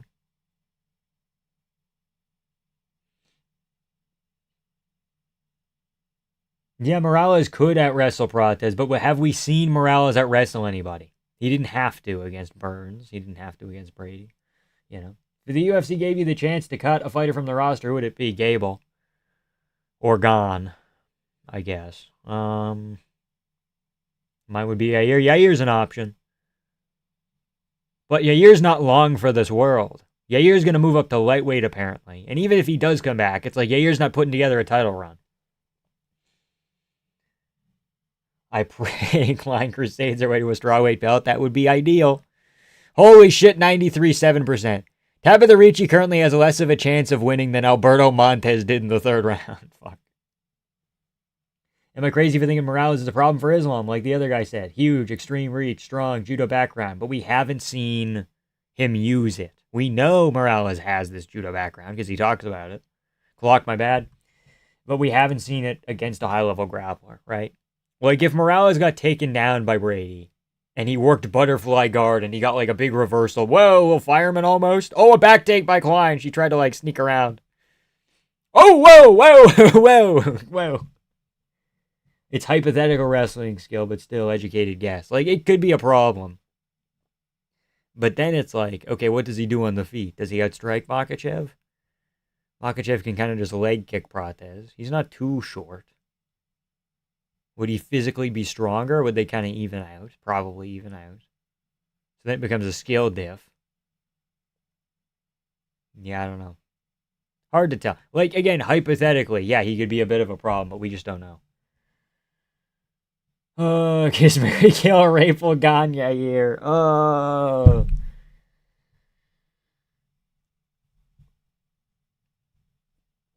Mary Yair, I guess. Kill Gon, kiss Rapel. Wait. Kill Rapel, kiss Gon. Kill Rapel, kiss Gon. Mary Yair. We could make it work. We could be like 2.5 men. We could have a 2.5 men situation going on. Spinning elbow on the ground from Klein. Yeah, I know she's nutty. Honestly, Morales is just on his John Jones Diddy arc, and there's nothing anyone can do about it. Potentially. Potentially.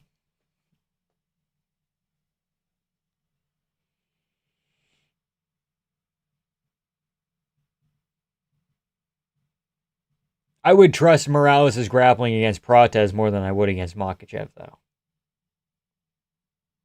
But that's kind of weird, because in the same way, like, I think Gary overall has a better chance of beating Makhachev, but Prates has a weirdly better chance because he has the threat of the KO more than Gary does. So he kind of almost evens out, but not quite, but it's weird. Rabel almost loopholed his way out of getting killed to experience. And then I'm like, okay, has Cyril Gane done any crimes? And also, would Cyril Gane be a good kisser if he's French? Yes. So we can just kill Rabel. And Yair, no crimes, kind of just a shithead. You know, nobody says it has to be a happy, healthy marriage, okay? Marrying Yair would make no difference. He'd only show up once every 3 years. Fuck. Fucking good. Looking like another Klein round. I'll be honest, I haven't paying as much attention. Haven't been paying as much attention. I can't talk. Klein doing the Volk run forward combo with the leg kick thing. Never seen anyone else do it. She learned it from Volk. Like a chameleon. Klein can learn how to do anything at a moment's notice. Wasn't Yair a pimp or something at one point? No, he was dressed like a pimp at a press conference, so I called him a pimp.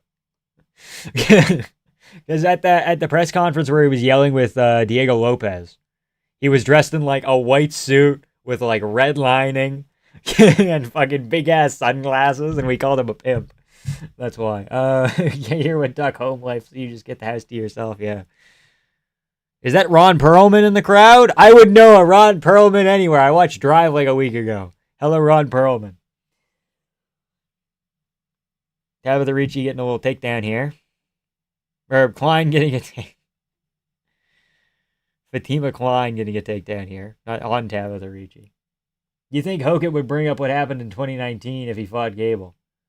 I think he should. I think he should have brought up the Epstein files when he was there as well, when he was at the White House. I think that would have been the move, but fuck.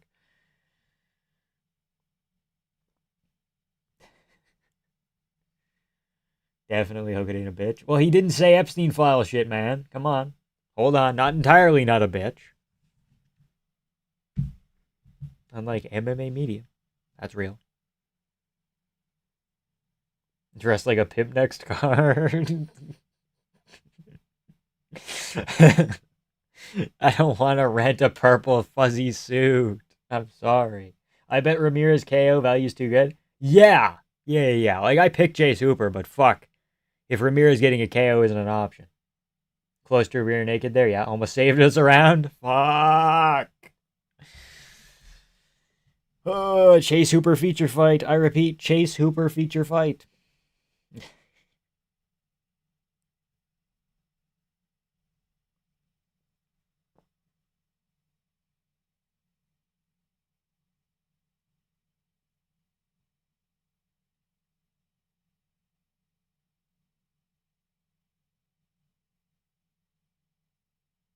Did Andrew Tate get arrested? Uh-oh.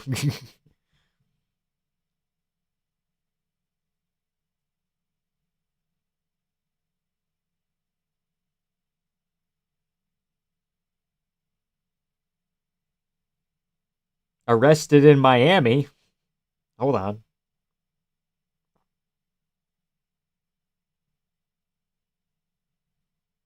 Well, what's the crime? Eating a Chinese succulent meal in Miami? Every time I see Ron Perlman, I'm reminded of that toilet water tweet. Yeah. I'm ranked 33 in the PFL card for picks. I didn't even do any research. Out of how many people picked at 34? We're kidding. Hogan's a wannabe Chael, not a wannabe Strickland. Hogan bringing out the Michelle Obama line was already said before. He's already said before, rather, was such a letdown when he has the chance to go crazy. True. Hooper sub Ramirez KO is the definition of good value because they're both equally possible. That's the fight that goes to a decision. His life was threatened, most definitely. Just recall DC's face when asked about the mere gambling fixing tweet. If Hogan brought up the files, they were going to disappear and bring out a Jim Carrey. Well, you just hate muscle bound women. Racism. Racism. What did they do to get arrested in Miami? Hold on.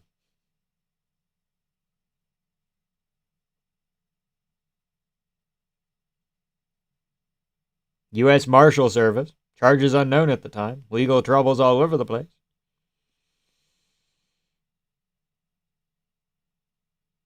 Evading capture for a while. Okay, sorry, cool. Facing charges in the UK as well. They might get extradited. Fatima Klein getting takedowns and shit. Everyone talks about getting beat up in front of your wife and kids. How about in front of your boyfriend, husband? Callum Walsh is going to be disappointed. 1,000 people on the PFL card. Okay, that's decent, yeah.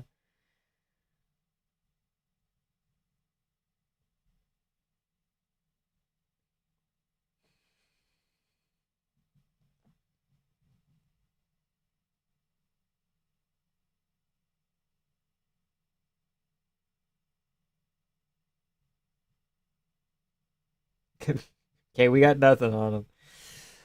It'd be funny if I look away and Fatima just gets chinned, but it's not happening. With the Tate brother assume prostitution. True. Michelle and Barack Obama are infamous on the island for doing shit heinous. For doing a shit so heinous, even the rest of the pedo cannibals get disgusted. Okay.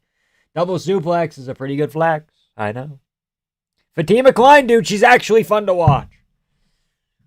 Rory Taporia Klein Airlines. Which one you flying on? Rory McDonald Airlines, 100%, dude. Ragdoll and Nate Diaz. Come on, man. Come on, man. Who does that to Nate Diaz, bro?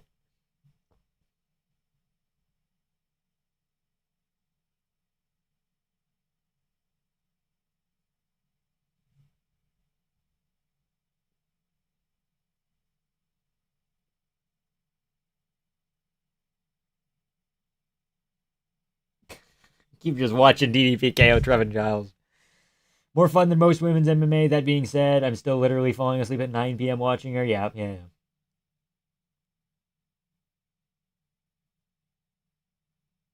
Chicken the white guy gad for real. You take that back. She has a serious boyfriend. It's not very nice. Fatima, my beloved, we will make. Okay, I didn't say that. We didn't say that part out loud. Okay, let's calm down. That's a joke. Her eyes are pretty big for her head, yeah. But I mean, we all know a guy like that, so it's fine.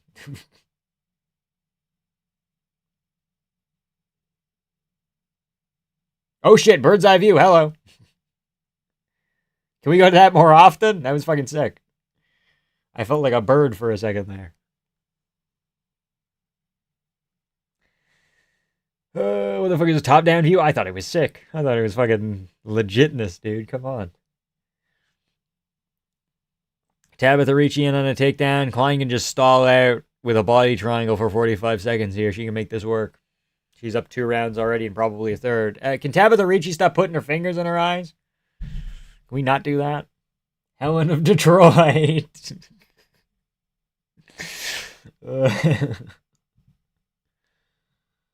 Has there ever been a low blow stoppage in women's MMA? Yes, I remember that. It was in the Apex. Reference to my favorite game. Shout out Hotline Miami. Ricci's such a fucking sick fighter, man. Ricci? No, Ricci didn't fucking do shit this fight.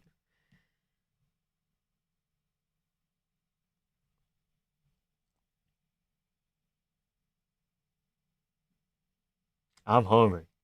Guess what I get to do after this? I get to have Caesar salad. Caesar salad. So excited, dude. But like homemade Caesar salad, too. Not. I didn't make the lettuce. I bought the lettuce, but I'm assembling the parts individually, and I'm making the dressing. That was a tit stoppage, not a low blow. Oh fuck. Oh, maybe not then. But I've seen stoppages. I've seen like minor stoppages, like let's take a minute because you got hit there, you know. Fatima Klein, can a female MMA fighter win over the fans without an ass? We'll find out. Coming up next.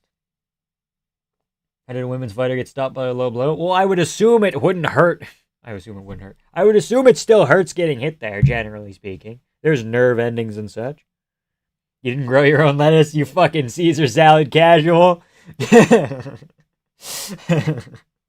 You'd hype up too if you only had a 61-inch reach.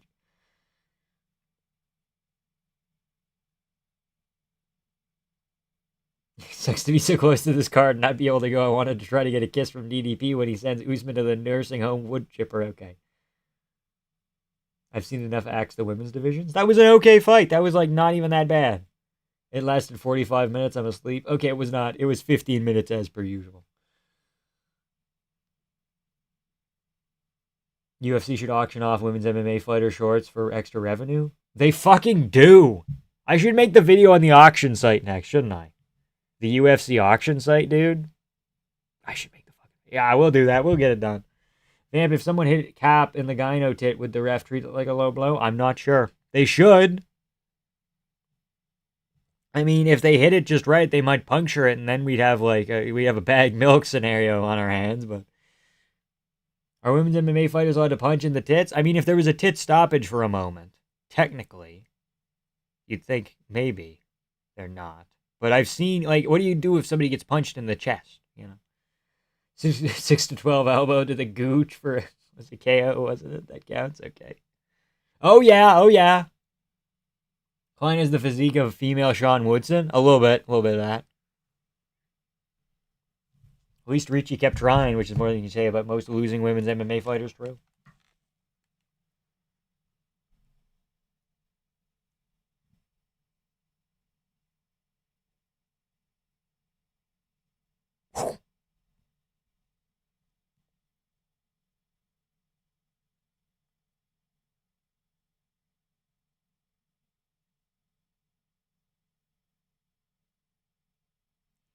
So real, Fatima Klein, so real. Thought Klein was British? No, she's from New Jersey, I think. Was she fighting with a nose piercing? I think that's a little bit of blood. Or a mole or something.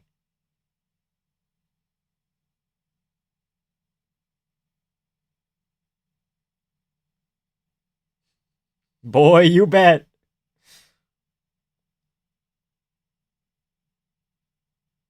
Ricci can't believe she lost the decision. Her ass failed her. No.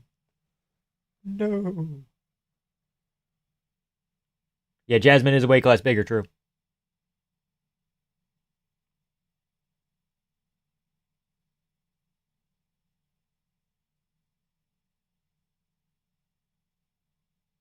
Okay, alright. Gotta just start naming names at the end there. Appreciate it. Anybody in the top 5? We got the one with the hair and the one with the red hair. And we got the one who's champion that kind of shouldn't be. And we got the Asian one, but not the Asian one you're thinking of. And we got the people's main event next, yeah. Lemos versus Klein seems fun, true. Let's do it. Is Fatima a little special? Aren't we all? Anyone not named Zhang Weili? Zhang Weili's off filming movies right now. And doing steroids, but mostly filming movies. She thoroughly dismantled him. Would anyone pick Dern over Klein?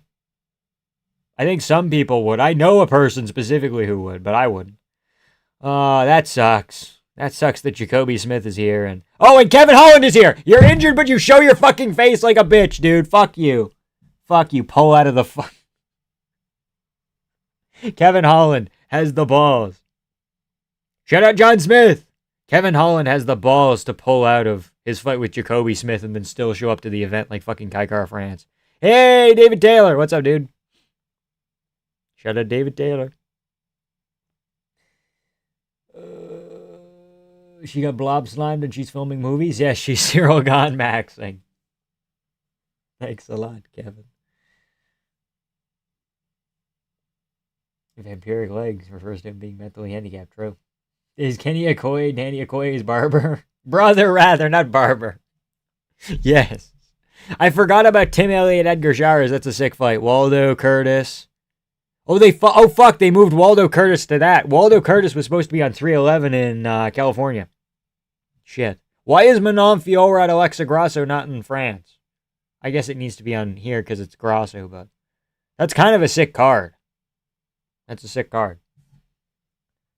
Let my queen cycle off in peace. Okay, Danny Okoye is the tight. Danny Okoye is tight with the UFC. Why? How? I don't know, man.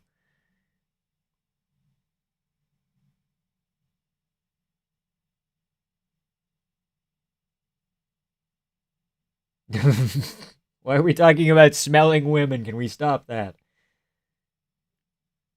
Wait, whatever happened to Kai? Did he just get his title shot and dip from the sport? Kara France, he's doing like business. He said he needed time off to heal from injuries. He wanted to spend time with his family, I think. And he wanted to do business stuff. And he just wanted some time off to refresh himself. Sure, why not? I'm about to sniff you so hard. No, let's not do that. Let's not sniff off my toupee, all right? Let's not go for that, okay?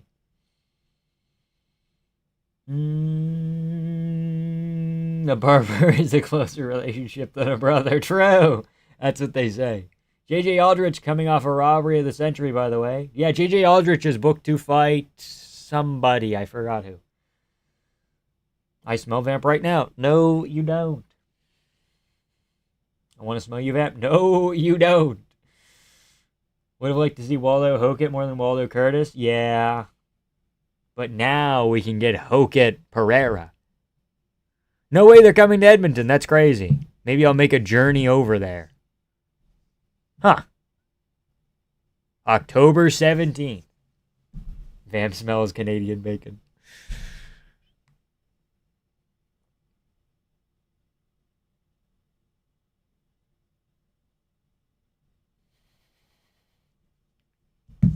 Did you know that Mr. Mosby from The Sweet Life of Zack and Cody spent 3 years in prison for manslaughter? True story. I know, dude. We all know what Cara France is busy doing.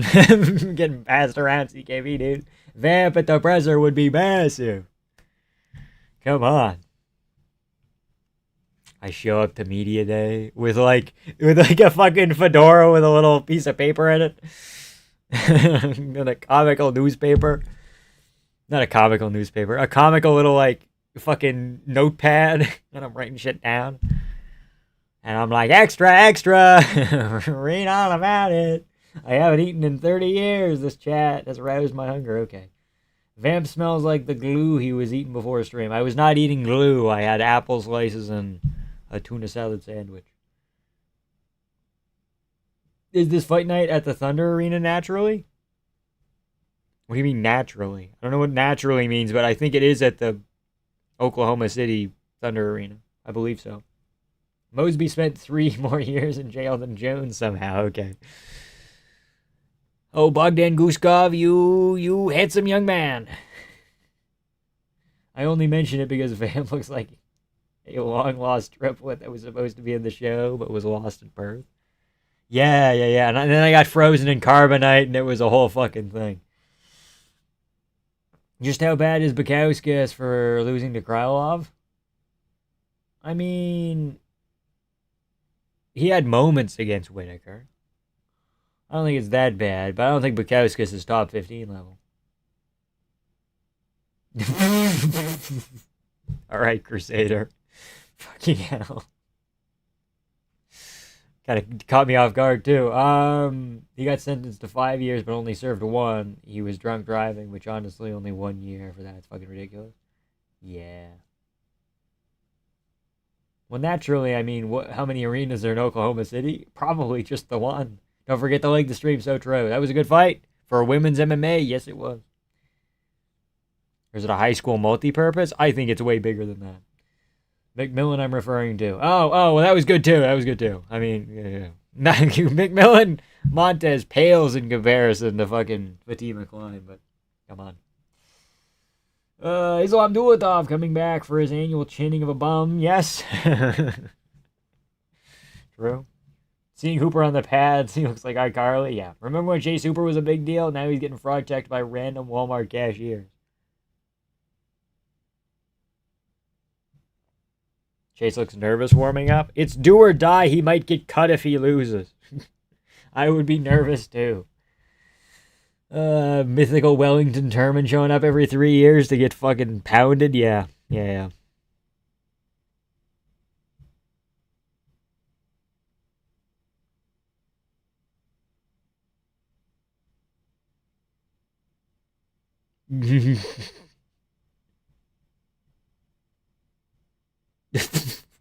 Fatima Klein fucking taunting after she did a suplex was silly. Incredibly silly, dude. And then she did another. Oh, buddy, come on. Main card has 5 fights? Yes.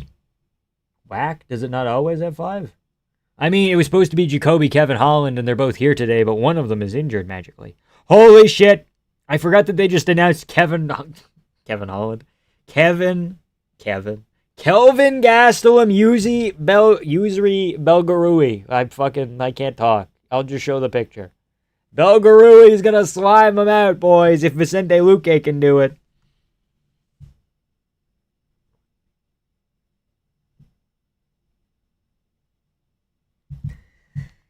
You'd slime out Hooper with your shotgun back kick. Dude, his fucking liver'd be in a different continent. Hooper's last 2 wins were both in their 40s.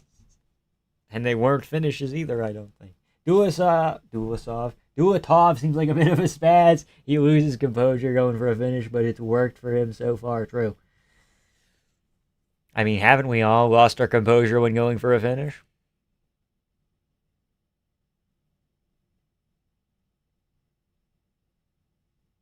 Why are we showing the Oklahoma City highlights?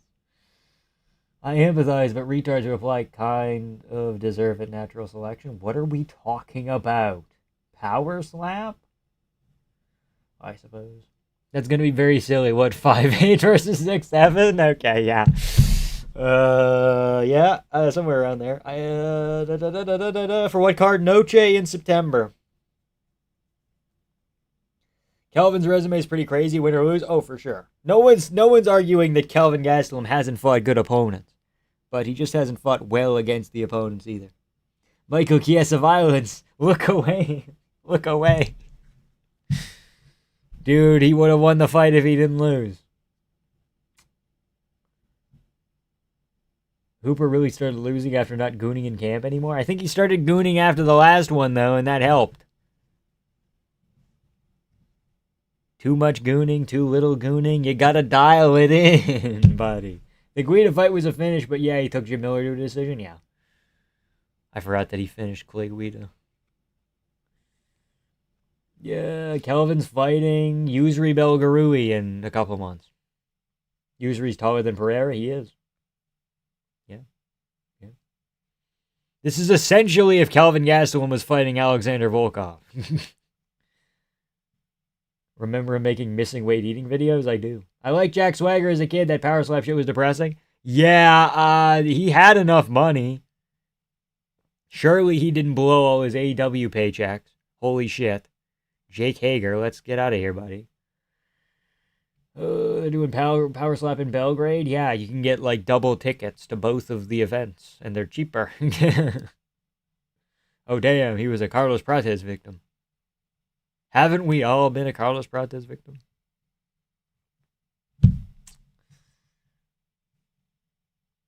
Crazy how long they're taking after a decision. They wanted to hype up Oklahoma City as an idea. Vamp, you're talking a lot of shit for a guy in gooning range. I am not in gooning range. I'm outside of gooning range. You can't goon on me. You can't. You wish. Quite frankly, you wish. But you can't get it done because you are not the top gooner in your class. You are a B+ gooner at best. Mitch's only highlights are grazing 1-2s. I know.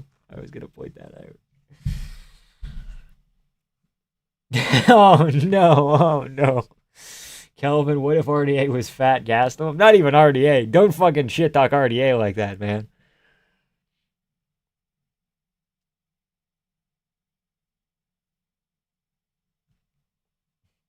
Vamp, one night with Prates or with Yuri? What do you mean by one night? What are we insinuating? What, like partying?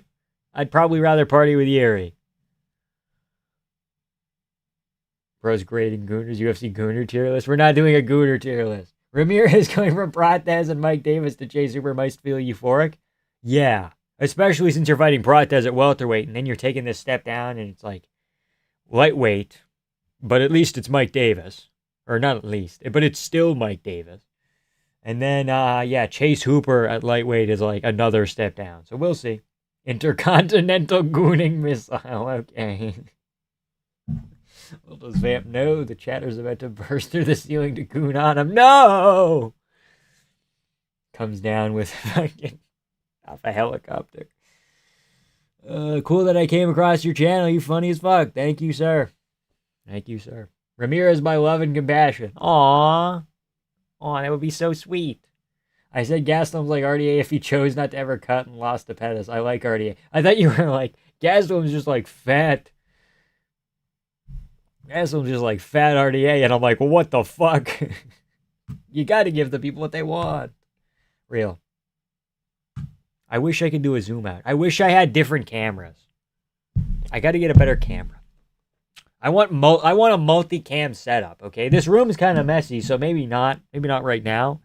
But in the future, I want that. I want to be stream deck switching.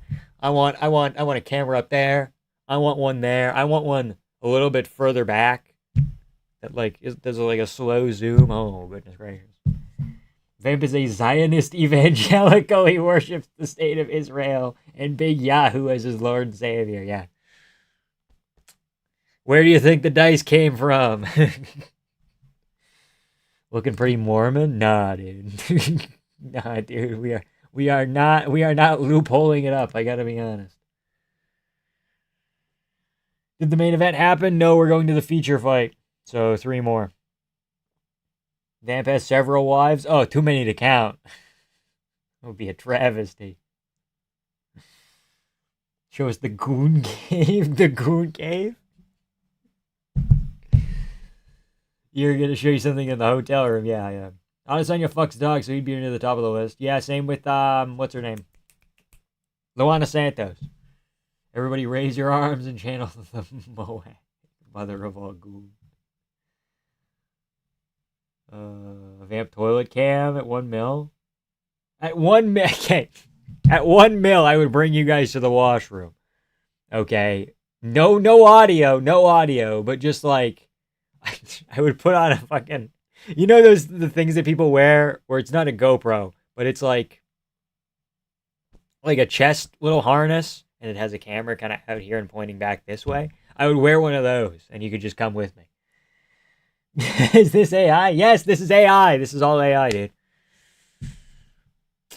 Vocabulary out of this world, man. Are we playing Minecraft with Tony again? We will eventually play Minecraft on stream again because it is fun. Clip it and ship it. We will not forget. Okay, let's calm down, guys. Let's cool our jets. All right, Mitch Ramirez. In case you forget what his name is, he's got you covered, man. Covered. Have you ever been caught off guard by Mormons on your doorstep? Occasionally. Not in a while, though. Well, no. The second half, no. No. I really got to read the whole of the question before we start answering here. We need to unite MMA YouTube to get Vamp to 1 mil. I don't think the MMA YouTube base is up to 1 mil. Maybe it's exactly at 1 mil, so you would have to be Mr. Beast of MMA YouTube. You would have to be perfectly. And I don't think you can do that in a sports sense. You know? Like, as far as big MMA YouTubers go, it's Wade, who a large portion of his fan base is just Jake Paul people. It's Guru, who, despite having, again, the MMA fan base, but it's also a portion of politically inclined individuals, we'll say. You know? Nobody gets to that certain size. Like, Bedtime has a fully MMA audience, I would say. If he wants to grow more, he needs a gimmick. Chase Gooner, here we go. Fight on. I don't know why the quality suddenly got so shit. I have no clue what happened. But it's fine. It'll work. We'll just shrink it down a little bit. Come on, Chase Hooper. Oh, big left hand. Biggest left hand I've seen in a while.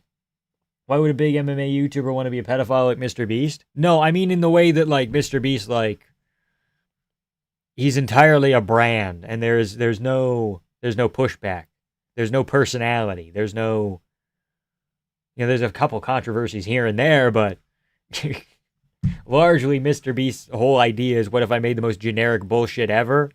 Holy, what are we doing, Chase? We're rolling around like a goofball. What a back take.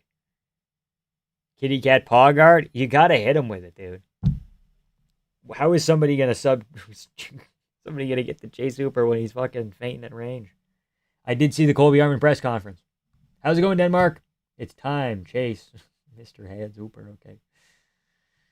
He's got the back. He's hunting him down. He might transition to an armbar here or go full mount off this. Beautiful transition, Chase Hooper. It turns out when he's fighting bums, he can win. Mr. Beast went harder than Guru when he started his channel. I know. And then he said, but I like money more. So then he changed, is what it is. Commentary for Mitch Ramirez backstory's fucked. Oh, man, they just flamed the dude? What? I'm not listening. Finally, Calvin cut down to lightweight where he belongs to fight Chase Hooper. This guy looks more like BSD to me than Calvin Gastelum. Help! Help! Somebody get Mitch Ramirez a rape whistle, huh? That's a joke. That's a joke. Probably a bad one as well. It's not that bad. It's not that bad. We're not there yet. What the fuck is Ramirez's tattoo? It's like a Mexican Aztec symbol, and then here it says Ramirez. One arm rear naked. Oh, he got it. Chase Hooper sub, man. What a win. Back in the win column. Mwah! A savant performance, if you will. That guy's extremely happy. Chase T City Hooper. Wow, so nice. So fun, so fresh. Saved himself from being cut. He was motivated. He still might technically get cut, but whatever. If Chase wasn't a complete fraud, he would have won in 3 seconds. Okay, all right. Okay. How am I doing on picks so far? It didn't end one arm? Yeah, but he, got it in at least a little bit. I was praying for him to get chinned. That's not very nice. Chase Hooper's, not a bad dude, okay? As far as bad dudes go, not bad. How am I on picks so far? Hold on.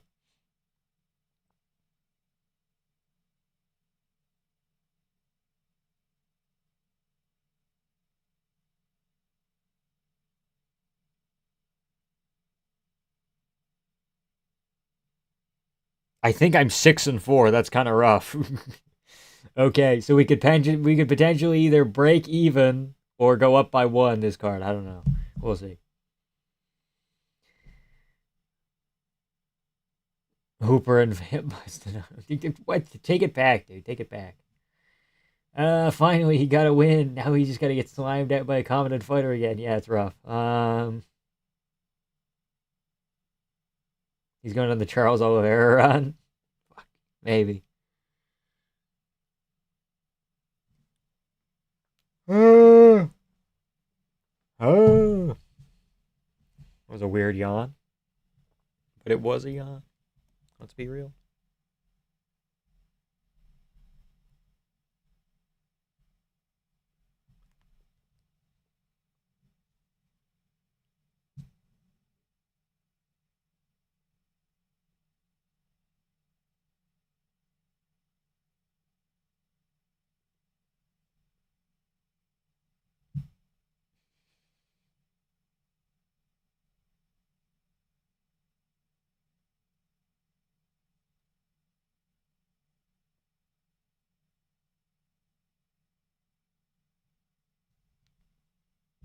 I have Cannoneer and Drickus both by KO. I have CLD by finish and Drickus by KO. I think Drickus is going to get a finish.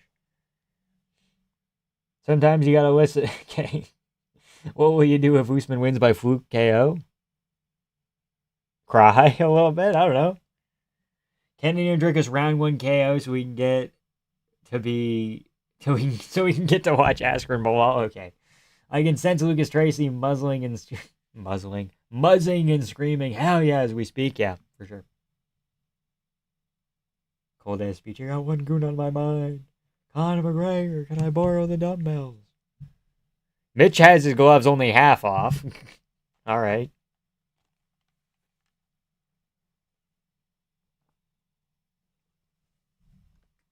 Chase the dream hooper, baby. What a handsome young man.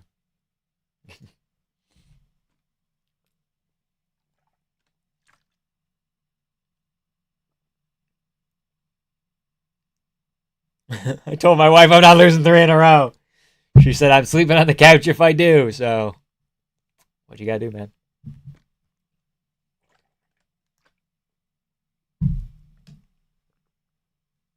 I've never tried the dumbbell thing. Buzzing, my bad. It's autocorrect.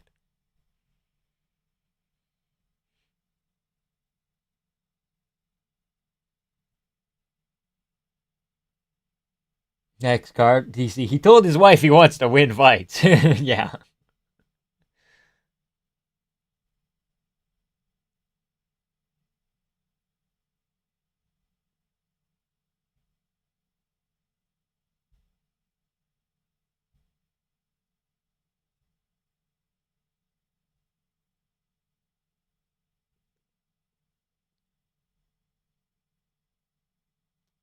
All right, Chase.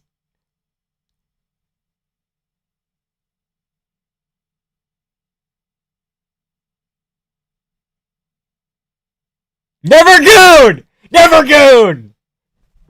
Never goon! No more! No more CIA propaganda! Fuck. That's fucking beautiful. That's fucking beautiful. Who is this woman and when is she playing Helen of Troy? Hello, Manel Cap.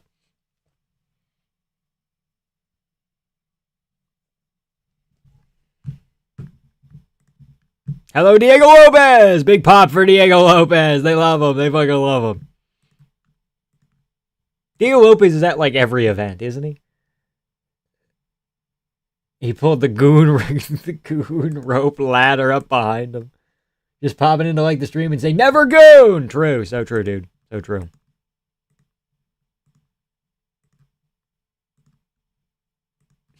I just want to say one thing.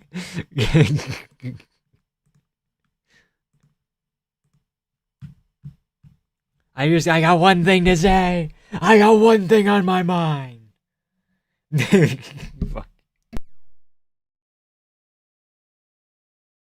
We'll be right back.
Ian Gary hype package. No more gooning, man. Give Titty Boy Manel Cap no screen time, true. He's definitely going back home. No, he's not. He would never. Chase gonna carry this card when it comes to post-event media, true. Vamp throwing away all his silicon. Chase Uber-themed goon equipment. Goon equipment? Equipment. Make gooning illegal, true. Get on that. That's my first act as president or prime minister or anything of that nature. Well, sorry, second act. Chocolate milk in the water fountains. Make gooning illegal. Who wants to be my running mate? Maybe we'll get Activium. The vampiric legs Activian ticket, running on the core principles of chocolate milk water fountains and make gooning illegal. Okay. They just announced Gary Islam in Philly. What was it? They announced that a month ago. I'm sorry, sir. They announced that a month and a half ago. Can't wait to buy the new Never Goon Full Violence merch. Oh, dude, I'm so excited. It had already been announced, yeah. Jared Kennedy or Christian. La, la, la, la, la, la, la, la, la. That's why we call him CLD. Because Christian Leroy Duncan is just too much. Most obvious Jew. I missed the Hooper fight. What happened? Subbed him in a minute, I think. Not I think. I don't know about the timing. He subbed him very quickly. I think within a minute. Gooner erasure's real. Hell yeah. No more gooning, bro. Oh, Cannonier's hitting us with the goofy ass up. Woo! Pardon me. Least obvious.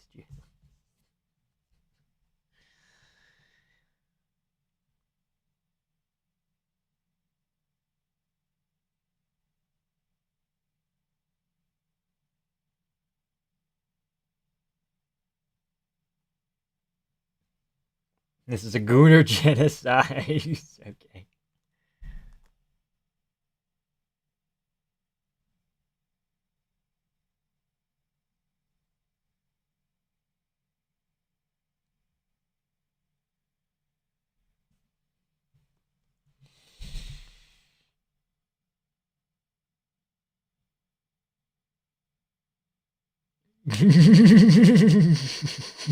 Such a funny fucking film, bro.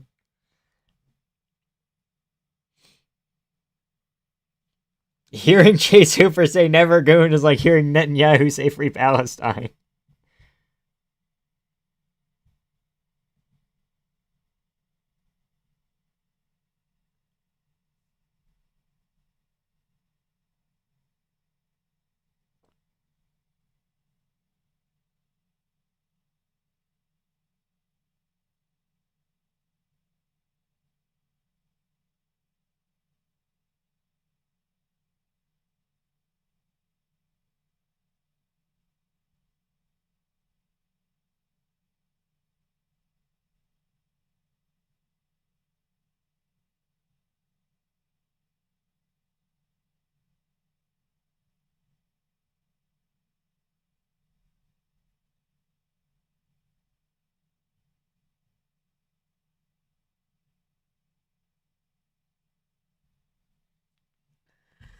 Sorry, zonked out for a second there. What's up here? Found the Lucas Tracy British voice, British analyst voice. Okay.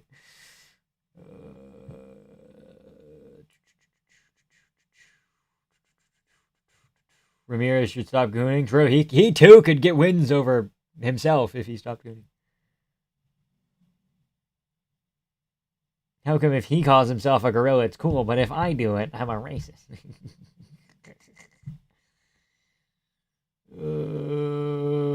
Chase Hoover got the call from the anti-gooning lobby.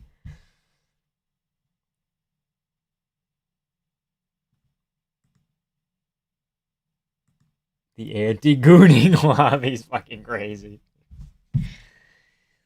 Jared Cannonier CLD, very fun. I'm very excited.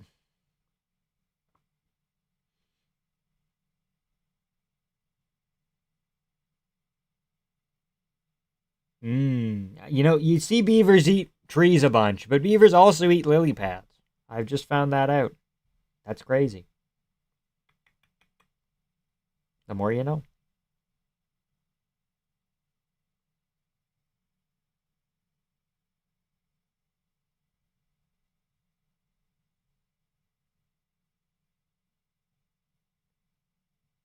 Give him the grape. Give him the grape. Just put the fucking grape in his goddamn mouth. Thank you. Okay, good. Thought we were gonna have a problem. Sorry, long story.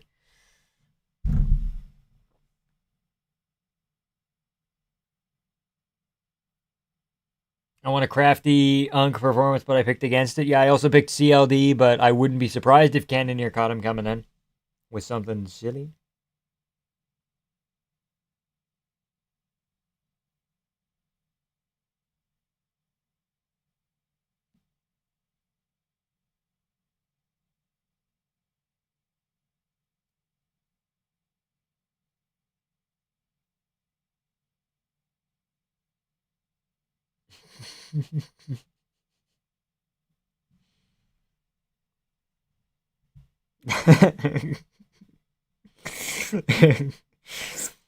As defensive Steve.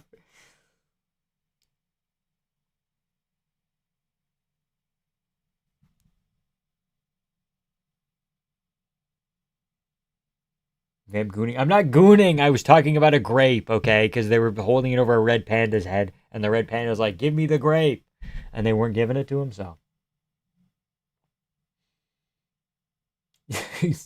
calm down, guys. Calm down.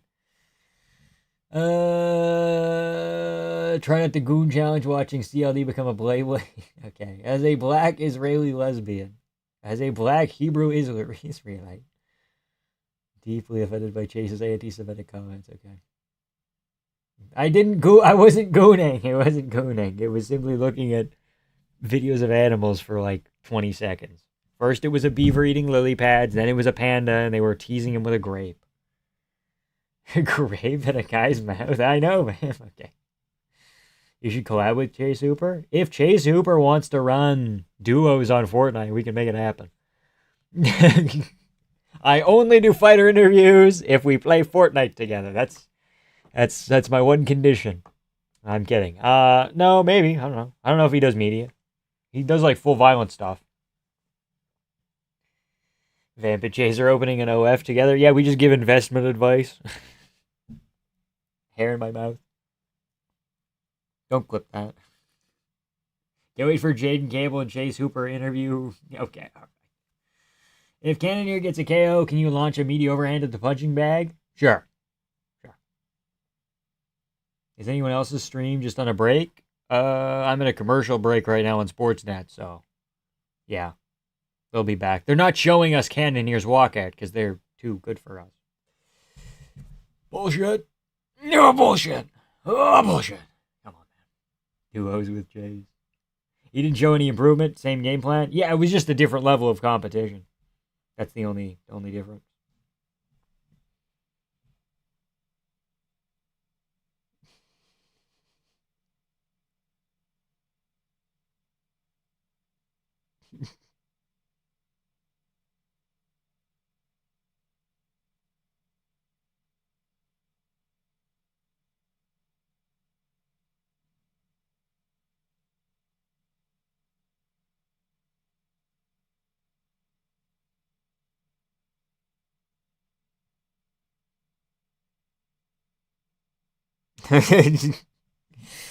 Oh, Artem. In the LFA though.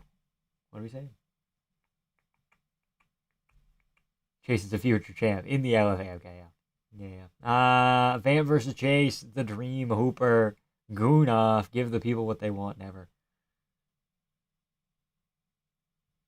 I was so confused about walkouts. Yeah, they're taking them away from us. I'm so happy RF is as big as it is. Excited about the future and what it'll do for the wrestling as a sport. True. I just wish it wasn't on when I'm streaming UFC events. You know? Same with PFL, I think, is on right now, right? Is gaslighting a ban-worthy offense? I don't think so. It depends. Is it like funny gaslighting or what's the deal?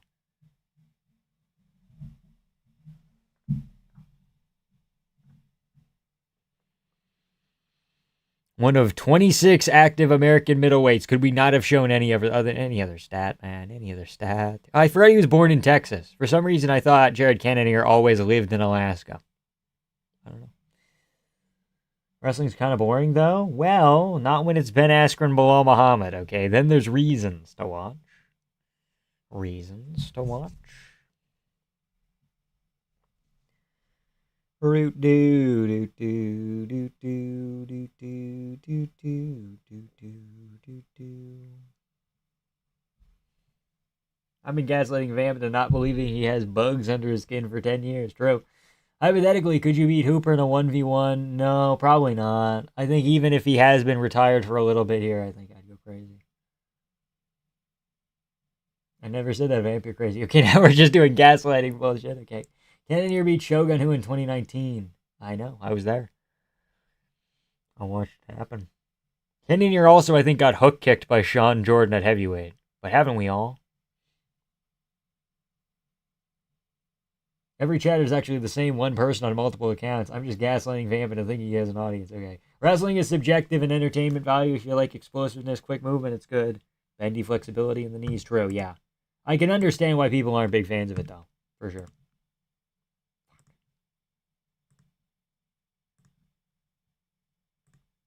How's the weather over there? Weather has been great for the last, week.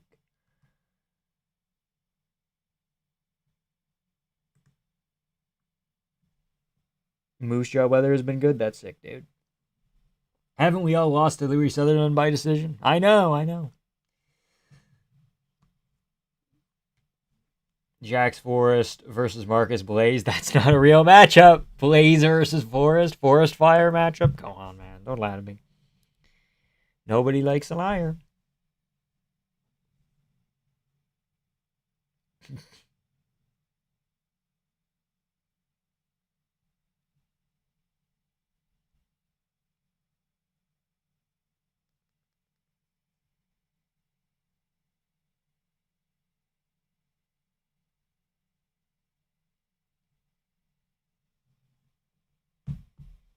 Cannoneer via crystal energy? He could. He could pull it off. Okay, we're going to put RAF on my phone. That's the idea. I forgot it was on YouTube today. Kayata versus Kalendo. What a matchup. Shamrock being 0-2 in the UFC is statistically permissible. That I guess.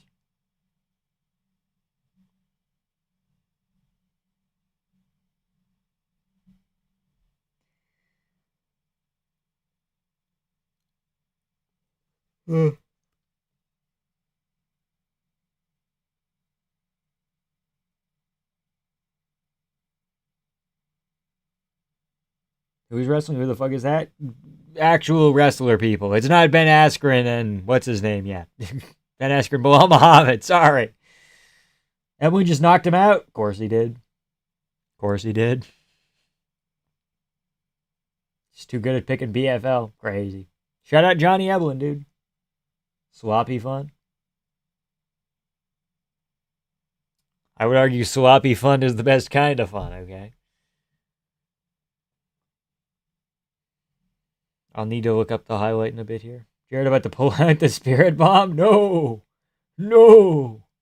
That's crazy. Herb Dean's here. Are they booing again? They are booing again. Herb is actively. He's fucking. Dude. Enemy number one. Public enemy number one.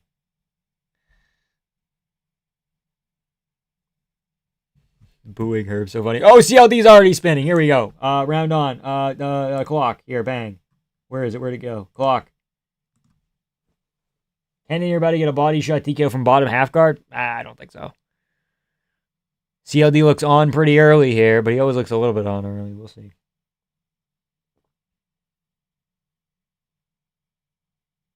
Herb's the new Mario Batista. Obviously uncomfortable, and I love it. Oh, low blow. Ah, shit. Not intentional. CLD's trying to, teep at the knee, and it kind of went weird. Oh! No monkey business in this fight. This is bananas. Finished 19th in the PFL picks. That's sick, dude.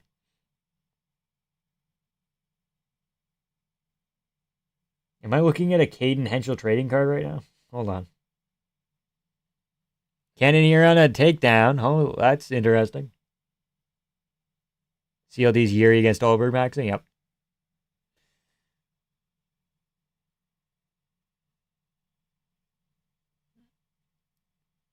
Damn it, Cannoneer. Why do we have to be boring today? Of all days. CLD's going to get off the fence here. You just got to keep working.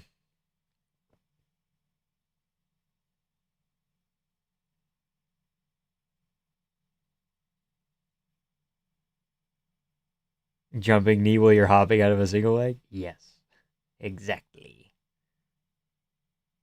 Lewis McGrillen lost. Oh, shit.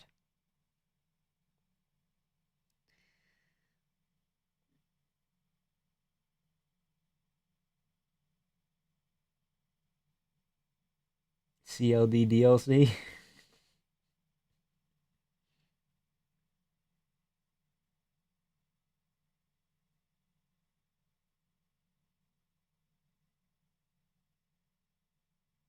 CLD off the fence. Now get rid of the grip, buddy. Now we've put Cannoneer on the fence. Okay. LDL HDH. Okay. Get the fuck out of Dodge. Oh, Cannoneer with a little sneaky little trip. Almost. Now Duncan on the front foot, being goofy. Tries to do a flying knee or a surprise elbow. Surprise elbow of doom, puts himself back in the clinch. No! Not like this. Oh, not like this. Jared. That's not even 5 rounds. Oh, no.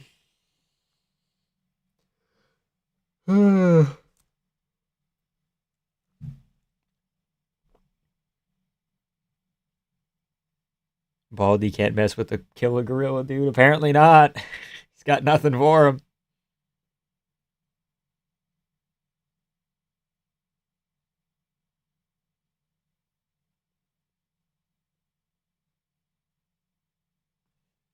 Big takedown, CLD.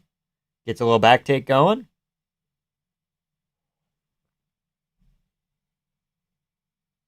He's on the front foot that's got to win some of them around. I think he's done better striking than Cannoneer, and that wins him the round. Front foot?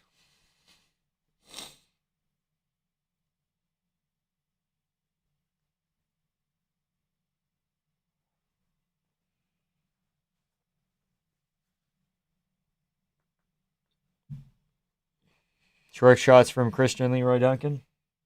Give this round to CLD based on better knees against the thigh. I think he actually landed some things out at range as well, right? Like a jab or two. But overall, kind of just a nothing burger round. Oh, big shots. Big shots, CLD. Cannoneer covering up. CLD goes flying knee. He's going to try and catch him with a hook. No, he doesn't. Knee to the body, CLD. Good elbows. Good Muay Thai, CLD. Trying to break through the guard. Spinning elbow. Oh, what the fuck? Why'd he fall over like that? CLD does move like Yuri at times, yeah. He just rolls with the Cannoneer takedown. Bounces off the bottom. Bounces off the canvas. And, yeah, that's a confirmed CLD round. Because it was really close, snail's pace, and then CLD said, okay, what if I just throw a blitz at you? You know, let's see what happens now. What the fuck is this fight? I have no idea. Not what I was expecting.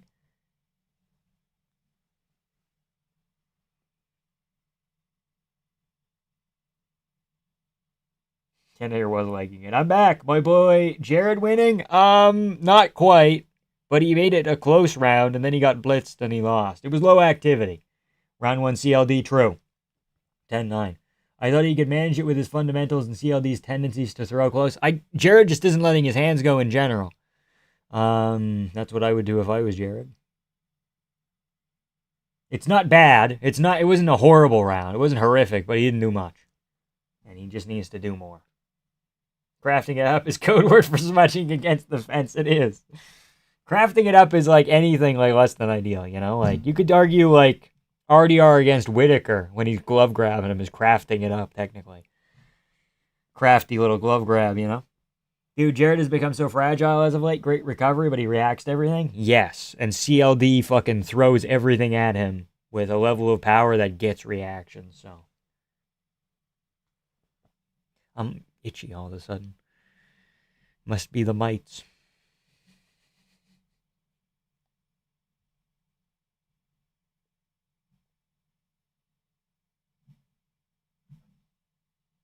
Jared only pushes a pace if he's losing or hurt. Yeah, kinda. He needs his energy aura crystal from the cut man back, yeah. Sure, wishes he was this crafty, true. Until the end of the round, Cannoneer was managing well. Yeah, but he wasn't winning the round. Oh, that might be a little bit legal. Almost. I don't know how many points of contact we have.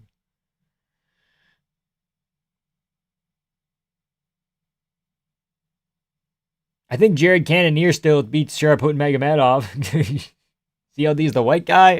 Well, I wouldn't say white guy, but CLD's the guy. The other guy who's not as white, not as dark, rather. He's whiter.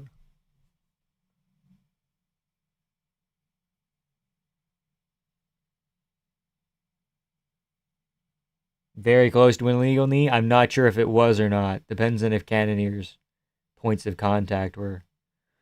They're showing a replay now. I guess technically if Cannonier has the 1 point of contact with his knee, I guess it is illegal. How big CLD? He's massive. He is massive for middleweight. Cannonier grab the fuck out of the cage. Okay, now we're even.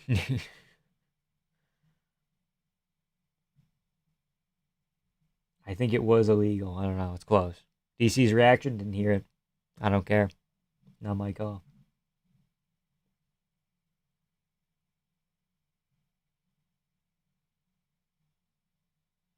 Jared fingering the cage like it's tender lover. Okay. Cannonier's just too small for him. Yeah, it's part of it. Too old, too small, too etc. Replay with shin to the head. Yeah, I know. It's not shin to the head that we're looking at for it being illegal. That might have been a back of the head shot almost. Not quite. Herb, do something. Do say poke him with a stick. Do something.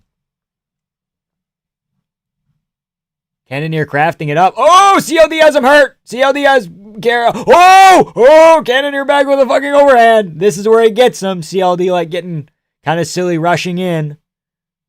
Elbow Cannonier. Anytime we speak about Jared, we say we, not him, because we are all Cannoniers, baby. Cannonier is a sick last name, let's be honest. Let's be real. What the fuck did Cannonier... He got hit with something, he went...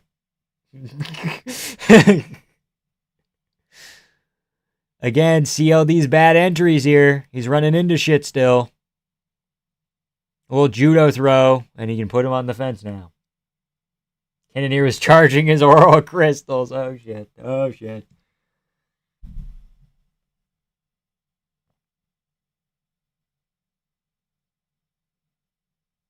Nine and 7 Armin Petrosian almost beat Sharaput Magomedov as well. Armin Petrosian was not that bad. CLD's listed as 6'2". He's thick too, though. Huge middleweight, yeah. We are all 42-year-old men who collect crystals. Yeah, we. Weird little finger trick from Jared. He's trying to like Jedi mind trick him, dude. He's trying to hit him with it. If I'm Duncan, I'm throwing a body kick. As with a lot of fighters, if I'm that guy, I'm throwing a body kick. CLD is crafty. When Cannonier throws, he gets him, yeah, for sure, when he intercepts. Jared's reacting more, but he's throwing bigger shots against CLD in the pocket. Oh, nice takedown, Jared. A minute to work if he can land some elbows here.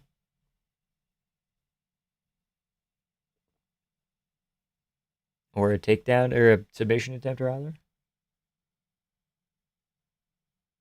Is CLD gassing, perhaps?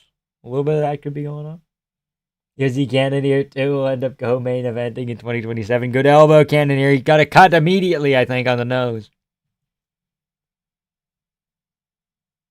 If I'm that guy, I'm going body kick. Cannonier just hitting his prime at 42. Yeah, fuck.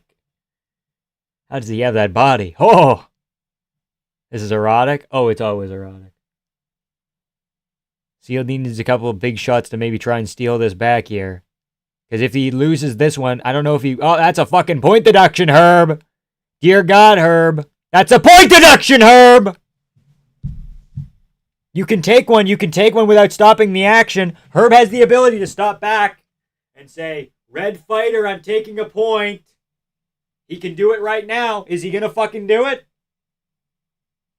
No, he's not going to do fucking shit.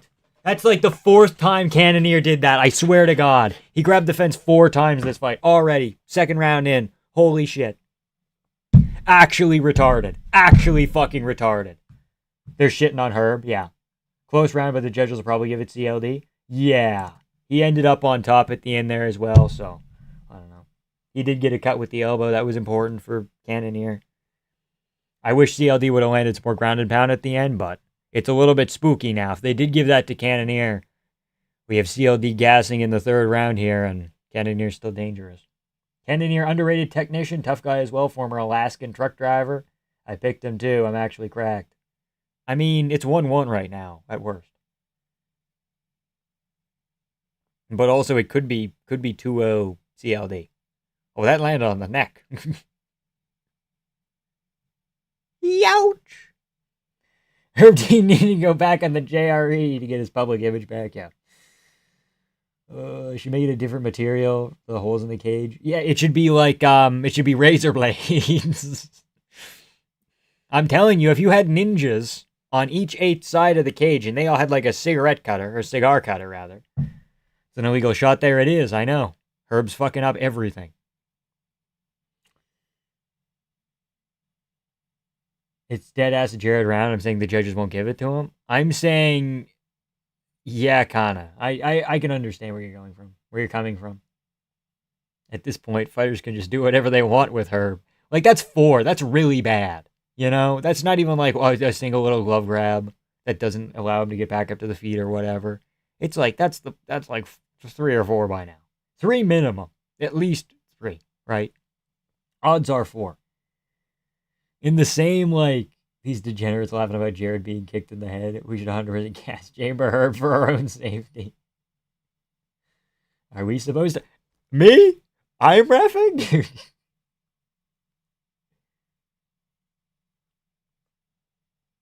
Bro, I won an NAGA expert division today. That's jiu-jitsu, yeah. Give me a shout out. 10th Planet for Life. Shout out Black Op Strololers. Strololers? Oh my god, commentary brutal? I know. I have it on good authority that Cannoneer has... what? Something in his shorts? Okay. Shout out Rubber Guard. Shout out Eddie Bravo. Who wants it more in this fight? That's interesting. Who wants it more? Because CLD can push, and he can just hurt Jared. But Jared also, if he gets the wrestling going, probably steals the rest of this round.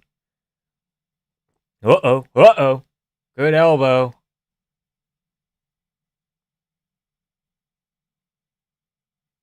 Trollallers. Troll-allers. Troll all layers. Black Ops Troll-allers. Congrats on the big win. Herb Dean, Mike Beltran, who wins? Mike via police brutality? But Herb actually has more MMA experience, so maybe him. I don't know. Who's younger? Mike Beltran also had, what's it called? Diverticulitis, so we'll see. Cannoneer robbery incoming? Why are Chael and Armin doing a skit on my RAF stream right now for some sort of water or something? Like, I call this one the clinch and spin.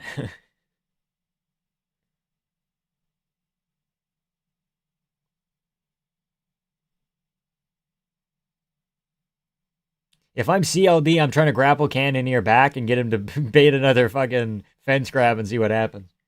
Pride rules, CLD winning. UFC, I think Jared got it. I don't know if Jared won the second, though. And also, I think CLD's ahead in this round. I think Jared's grappling isn't really doing anything at this point. Cannoneer's smiling. He can't think he's winning, right? Wait, no, who's the guy with the massive braided beard? Mike Trigg? No, that's Mike Beltran. But he's the one who had diverticulitis. So he's all messed up down here. Herb can just fucking body shot him. Mike Trigg, you're getting him mixed up with Frank Trigg, who was an MMA fighter and is now a referee and judge. CLD sucks so much I want Jared to win. Yeah, this is not a case of fucking CLD being this expert prospect. This is a case of Cannoneer just being very old and shit. Oh, you almost wheel kicked him. Boo. Boo. Good knees to the body. Good elbow as well. Cannoneer looks fucking hurt again. Bad optics. Flying knee. Elbow. Elbow. It's just how CLD fights go, you know? It's a bunch of shit that lands in the guard, especially if you go like this, and then CLD tries to elbow you and it just lands in your forearms. Grappling's really ass, but CLD has literally done nothing this round. I mean, he has now. Now he had that little flurry. Herb is a fine ref. Everyone just slows shit down. I didn't have to slow shit down. There was 4 fence grabs and an illegal knee today. I wasn't slowing shit down. This was before looking at review as well. He just is not good at his job.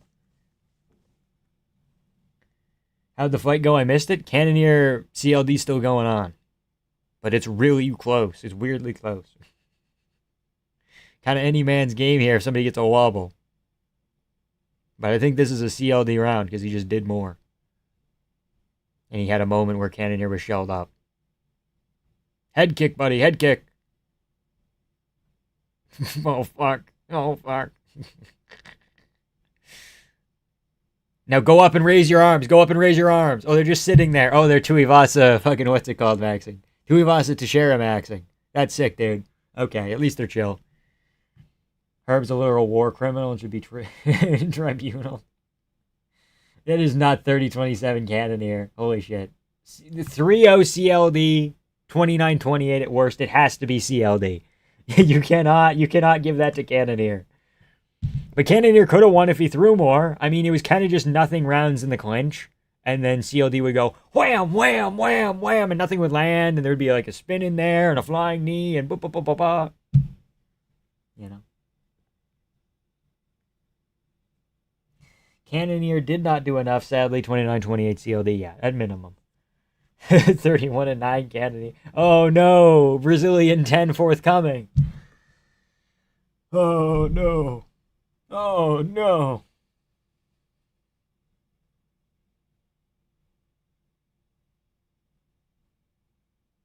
Herb Dean 30-26, exactly. There's only one real winner in this fight.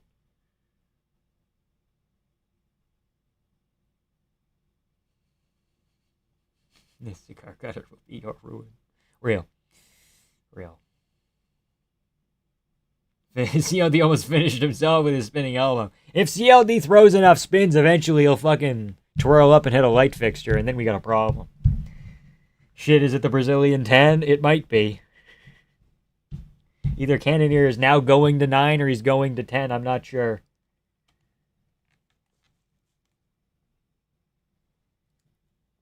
They took 5 points off CLD because of the illegal knee. Wow, 5 whole points? Did Bilal wrestle yet? I think he's in like 2 matches. Bilal Askren will probably start right as the UFC event ends. So we'll stay on. We'll keep watching. If they rob CLD, they'd be kind of funny. Yeah, okay.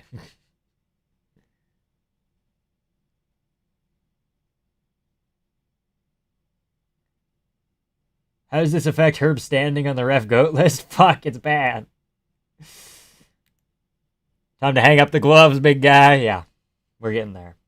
I'm really worried for Ben Askren health-wise. Yeah, it's rough. Bilal could put him into a coma. We don't know.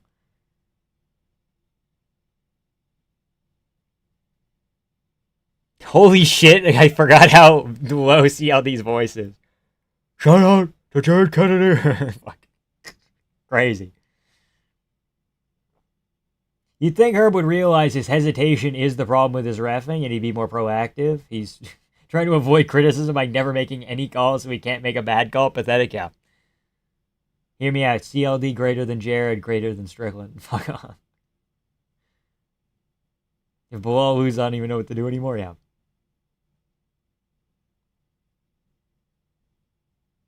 Because he's ranked, they can give him an interview, but otherwise it was not an interview-worthy fight. No, they're only doing it because it's a co-main and it's ranked and it's a guy moving up the rankings and such.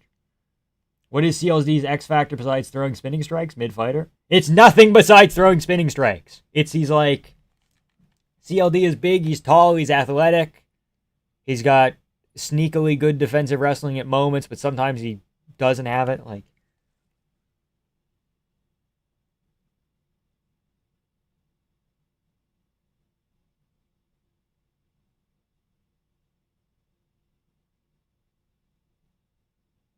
bro, please just call it Bo Nickel. Please. Fuck. Anything. Yeah, CLD's X Factor is like he's big and tall and long and athletic. And like he knows how to strike, but like he's also very mid in some aspects. I don't know. I don't know if he has an X Factor other than athleticism, per se. Herb Dean should have to fight Pereira for his sins, sure. Nah, Herb's trying not to raise his quarter all. He's just chilling. Okay. Didn't hear the score. What was the score? 29-28 across the board. But I think you could argue 30-27. Hello, Ron Perlman. Hello, sir. Justin Gaethje's here. Hello, buddy. Hanging out with Ali Abdulaziz. Is Ali going to stand up? Ali's just begging to stand up. You know he wants to. CLD's X Factor, dynamic shit that doesn't land cleanly, and he's pretty big for the division. That's about it, yeah. If Jared had turned up the heat like he did on Robocop in that third round, he would have dead-ass finished him. Jared runs a very boring game plan until he's hurt. Then he uses his amazing boxing fundamentals. It's backwards. True. DDP, Usman up next. I'm very excited. This is an excellent main event. First Israeli champ. Rufus cameo. Never goon. Chase switched up, Drew. He should start with his hands, establish the threat before smudging. Why are you... why are his coaches so retarded? I don't know, man. As soon as Usman lands the first takedown, I'm alt F4ing. He's not landing a takedown. DDP already oiled up. No, not grease gate. No. CLD's gas tank, not the best. You can definitely get smudged by someone dedicated enough. True. Like, I think Bo Nickel might beat CLD. I think that's kind of a rough matchup for Bo Nickel. Or for CLD, rather. DDP via spinning knee stomp. If Usman wins, it's over. Okay. Usman wins, it's over. Fuck. Usman about to put on a Whitman striking clinic on DDP. I suppose, man. Damn, it's only 3:20 a.m. This is early. They are going quick. Usually events don't end until like 10. But this was not like a 14-fight card. I think there was only 12 or something. I don't know. Sources have told me that DDP has invested heavily in Johnson & Johnson baby oil. Crazy. Rewatch Buckley Usman fight. Usman doesn't even bend his knees for the takedown. He leans down to grab legs almost straight down. If it works on DDP, cut him. Sure. Salty Man Piper would masterclass CLD? Yes. Piper would also beat the fuck out of Cannonier.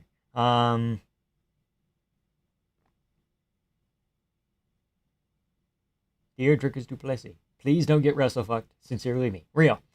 DDP's the second best middleweight of all time, and we never talk about it. He's like one good win away from Stanley being over Adesanya. Yeah, of course it depends on like whether you're counting Anderson Silva or not, and whether you're like steroids or not, or level of cop or not, or whatever. Whether you're going crazy on that front. But then you get past that, and it's like Adesanya, DDP are right there, and then who else is up there? Weidman? Sonnen? No. Sonnen, I don't even know his top 5. Strickland's got to be like 3. Strickland is in that 3 to 5 range, where he's like under DDP and under Adesanya despite having a win over him. I don't know.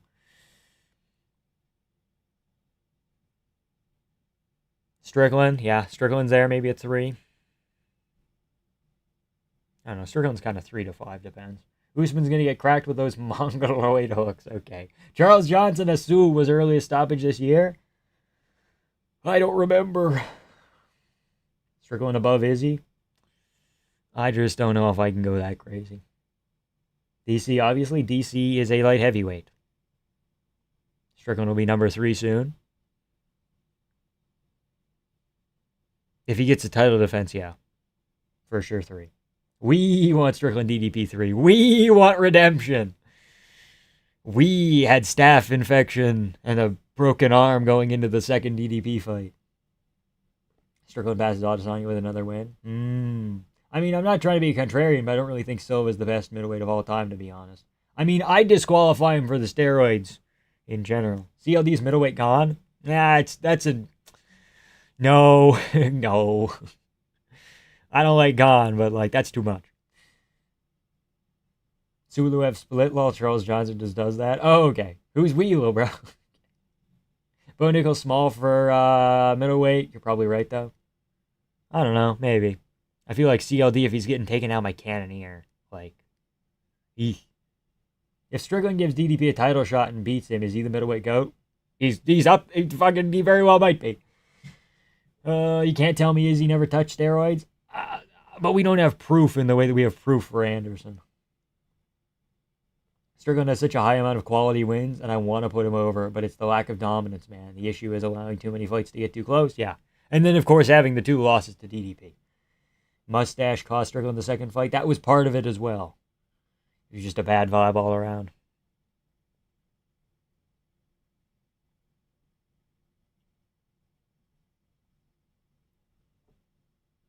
Buckley's not a good win. No, not really. Especially with the context of what Sean Brady did to Buckley. Like, that's the performance you should be putting on Buckley as a grappler, you know? And Usman's performance was far worse than Brady.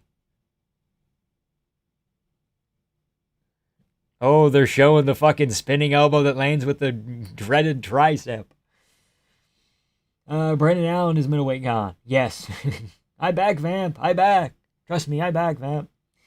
Is Strickland one of the middleweight goats? He's top 5 for sure. If you don't have Strickland top 5, what are you doing? Whether he's like top 5 or top 3, that's where it gets a little bit hairy.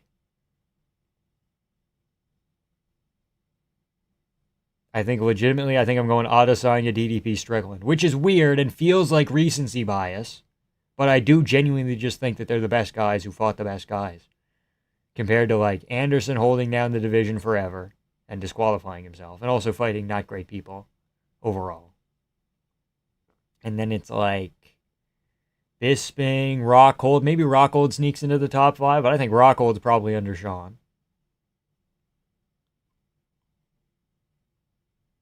Who else has like Whitaker? Where does Whitaker end up middleweight top 5? Is he top 5 or is he like 6, 7? I don't know. Strickland's a top 5 middleweight at minimum, yeah. Hold the DDP Usman fight. I want to know where everyone's at. That's a good idea.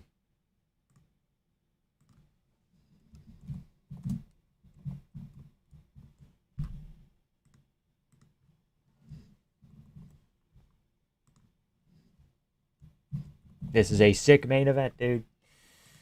Here you go, pull up. DDP gonna unify South and North African belts and become the one and only undisputed king of South Africa? King of Africa, rather.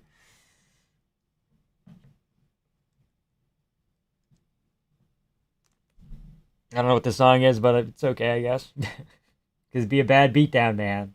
Good. No, Adesanya, DDP, Strickland in that order is correct. Sylvie gets put with Strickland or is disqualified. Yeah. I guess. What about Weidman? Beat roided up Anderson twice. Then Machida, who was light heavyweight champ. Vitor, another light heavyweight champ. In addition to Maya. More Visser Masterclass? Potentially. Yeah, Weidman's there. Rockhold's there. Weidman gets a lot of like credit taken off because he lost to Rockhold. But that's not even that bad of a loss in hindsight because Rockhold was beating fucking everybody. Rockhold beat like prime Jacare Souza, dude. That's on Bedtime MMA picking Usman via Hamzat-esque performance. I think he is sadly mistaken. I know he's going to win tonight. A fighter who was born in Africa. Good pick, dude. Good pick.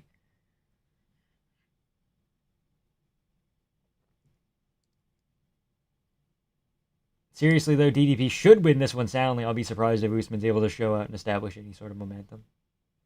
I think DDP's just going to figure him out, man. If Usman wins, you have to change your channel icon to a black square. We're not doing that.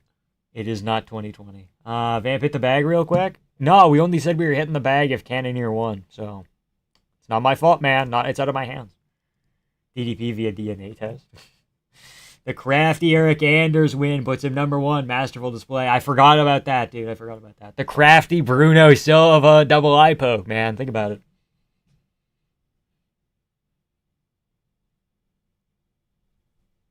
Okay, we're looking at 89% DDP. 11% Usman off, what is that? 19 votes? Okay. Middleweight was a pretty talent-starved division looking back. Big factor could be Silva, essentially making the entire generation look like plumbers, but we don't really know. Did he make them look like plumbers, or were they plumbers? You know? Unironically, DDP's just going to get him. If anyone's just going to get someone, it's DDP.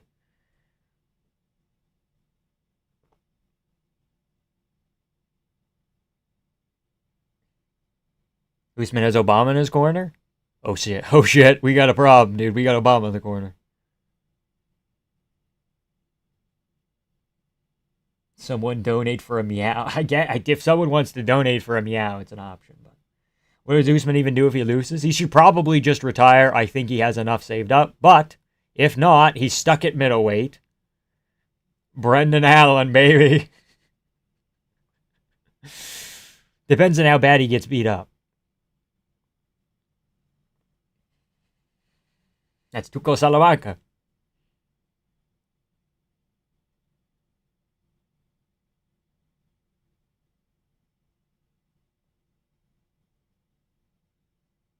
The kid can do it all. Fucking DC referring to Usman as the kid can do it all is kind of funny. I want to watch, but I'm addicted to UFC 6, so tell me when they start walking out. They are walking out. Usman has entered the cage. He just looked loaded, or me? I don't know if he fully went up to middleweight as a fully blown up person, or if he bulked up, or what the deal is. I don't know. Top 5 middleweight: Silva, Adesanya, Whitaker, Strickland, DDP, or Weidman. No particular order. Yeah, I think that is the thing. It's just like, where do you put him? Would you put Whitaker above Weidman? Yes. I think. Usman looking a little tubby all around. Well, what are you going to do? Maybe he needs to be tubby to wrestle DDP. I don't know. I'm fucking freezing. It's so fucking cold down here. Why? It's the middle of summer. It's fucking 28 degrees Celsius out right now. Why the fuck is it cold in the basement? I just evaded 6 stars, managing to do a complete lap around the map. Damn, I'm good. Okay, buddy. Oh shit, Usman just shot a warm-up takedown. Watch out. What's DDP walking out to now?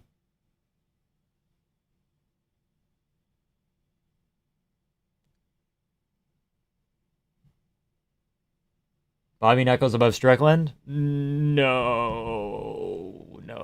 I don't think so.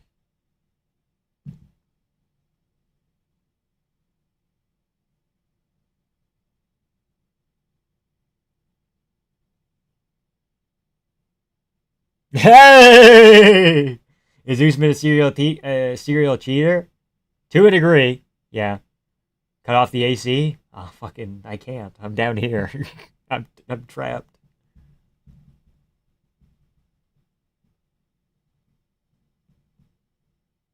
Morn Visser Masterclass incoming.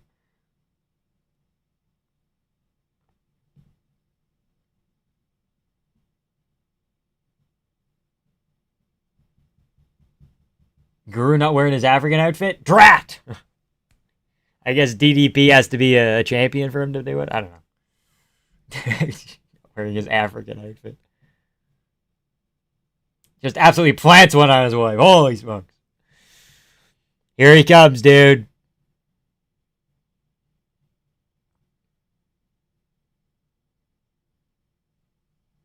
So he went back to work. Is beating Usman really impressive at this stage in his career? No, but it could be just enough to get him a title shot, especially if he gets a finish. It's a novelty win, you know.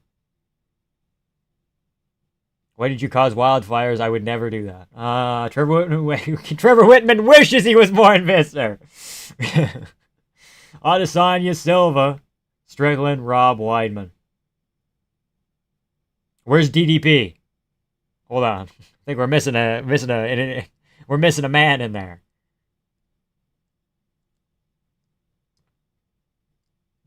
Poke holes in your box so air can waft in. Good idea. Why are you so angry? Me? I'm not angry. Am I angry? I think I'm pretty chill right now. Jurka said, I think I heard something pop. Oh no! No! No! Usman just grabbed his knee like Connor. If DDP loses, the sport gets that much dimmer. He's so much fun. I know. The sport's better when DDP's a champ. Let's be honest. Let's be real. Usman cannot win. He cannot box or wrestle. Where's Noah? True.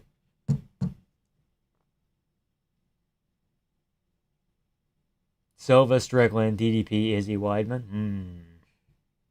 Interesting. The shorts look better without the gold lettering on them. They look way better, these custom shorts for DDP with the white lettering on them, I gotta be honest. I mean, not way better, but like better. I mean, around a lot of signs. I have DDP by finish, okay.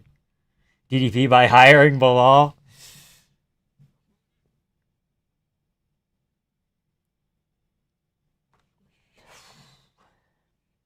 If Usman wins, it would be very funny.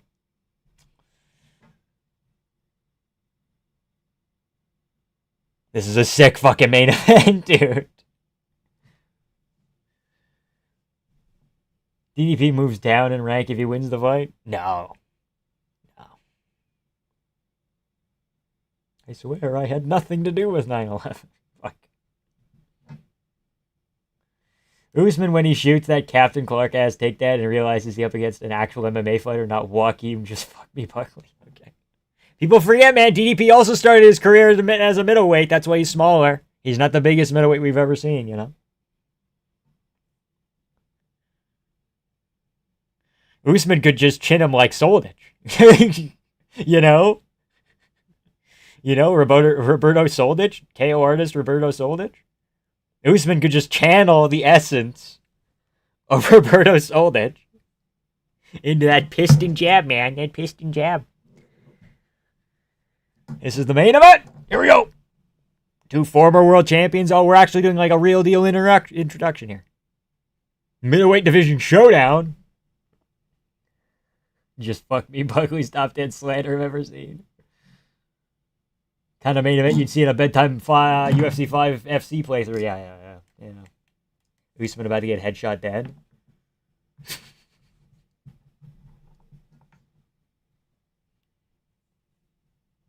Why is this not in Africa?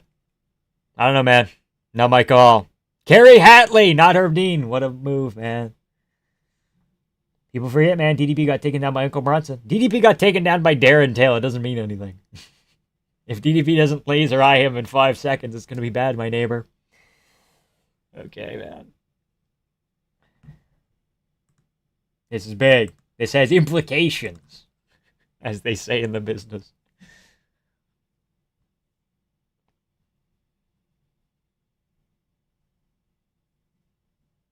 Jonah Hill going to replace Bruce Buffer. Joe Martinez going to be upset.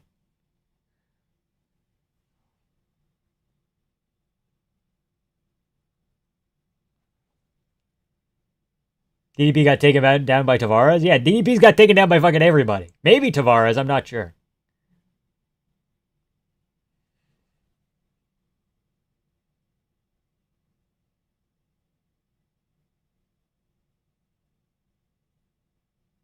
Had to walk on the grass, real. Everything has implications, you stupid fucking. Comes down to the consequences of your actions. Okay, I'm sorry. I'm so sorry. We are replacing Joe Rogan in DC, yeah. CLD's a UFC 6 player, tries to be technical and set up shots, just ends up spamming. True.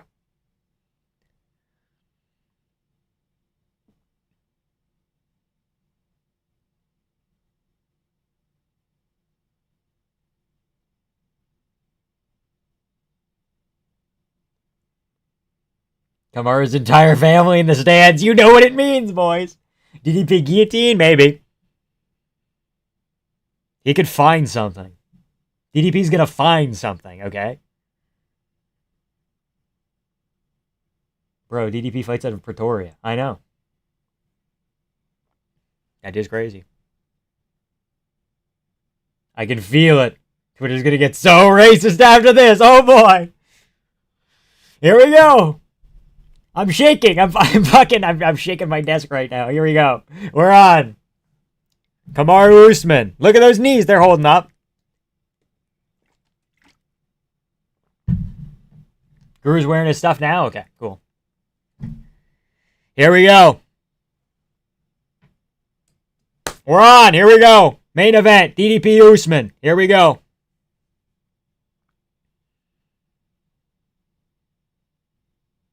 I'm hearing DDP chants early. You're no African brother of mine. Holy smokes. How long till Usman shoots?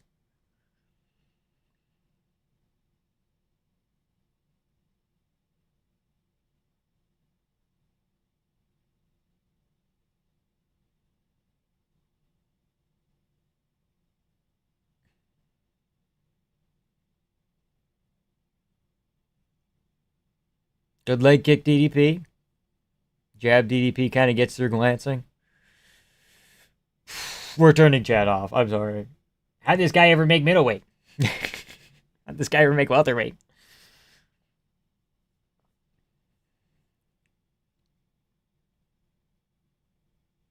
Nothing from Usman so far. Leg kick again from DDP. Nothing on it. Glancing.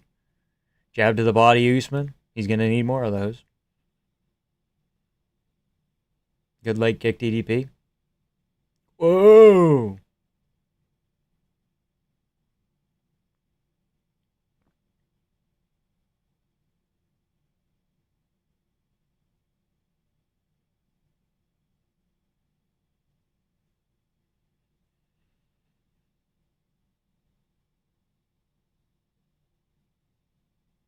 Remember the knockout over Jorge Masvidal, guys. Good too, DDP.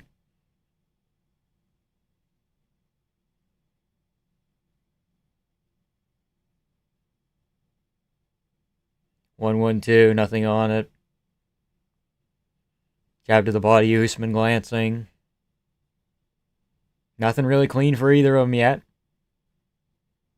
There was like kind of a right hook there from DDP, maybe. Seems like the cleanest shot so far. DDP's landing the 1-1-2 very well. DDP also extending his fingers a lot, but so is Usman. Whoa! Big 2-1. Usman a little bit wobbled. DDP pressures a little bit, but he's staying reserved. But that was a big 2 from DDP. Stung him.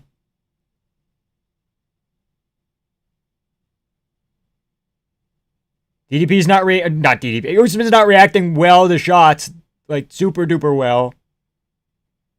Not the best. Good leg kick, DDP. He timed that well as Usman was like kind of all his weight on it. Double jab 2 is good. Oh! Every time Usman gets hit with that right hand to DDP, he kind of gets a little bit stunned. DDP's just got to find a way to set it up and have a little bit more heat on one of them. And then follow up. Behind the ear, beautiful. Nothing from Usman so far.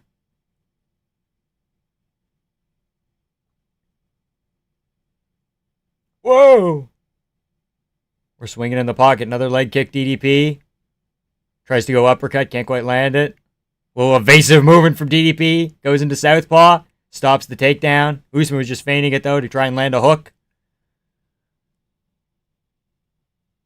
Decent shots from Usman so far, but just not a ton of power on it. Not as much as DDP, from what I've seen. But DDP's missing a lot of punches here. He's not staying very reserved. Or efficient, rather. The efficiency of Usman's interesting.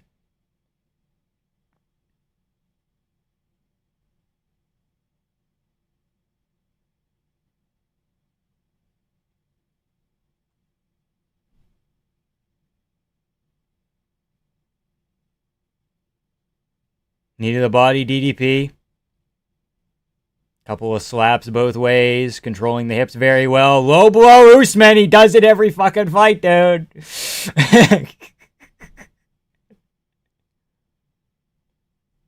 They reset him from a different position. That's fair, I guess.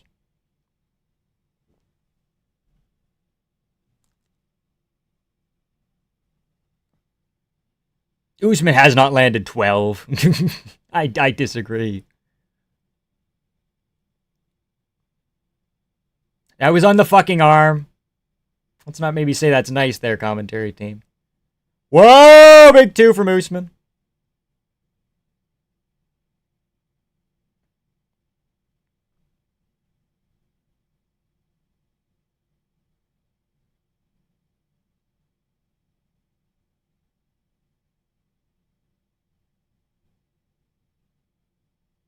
Good body kick, Usman. Body kick back, DDP. Tries to spin off it. First round, DDP 10-9. He's vamping. Doesn't look like the same DDP that fought Sean the second time. Well, Sean was encumbered.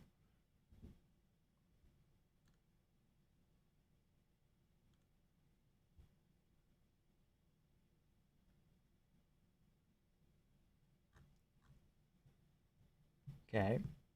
DDP round 1, yeah. Imagine a knee stomp. Huh. Here we go. Still going. Trevor Whitman says, keep the pressure, don't get wild.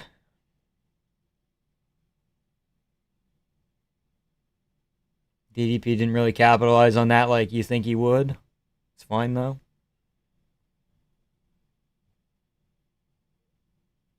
It's not a back. That's not a backhand. It's just a jab thrown like this instead of turning it over. The fuck, Bisping. A backhand's like this.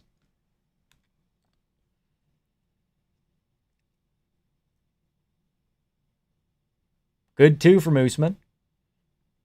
A little bit more pressure. Good jab DDP. Lunging in. High kick DDP. Another one on the arm.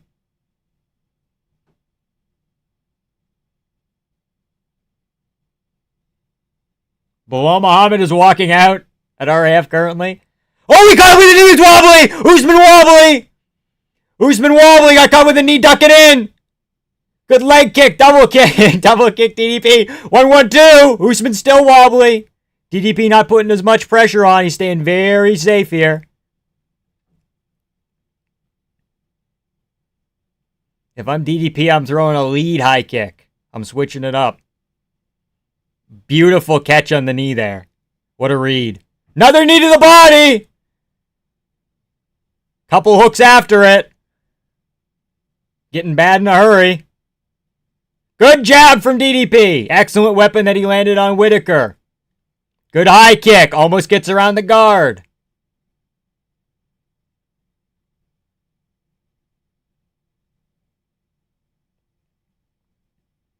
Caught him with a knee again.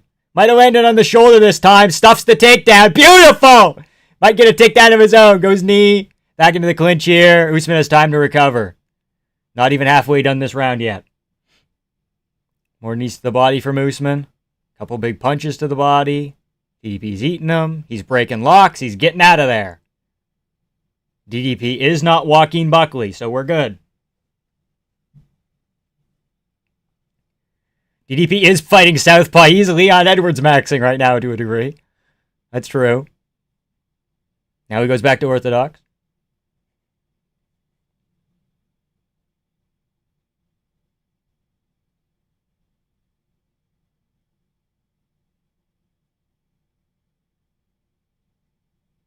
Whoa, what the fuck was that? Okay. DDP dipped down and caught him with a knee again almost. You can see Usman go, ah. Now he's clipped him again. Usman's still wobbly here. Wobbly on and off. Is that the knees or is it the cumulative damage piling up from DDP? Big shots. Oh, that was fucking so slick. Little leap and lead hook.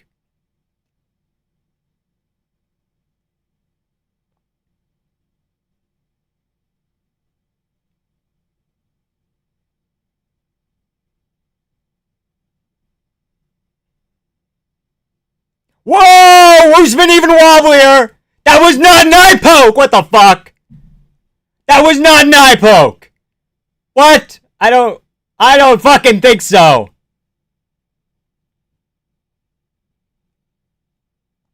Yeah, look at that. What the fuck is he supposed to do? And then the thumb goes in, I guess, after, but it was a closed fist to begin with. Fuck! Oh, they're going! Oh, they're going! They're going now. DDP swarming them. Putting pressure on. Oh, wobbly again! DDP just needs one more big one. And then he needs to close it out. I would go head kick again when he's circling that way. Usman just falls over on his fucking knees. Kick off nothing. Banana peel. DDP moving forward.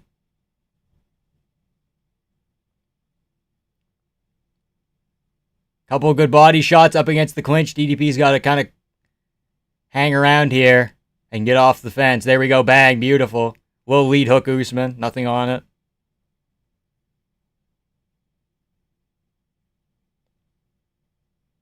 One, two, and another shot behind it. Usman, is it just his knees? Is it just Usman's knees that make him look wobbly after every punch? Good 1-2.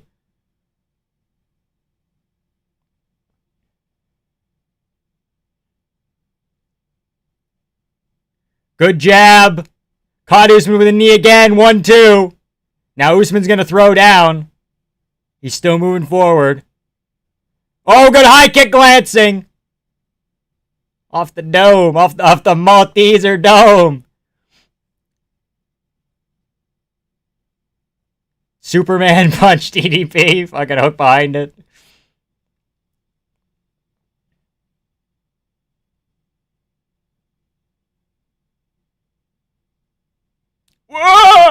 Every time they just stand and trade, it's like, it's scary. It's extremely scary. Good leaping, too, from DDP. He's catching him at the end of his punches.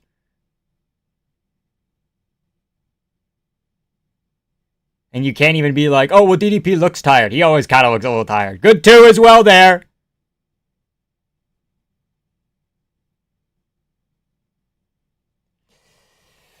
Very dominant 10-9 DDP. Woof. Usman either needs to get a takedown, or he needs to really get the jab going, or maybe a front kick. He used front kicks against Colby. Is DDP like... DDP's not, like, stationary, really. DDP's moving more than Colby does, so you can't even land that front kick to the body. What do you do if you're Usman here? Because it seems like you're fucked. You got to get the wrestling going, I guess. You got to get real creative with the wrestling and the feints. Bilal and Ben Askren are going at it currently as well.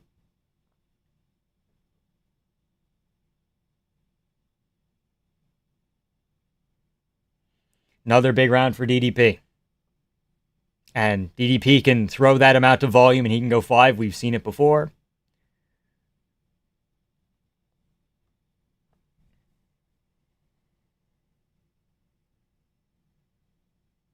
Here we go.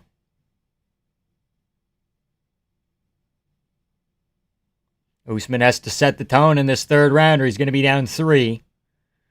You don't want that. Good body kick. Again, something Colby was landing on Usman a lot. There's the front kick from Usman. I get credit. I get credit. Again, DDP a little bit more stationary, but... There's the front kick again. Go a little flurry from Southpaw. Goes back to Orthodox. Good jab, Usman.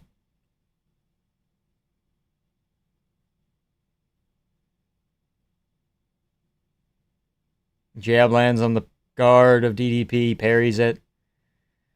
Kick to the arms. Usman. DDP still making sure to feint those uppercuts and those up the middle feints. Clock, my bad, fuck. Not reading chat, my bad, fuck, here we go, up. Leg kick DDP.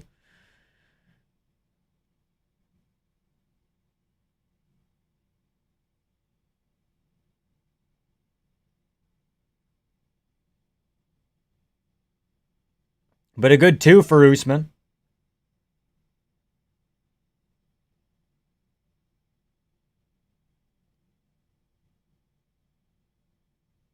Why could we time knees against Hamzat, DDP? Come on, fuck. Good body shot, Usman. That might be an option for him. Yeah, Usman's almost exclusively targeting the body for the first 2 minutes of this third round.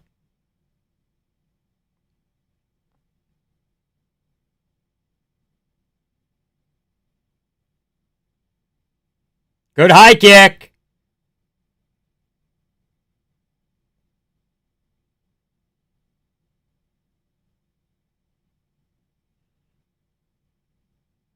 Body kick again for DDP.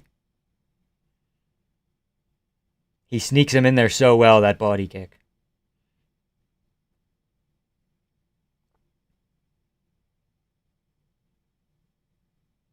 Leaping little lead hook from DDP, glances, nothing on it, kind of hit shoulder a little bit. Couple shots, Usman. Fades a fucking takedown. DDP fucking overcommits a little bit on that. He's fine though. Gets caught with a lead hook coming in. Good shot for Usman. Might be an Usman round so far. It's close. Not like a definitive wobble yet for DDP in this one. But he is throwing that knee up the middle still. But the body kicks are good as well. Like, DDP's not out. When I say that, I don't mean DDP's out of this. I just mean, like, this is a better round for Usman. 1-1-2. Askren is currently out wrestling Bilal Muhammad.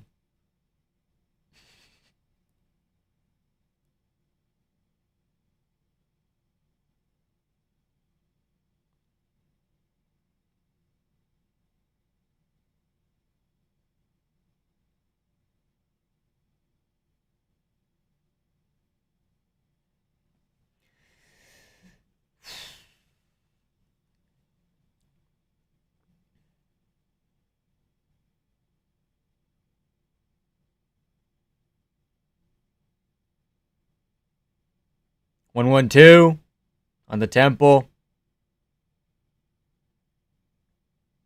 Because the jab feints end up getting Usman to cover up, and then his head is just there on a silver platter for the 2 for most of these.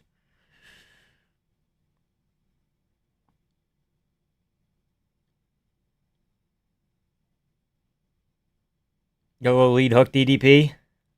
Usman goes down for a takedown. Now he's going to get this. Beautiful. But DDP's going to immediately scramble back up. Nothing. Okay, Usman officially gets 1 takedown, but there's no fucking control on it. So was it really a takedown?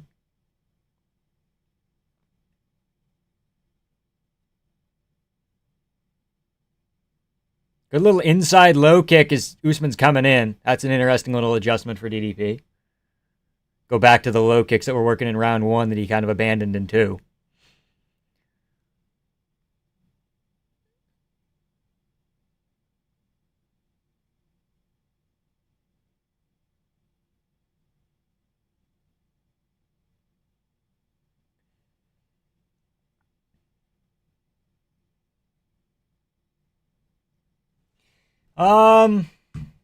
Might be an Usman round. Probably not, because I feel like he didn't do a lot of damage, but he landed better than the third. Is it just me being like, oh, well, it was better than the third, so therefore it must be an Usman round? I don't know. Usman gearing up for round 5 head kick. 2-1, yeah. 2-1 minimum. Maybe 3-0 DDP if you want to go crazy. Look for your frames.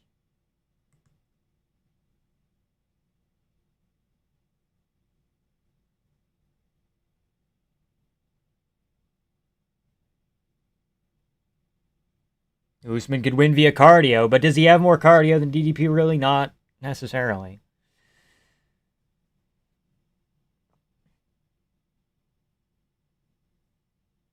Usman did better, but that 1-1-2 is working DDP. Yeah.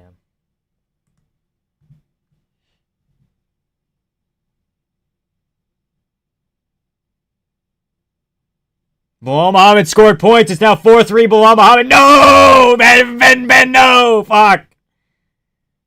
Ben's got to get up and score points. Fuck. 46 seconds. I think Ben can do it. But it's going to be rough.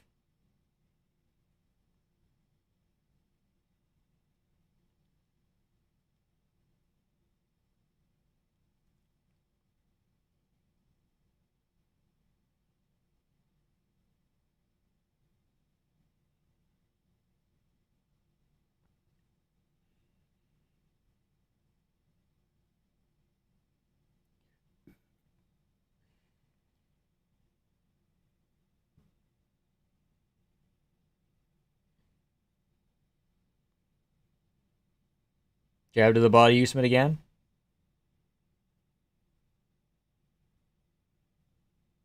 Did he just bounce off the fence there, DDP? He just put his foot on the fence. Good leg kick, Usman. Leg kick back, DDP. Bilal Muhammad beats Ben Askren, I believe. I think that's the end of it. I think that's all 3 periods. Shout out to Ben for being a fucking warrior. Holy shit.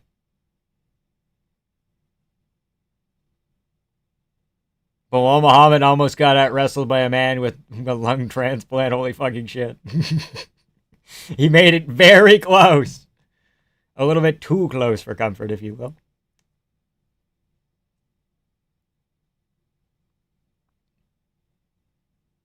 Oh, he's wobbled. He's really fucking wobbled. Usman, why isn't DDP rushing in? Holy fucking shit. Another one. Whoa! Big right hand DDP as well. Big right hook. He just like a couple inches. Oof! Just a couple inches off with all these punches. Oh, another high kick through the guard. Usman's like, it's nothing. Dude, you were wobbly as fuck. Fucking DDP is trying to take his fucking head off now. Holy shit. Whoa, knee feint 1-2. Oh, catches him with a knee to the ribs on the shot. DDP gets out. What a fucking Couple shots. Fucking. Holy shit. It's everything I could have asked for.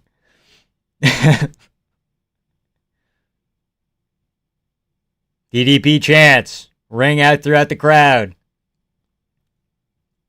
Usman tries to feint a shot. DDP says, "What would this look like?" Oh boy, Usman wobbling again a little bit. He keeps getting hit with those. This is a clear DDP round again.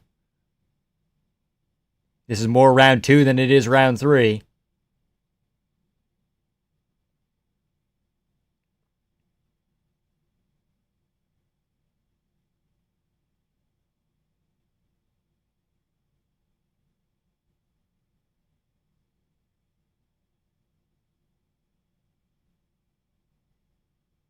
DDP is framing on the head very well when Usman's shooting as well.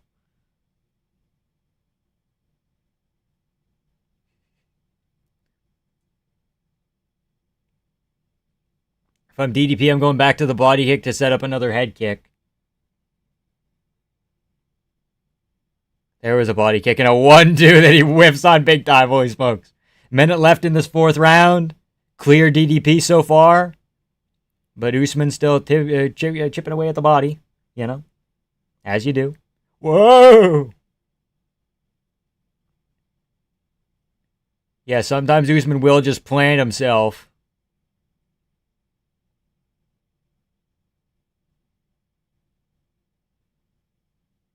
Leaping left hand for DDP.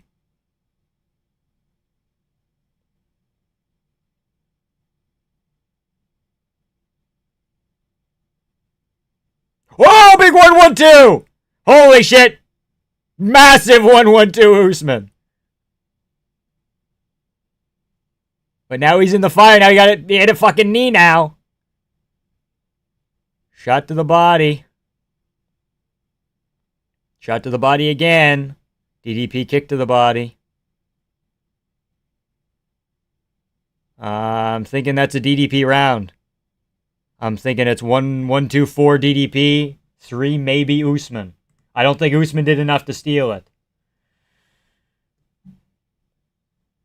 I do not think Usman did enough to steal that, because I think he was wobbled really badly at the start, and even though he's stunned, or not the start, kind of in the middle of that frame, even though he did stun DDP badly,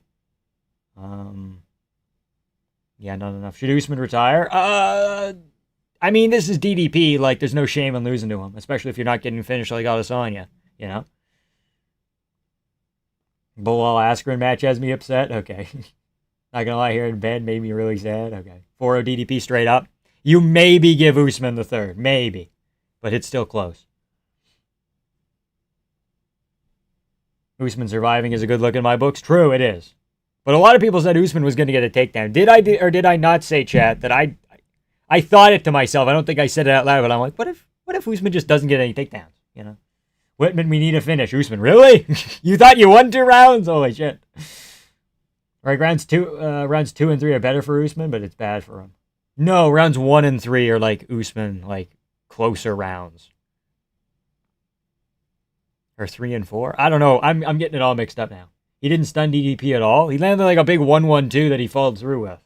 That kind of like was the biggest shot of the fight for him. I don't think it's enough to steal the round though, because he already got wobbled earlier. Usman did get a takedown? Yeah, okay, well, it was like, there was nothing on it.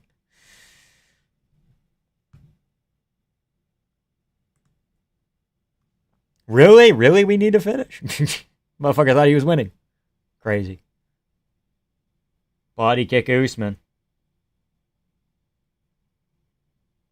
Body kick DDP. Body kick DDP. Why are you looking at the... That's on the fucking belt line again. Holy shit. Been doing that since Colby. Fake the fucking eye poke earlier. Holy shit.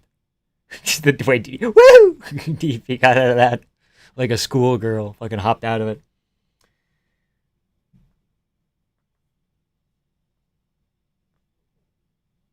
Lots of stance switching for DDP still. Again, DDP, even though he looks like his cardio shit sometimes, excellent cardio, paces himself very well. Or just pushes through being exhausted very well. That's part of it as well. part of it too.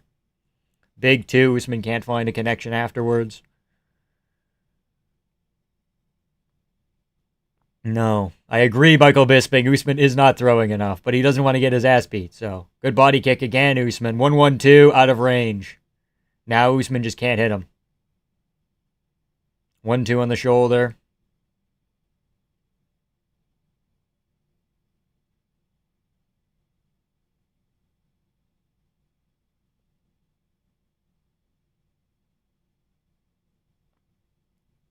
That was low, I think. Was it?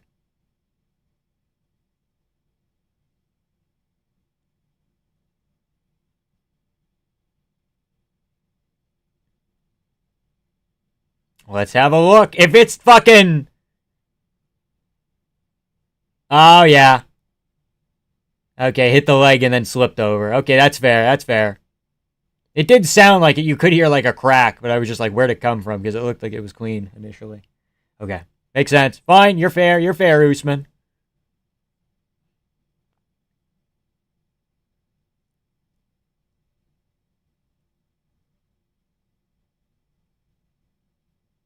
Oh, fuck. DDP thought he had to back all the way up to the black line. Okay, now he fucking circles around immediately. Question mark kick, DDP. Half a round left. He can cruise here, but he might just put some heat on Usman for funsies. Good head kick! Usman wobbled again. He fucking ate it, though. Usman. Oh! He's got nothing. Keep fucking fire away. He's got no power anymore because of the no knees bullshit. Please get a finish. Good elbow, DDP. Good high kick, DDP. High kick, Usman.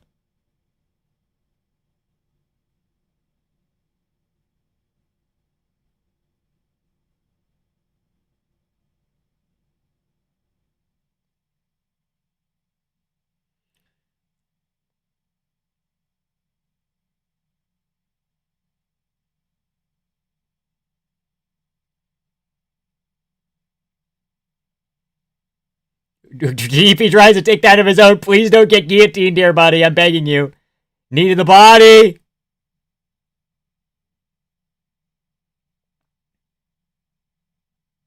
Shut it down, DDP. Shut it down. Just a big 2. Shut it down. Good high kick on the guard.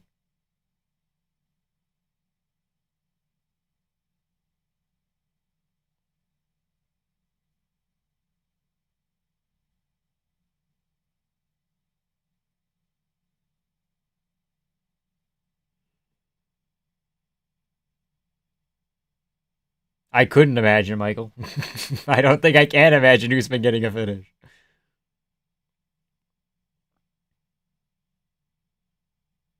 Fuck off.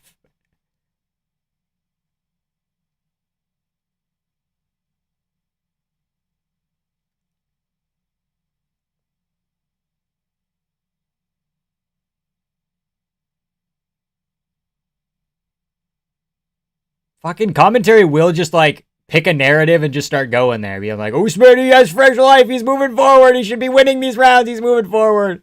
He's got fresh life. Look at him go. DDP's fucking super duper tired. Come on.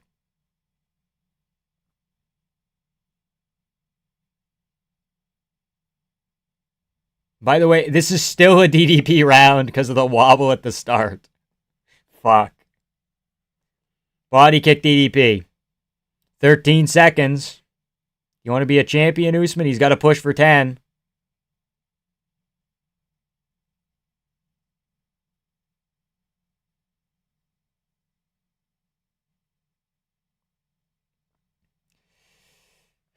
You could argue DDP 5-0, dude. You want to go nutty? Because that doesn't steal the round for Usman because he was weebly wobbly. Holy shit.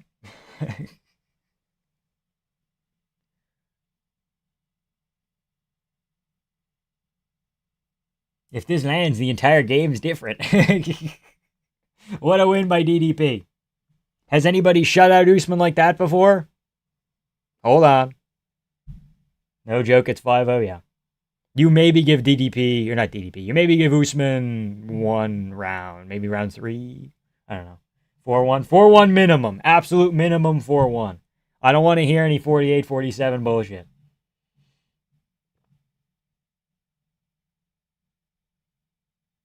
In Joe Rogan's infinite time, infinite plane UFC rules, Usman wins. Yeah.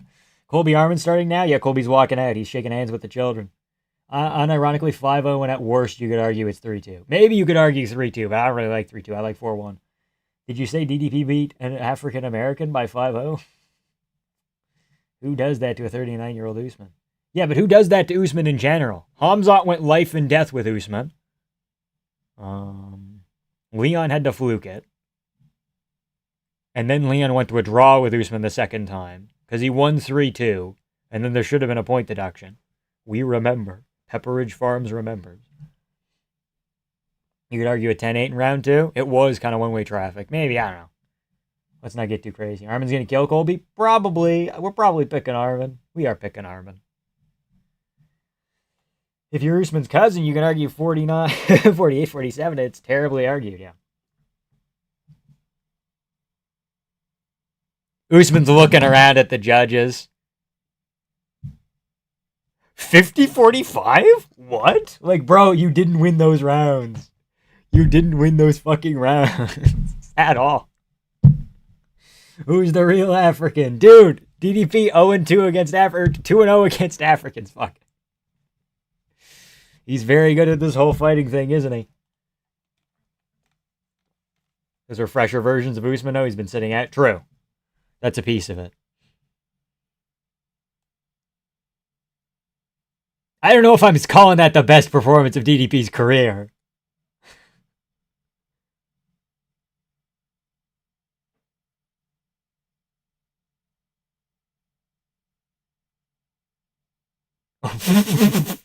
We're still shitting on Hamzat?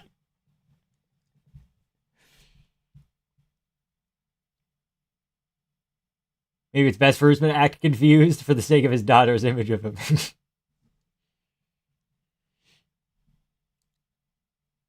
Okay. We're fucking going in. Banger it was, dude. It was.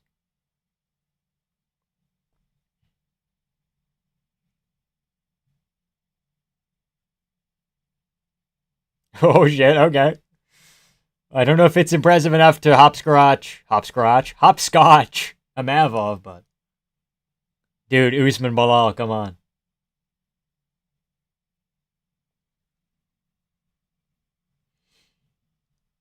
Definitely not the best DDP performance, but let's go. Yeah, true. I think best DDP performance has to be Whitaker Adesanya, right? They left high kick, definitely part of the plan. Fuck.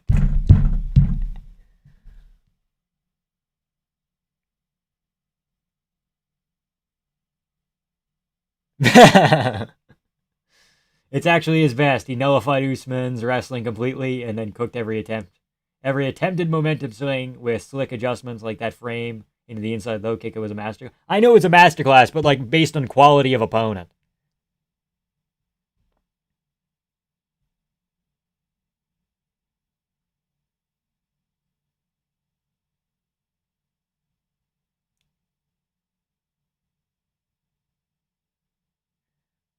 That did seem like what he was doing. It did seem like he would get Usman hurt and he would kind of just sit on the gas and kind of just inch forward.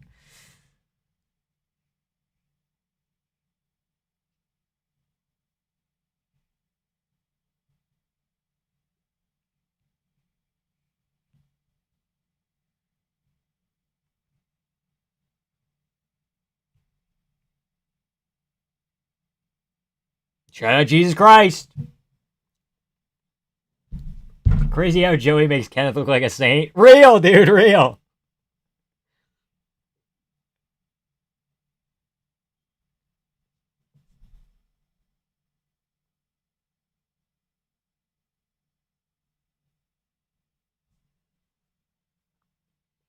Drickus sacrificed 10% cardio, 10% striking for better takedown defense? Yeah.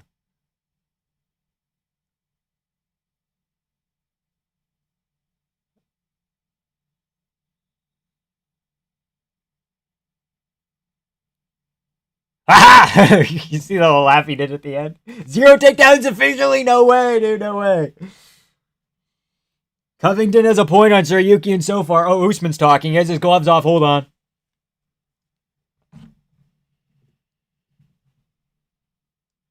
DDP didn't even get a finish. Yeah, I would have liked them to, but staying reserved.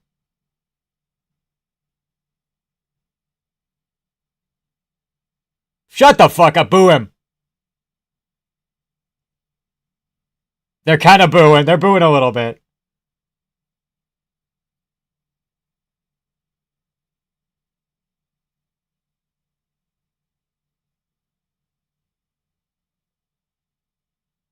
Okay, buddy. Okay.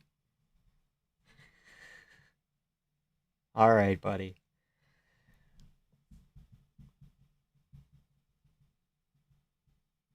Very rarely I have an off night. You've had like 3 off nights in like a while, so I don't know.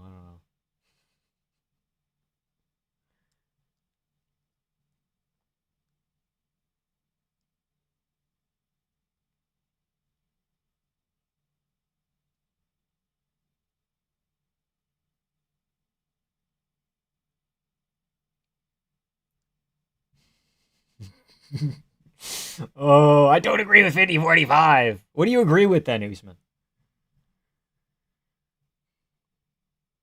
If this is Usman, this is the best exit you're going to get. Think about it. If you play the I was right there at the title shot and I was robbed, he can do that for the rest of his career.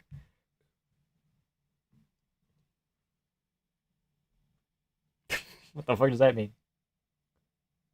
Guy's controlling the narrative. Colby Covington currently up 3-0 on Saryukian in the RAF department. He's controlling the narrative. I know, dude. I know.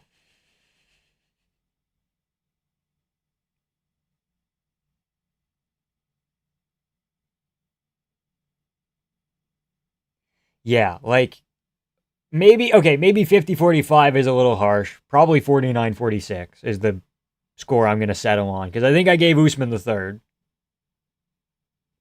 I would have to go back maybe, but Colby is kind of dominant. Oh, as he gets taken down by Saryuki. Never mind. Can you put RF on the screen? It's on YouTube, so you can go find it. Unless you don't have multiple devices, then that's not my fault, man. I'm sorry. Armin's slapping the shit out of Colby, actually. They're like hand fighting. He's kind of hitting them. Classless performance, classless speech. He's not going to get a massive opportunity due to his age and record as of right now. He's doing himself no favors. Yeah, you either got to go out here where it was like an okay performance against like a top middleweight, or next time we're giving you Brendan Allen and you're going out. Fuck, he might beat Brendan Allen, actually. Never mind.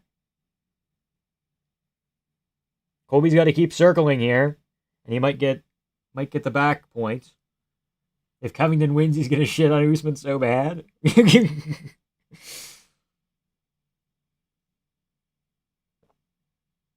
And he's crying right now? He's not coping, though. Okay, that's fair. I mean, this is kind of the end of the prime, or the end of like a championship level in any facet of his favorite fighter, so I'm okay with him crying, you know?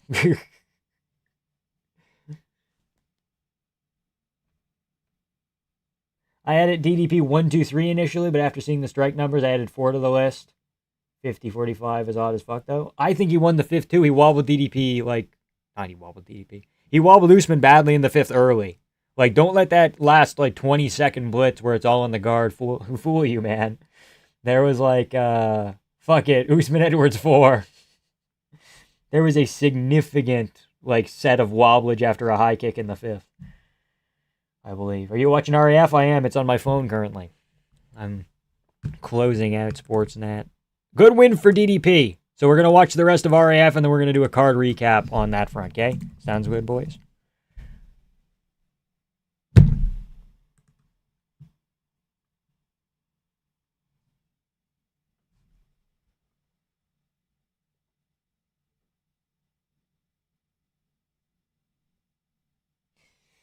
Kamaru surely knows how to bitch and moan and make excuses. He's done it the whole of his career. Same with like, oh, I got eye poked, but when I poke you, it doesn't matter. Or when I kick you in the nuts, it doesn't matter. Same sort of deal. It's been like that forever. 5-2 Colby. Yeah, he's ahead by a significant little bit here. DDP should have finished him. Yeah, but then he's like, yeah, I wanted to show composure. And it's like, that makes sense, I guess. MMA Joey just timed me out so I came to hang out over here. What did you say, buddy? What did you say that was so horrible? DDP 50-45? A perfectly reasonable scorecard? Again, I'm even leaning to like 49-46. I'm leaning to giving Usman the second round, or the third round, not the second round. Third round Usman, but all the other ones seem like clear DDP rounds. He's wobbling them, and even if that is Usman's knees, it's bad optics, you know? I thought second round could have been a 10-8, 50-45 trick as minimum. Yeah, I don't know about a 10-8. It was like a dominant round, but it was like a clear 10-9. There was nothing showing me that Usman was like never in it. Like he was still punching back occasionally. I know Guru's screaming right now. If he's happy, good for him, you know. Arman Saryukian has 1 minute and 10 seconds to find 3 points here. I thought second round, I already read that. Bilal recap? I mean, he beat Ben Askren only by a point, though, so. DDP wanted to run up the ad space time. He's a company hero. Exactly, dude, exactly. Arman shoots a bad takedown. Colby sprawls. Arman tries a duck under, doesn't get it. 53 seconds. Round 2 could have been a 10-8. I think it's okay if you want to score that at 10-8. I just disagree with that. Anyone tired of Arman RAF gimmick? Where are the Olympic grade wrestlers? There was some that were early on the card, you know. As cool as RAF has been, you could make the argument that they're stacking the headlines or the headliner spots with a bunch of UFC guys, and then the undercard, they're devaluing actual wrestlers who are committed to it, like a Kyle Snyder, for example. You could make that argument, and I hear you out, but all Colby has to do is hang on for 16 seconds, and he beats Arman Saryukian. I got to be honest, I did pick Arman. This is rough right now. 16 seconds. Arman shoots immediately. Colby with a massive fucking sprawl. And he's holding on to the body lock. Maybe this'll... Honestly, this is probably the move. If this sends Arman back to the UFC, I'm okay with that. Yeah, that's it. Colby Covington beats Arman Saryukian. Was this for like a super fight title or whatever? Holy shit. This is Covington's promotion, dude. This is where he's like at his peak, at his prime. Holy smokes. What a win for Colby Covington. I guess. He did beat a 155er, which he's very good at doing, but we all picked Arman, yeah. I know. I didn't think Colby had it in him, but good on him, dude. I meant in his weight class. Arman, when he had to wrestle a retired MMA fighter in his division. Yeah, in his weight class. Well, it was a catch weight, I think. Today's a good day. Yeah, I think it... I didn't do the greatest on predictions. Did I go 8-4? 8-6? I don't remember. Wish I knew how wrestling scoring worked. That's a pretty nice little belt they got going on there. The crossover cruiserweight champion. This motherfucker in UFC 6 has all heavyweights level 20. Is that all he does? Fuck. Retiring from the UFC for this was a good move. Oh, for sure, for Covington. He's their main guy now, especially now that he's beat Arman. This was for like their number one face. Hold on. We're going to see who Colby calls out. Colby wins, Usman loses at the end of days. Usman lost tonight. Colby won against a massive fave. Weird day. Yeah.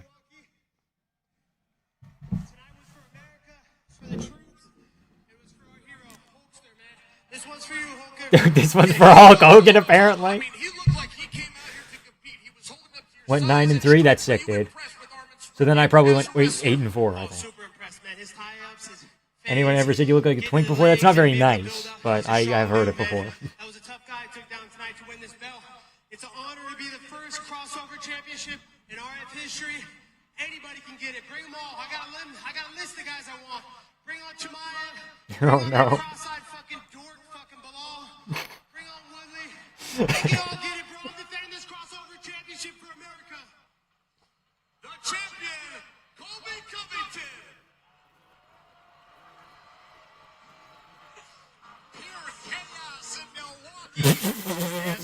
Okay, so he calls out Chimaev, Bilal, and Tyron Woodley. Woodley I don't have any interest in, quite frankly. And Woodley's tied up in GFL nonsense, which we're doing in the video tomorrow. Before people filter out here, we still have 52 people in. Appreciate everyone for being here and liking and donating and all that jazz.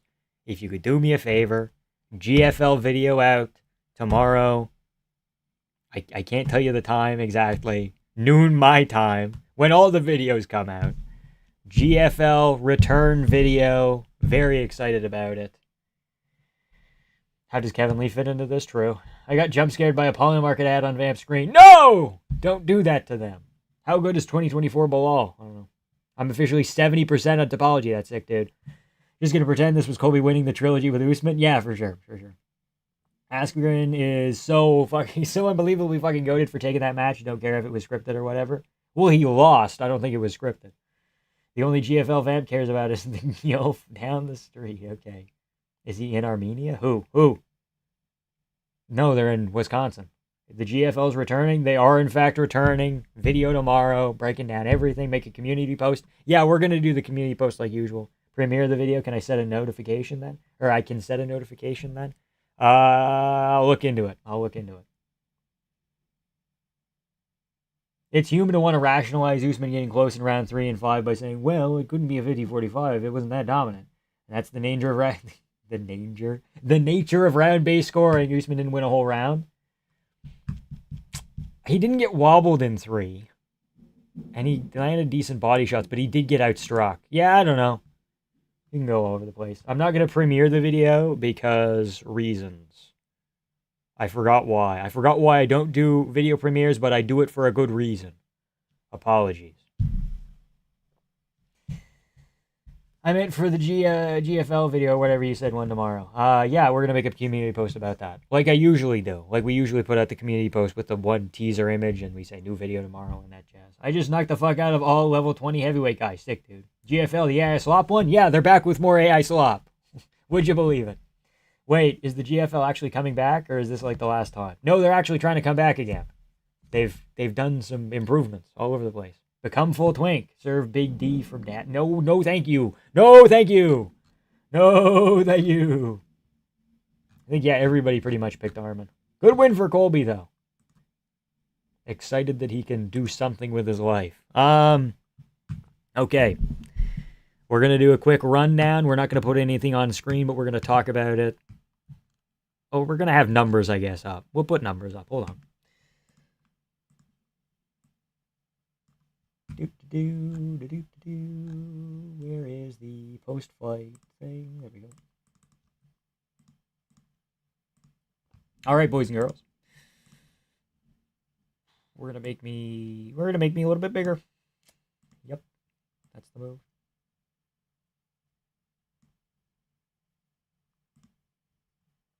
Okay.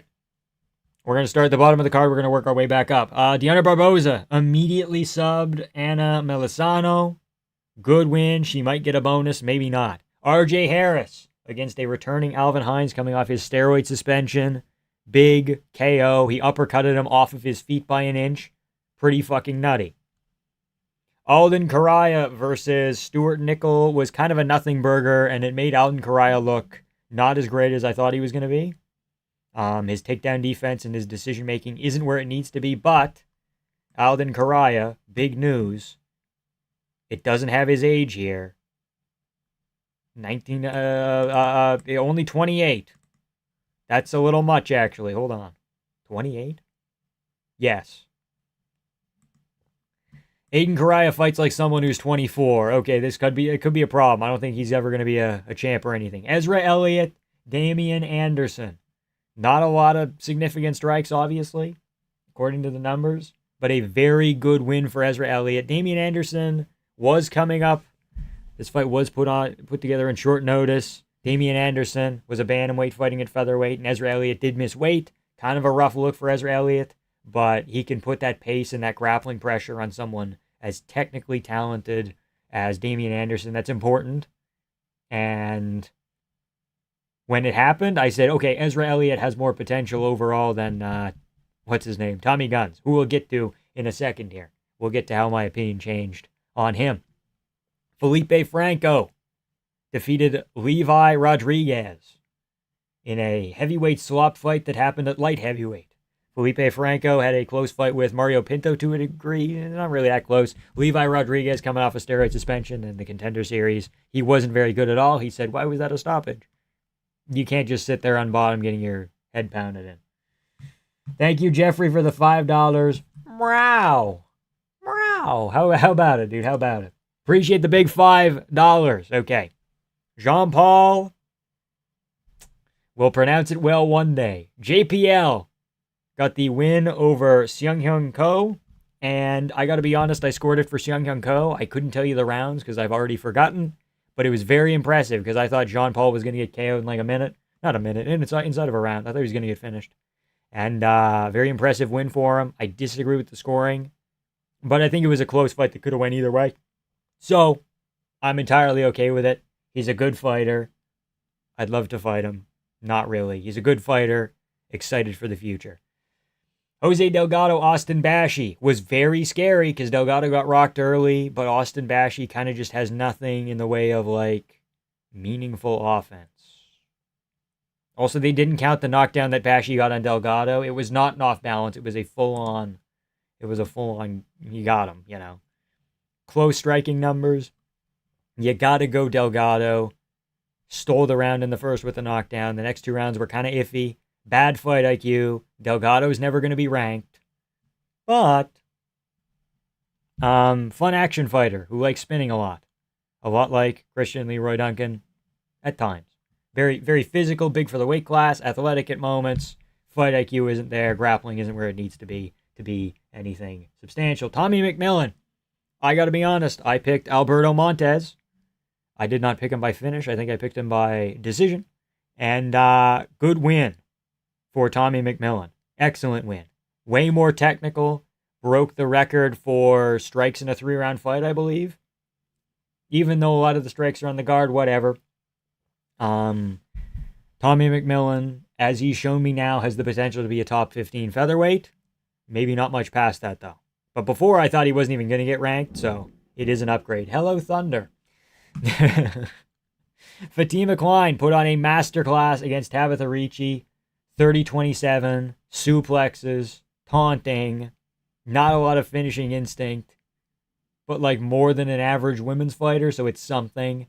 Called out a person in the top 5. They should give it to him. I would very much like Fatima Klein versus Amanda Lemos next. I think it'll be a good matchup.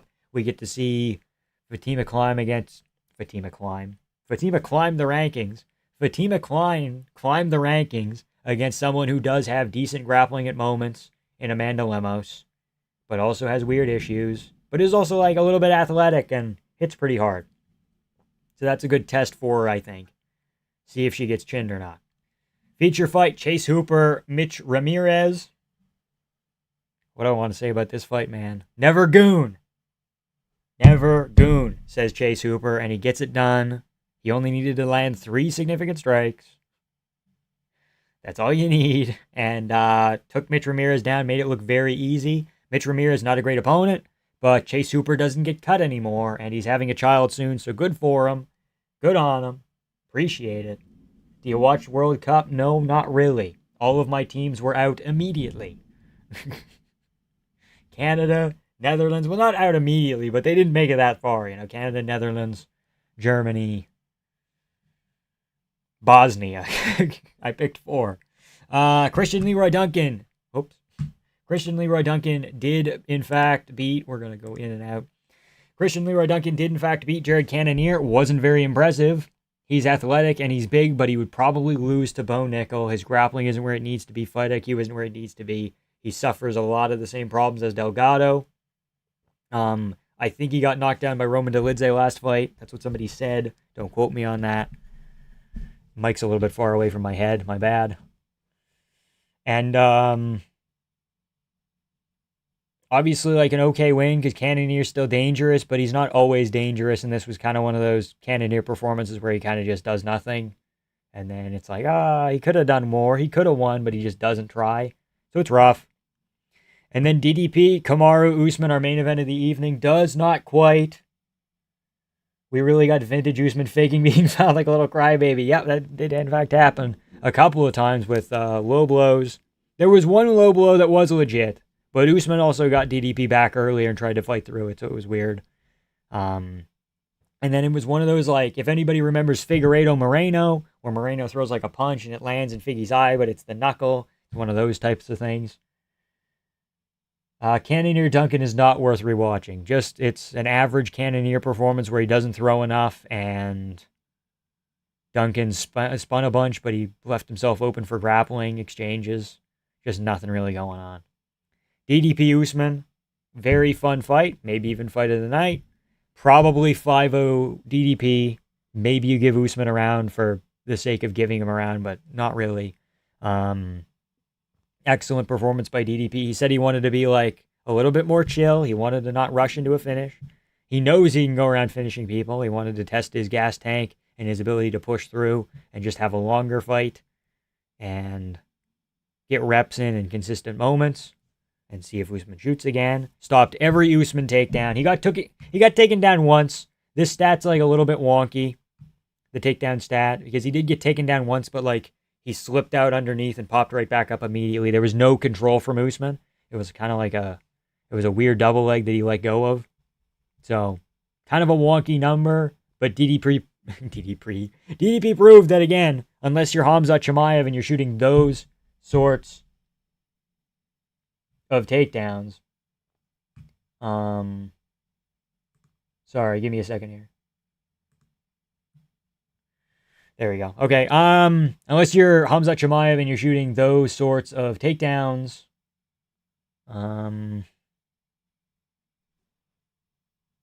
you're probably not getting DDP down consistently and you're not holding him down.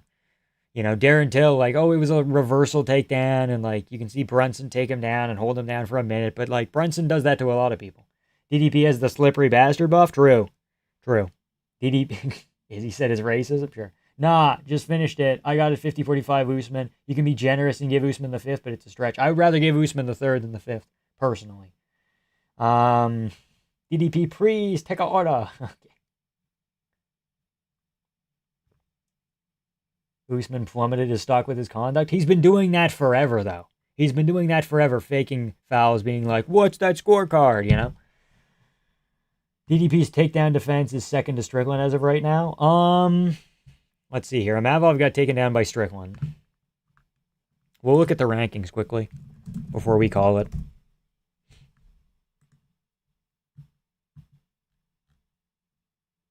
Okay. We're going to zoom in. Can we not zoom in? Oh, fuck, it just took a while. Oh, no, too much. Okay. So, as far as middleweight goes, and the media rankings in particular, takedown defense at middleweight. Sean, probably number one. DDP at two. Have people tried to take down Joe Pyfer? Not often. Maybe fucking, what's his name, got him down, though.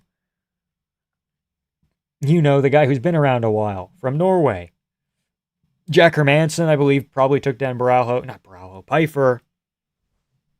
Have people checked Kyle Baraujo's takedown defense that often? Not really. Amavov got taken down by Strickland. People don't really wrestle against Fluffy. I think Brendan Allen got back takes on Fluffy. Gregory Rodriguez has underrated jiu-jitsu, but his pure wrestling isn't the greatest. Adesanya's hard to take down, but DDP got him down.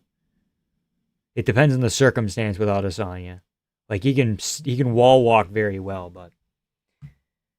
Do you support the Meta or the Ariel Helwani media class? What are you talking about? No, I'm not a big fan of Ariel Helwani. I think he might be sometimes a little bit of a necessary evil, Ariel Helwani, but I think overall he's kind of a shithead. Instigator. And I don't support, if you're talking about Meta, like Meta AI, like, no, it's kind of shitty as well. Favorite fighters right now, DDP, Strickland, Diego Lopez. Those are pretty decent ones to have. Can you wish me luck, Vampire? Gonna go 24 hours without alcohol tomorrow just as a start. Really want to give it up? Okay, well, you can do it, dude. You just got to keep yourself busy and you got to keep yourself out of bad situations. So, you know, no matter what that is, if that's going for a walk, not a walk to the liquor store, like a walk in a park where there's no liquor, or if that's hanging out with friends that aren't drinking, or, you know, do what you got to do to get that 24 hours down and then, you know, go from there. Keep yourself busy, but in smart ways. Think about it. You know you better than I do, you know? I couldn't tell at certain points if Usman was genuinely rocked or if he got cracked and started feeling his knees because of it. There was moments where it was like that, but there was some where he was kind of like his head was bobbling around.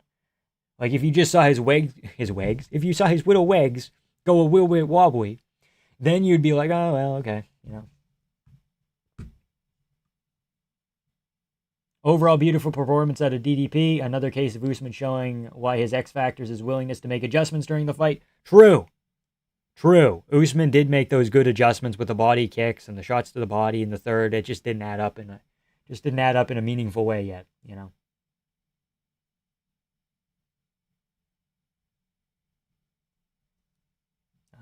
Beautiful adjustments. Yeah, something he couldn't get going against Hamzat. True.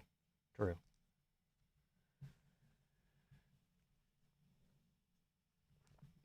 Okay. He was wobbled. I think he was wobbled a lot of the time, but I think there was a couple of times where he did move funny and his knees went. I think like one or two of the stuns were like a little bit, but most of them were wobbles. I'm not trying to discredit DDP. I'm just like he obviously did land the shots that were hard enough to wobble someone.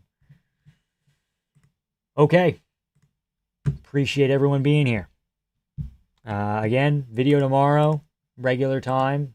I'm going to work on a thumbnail right now and work on a post to go out right now. Hype it up. And I don't know what the rest of the week's looking like. Maybe the UFC auction site. We'll see.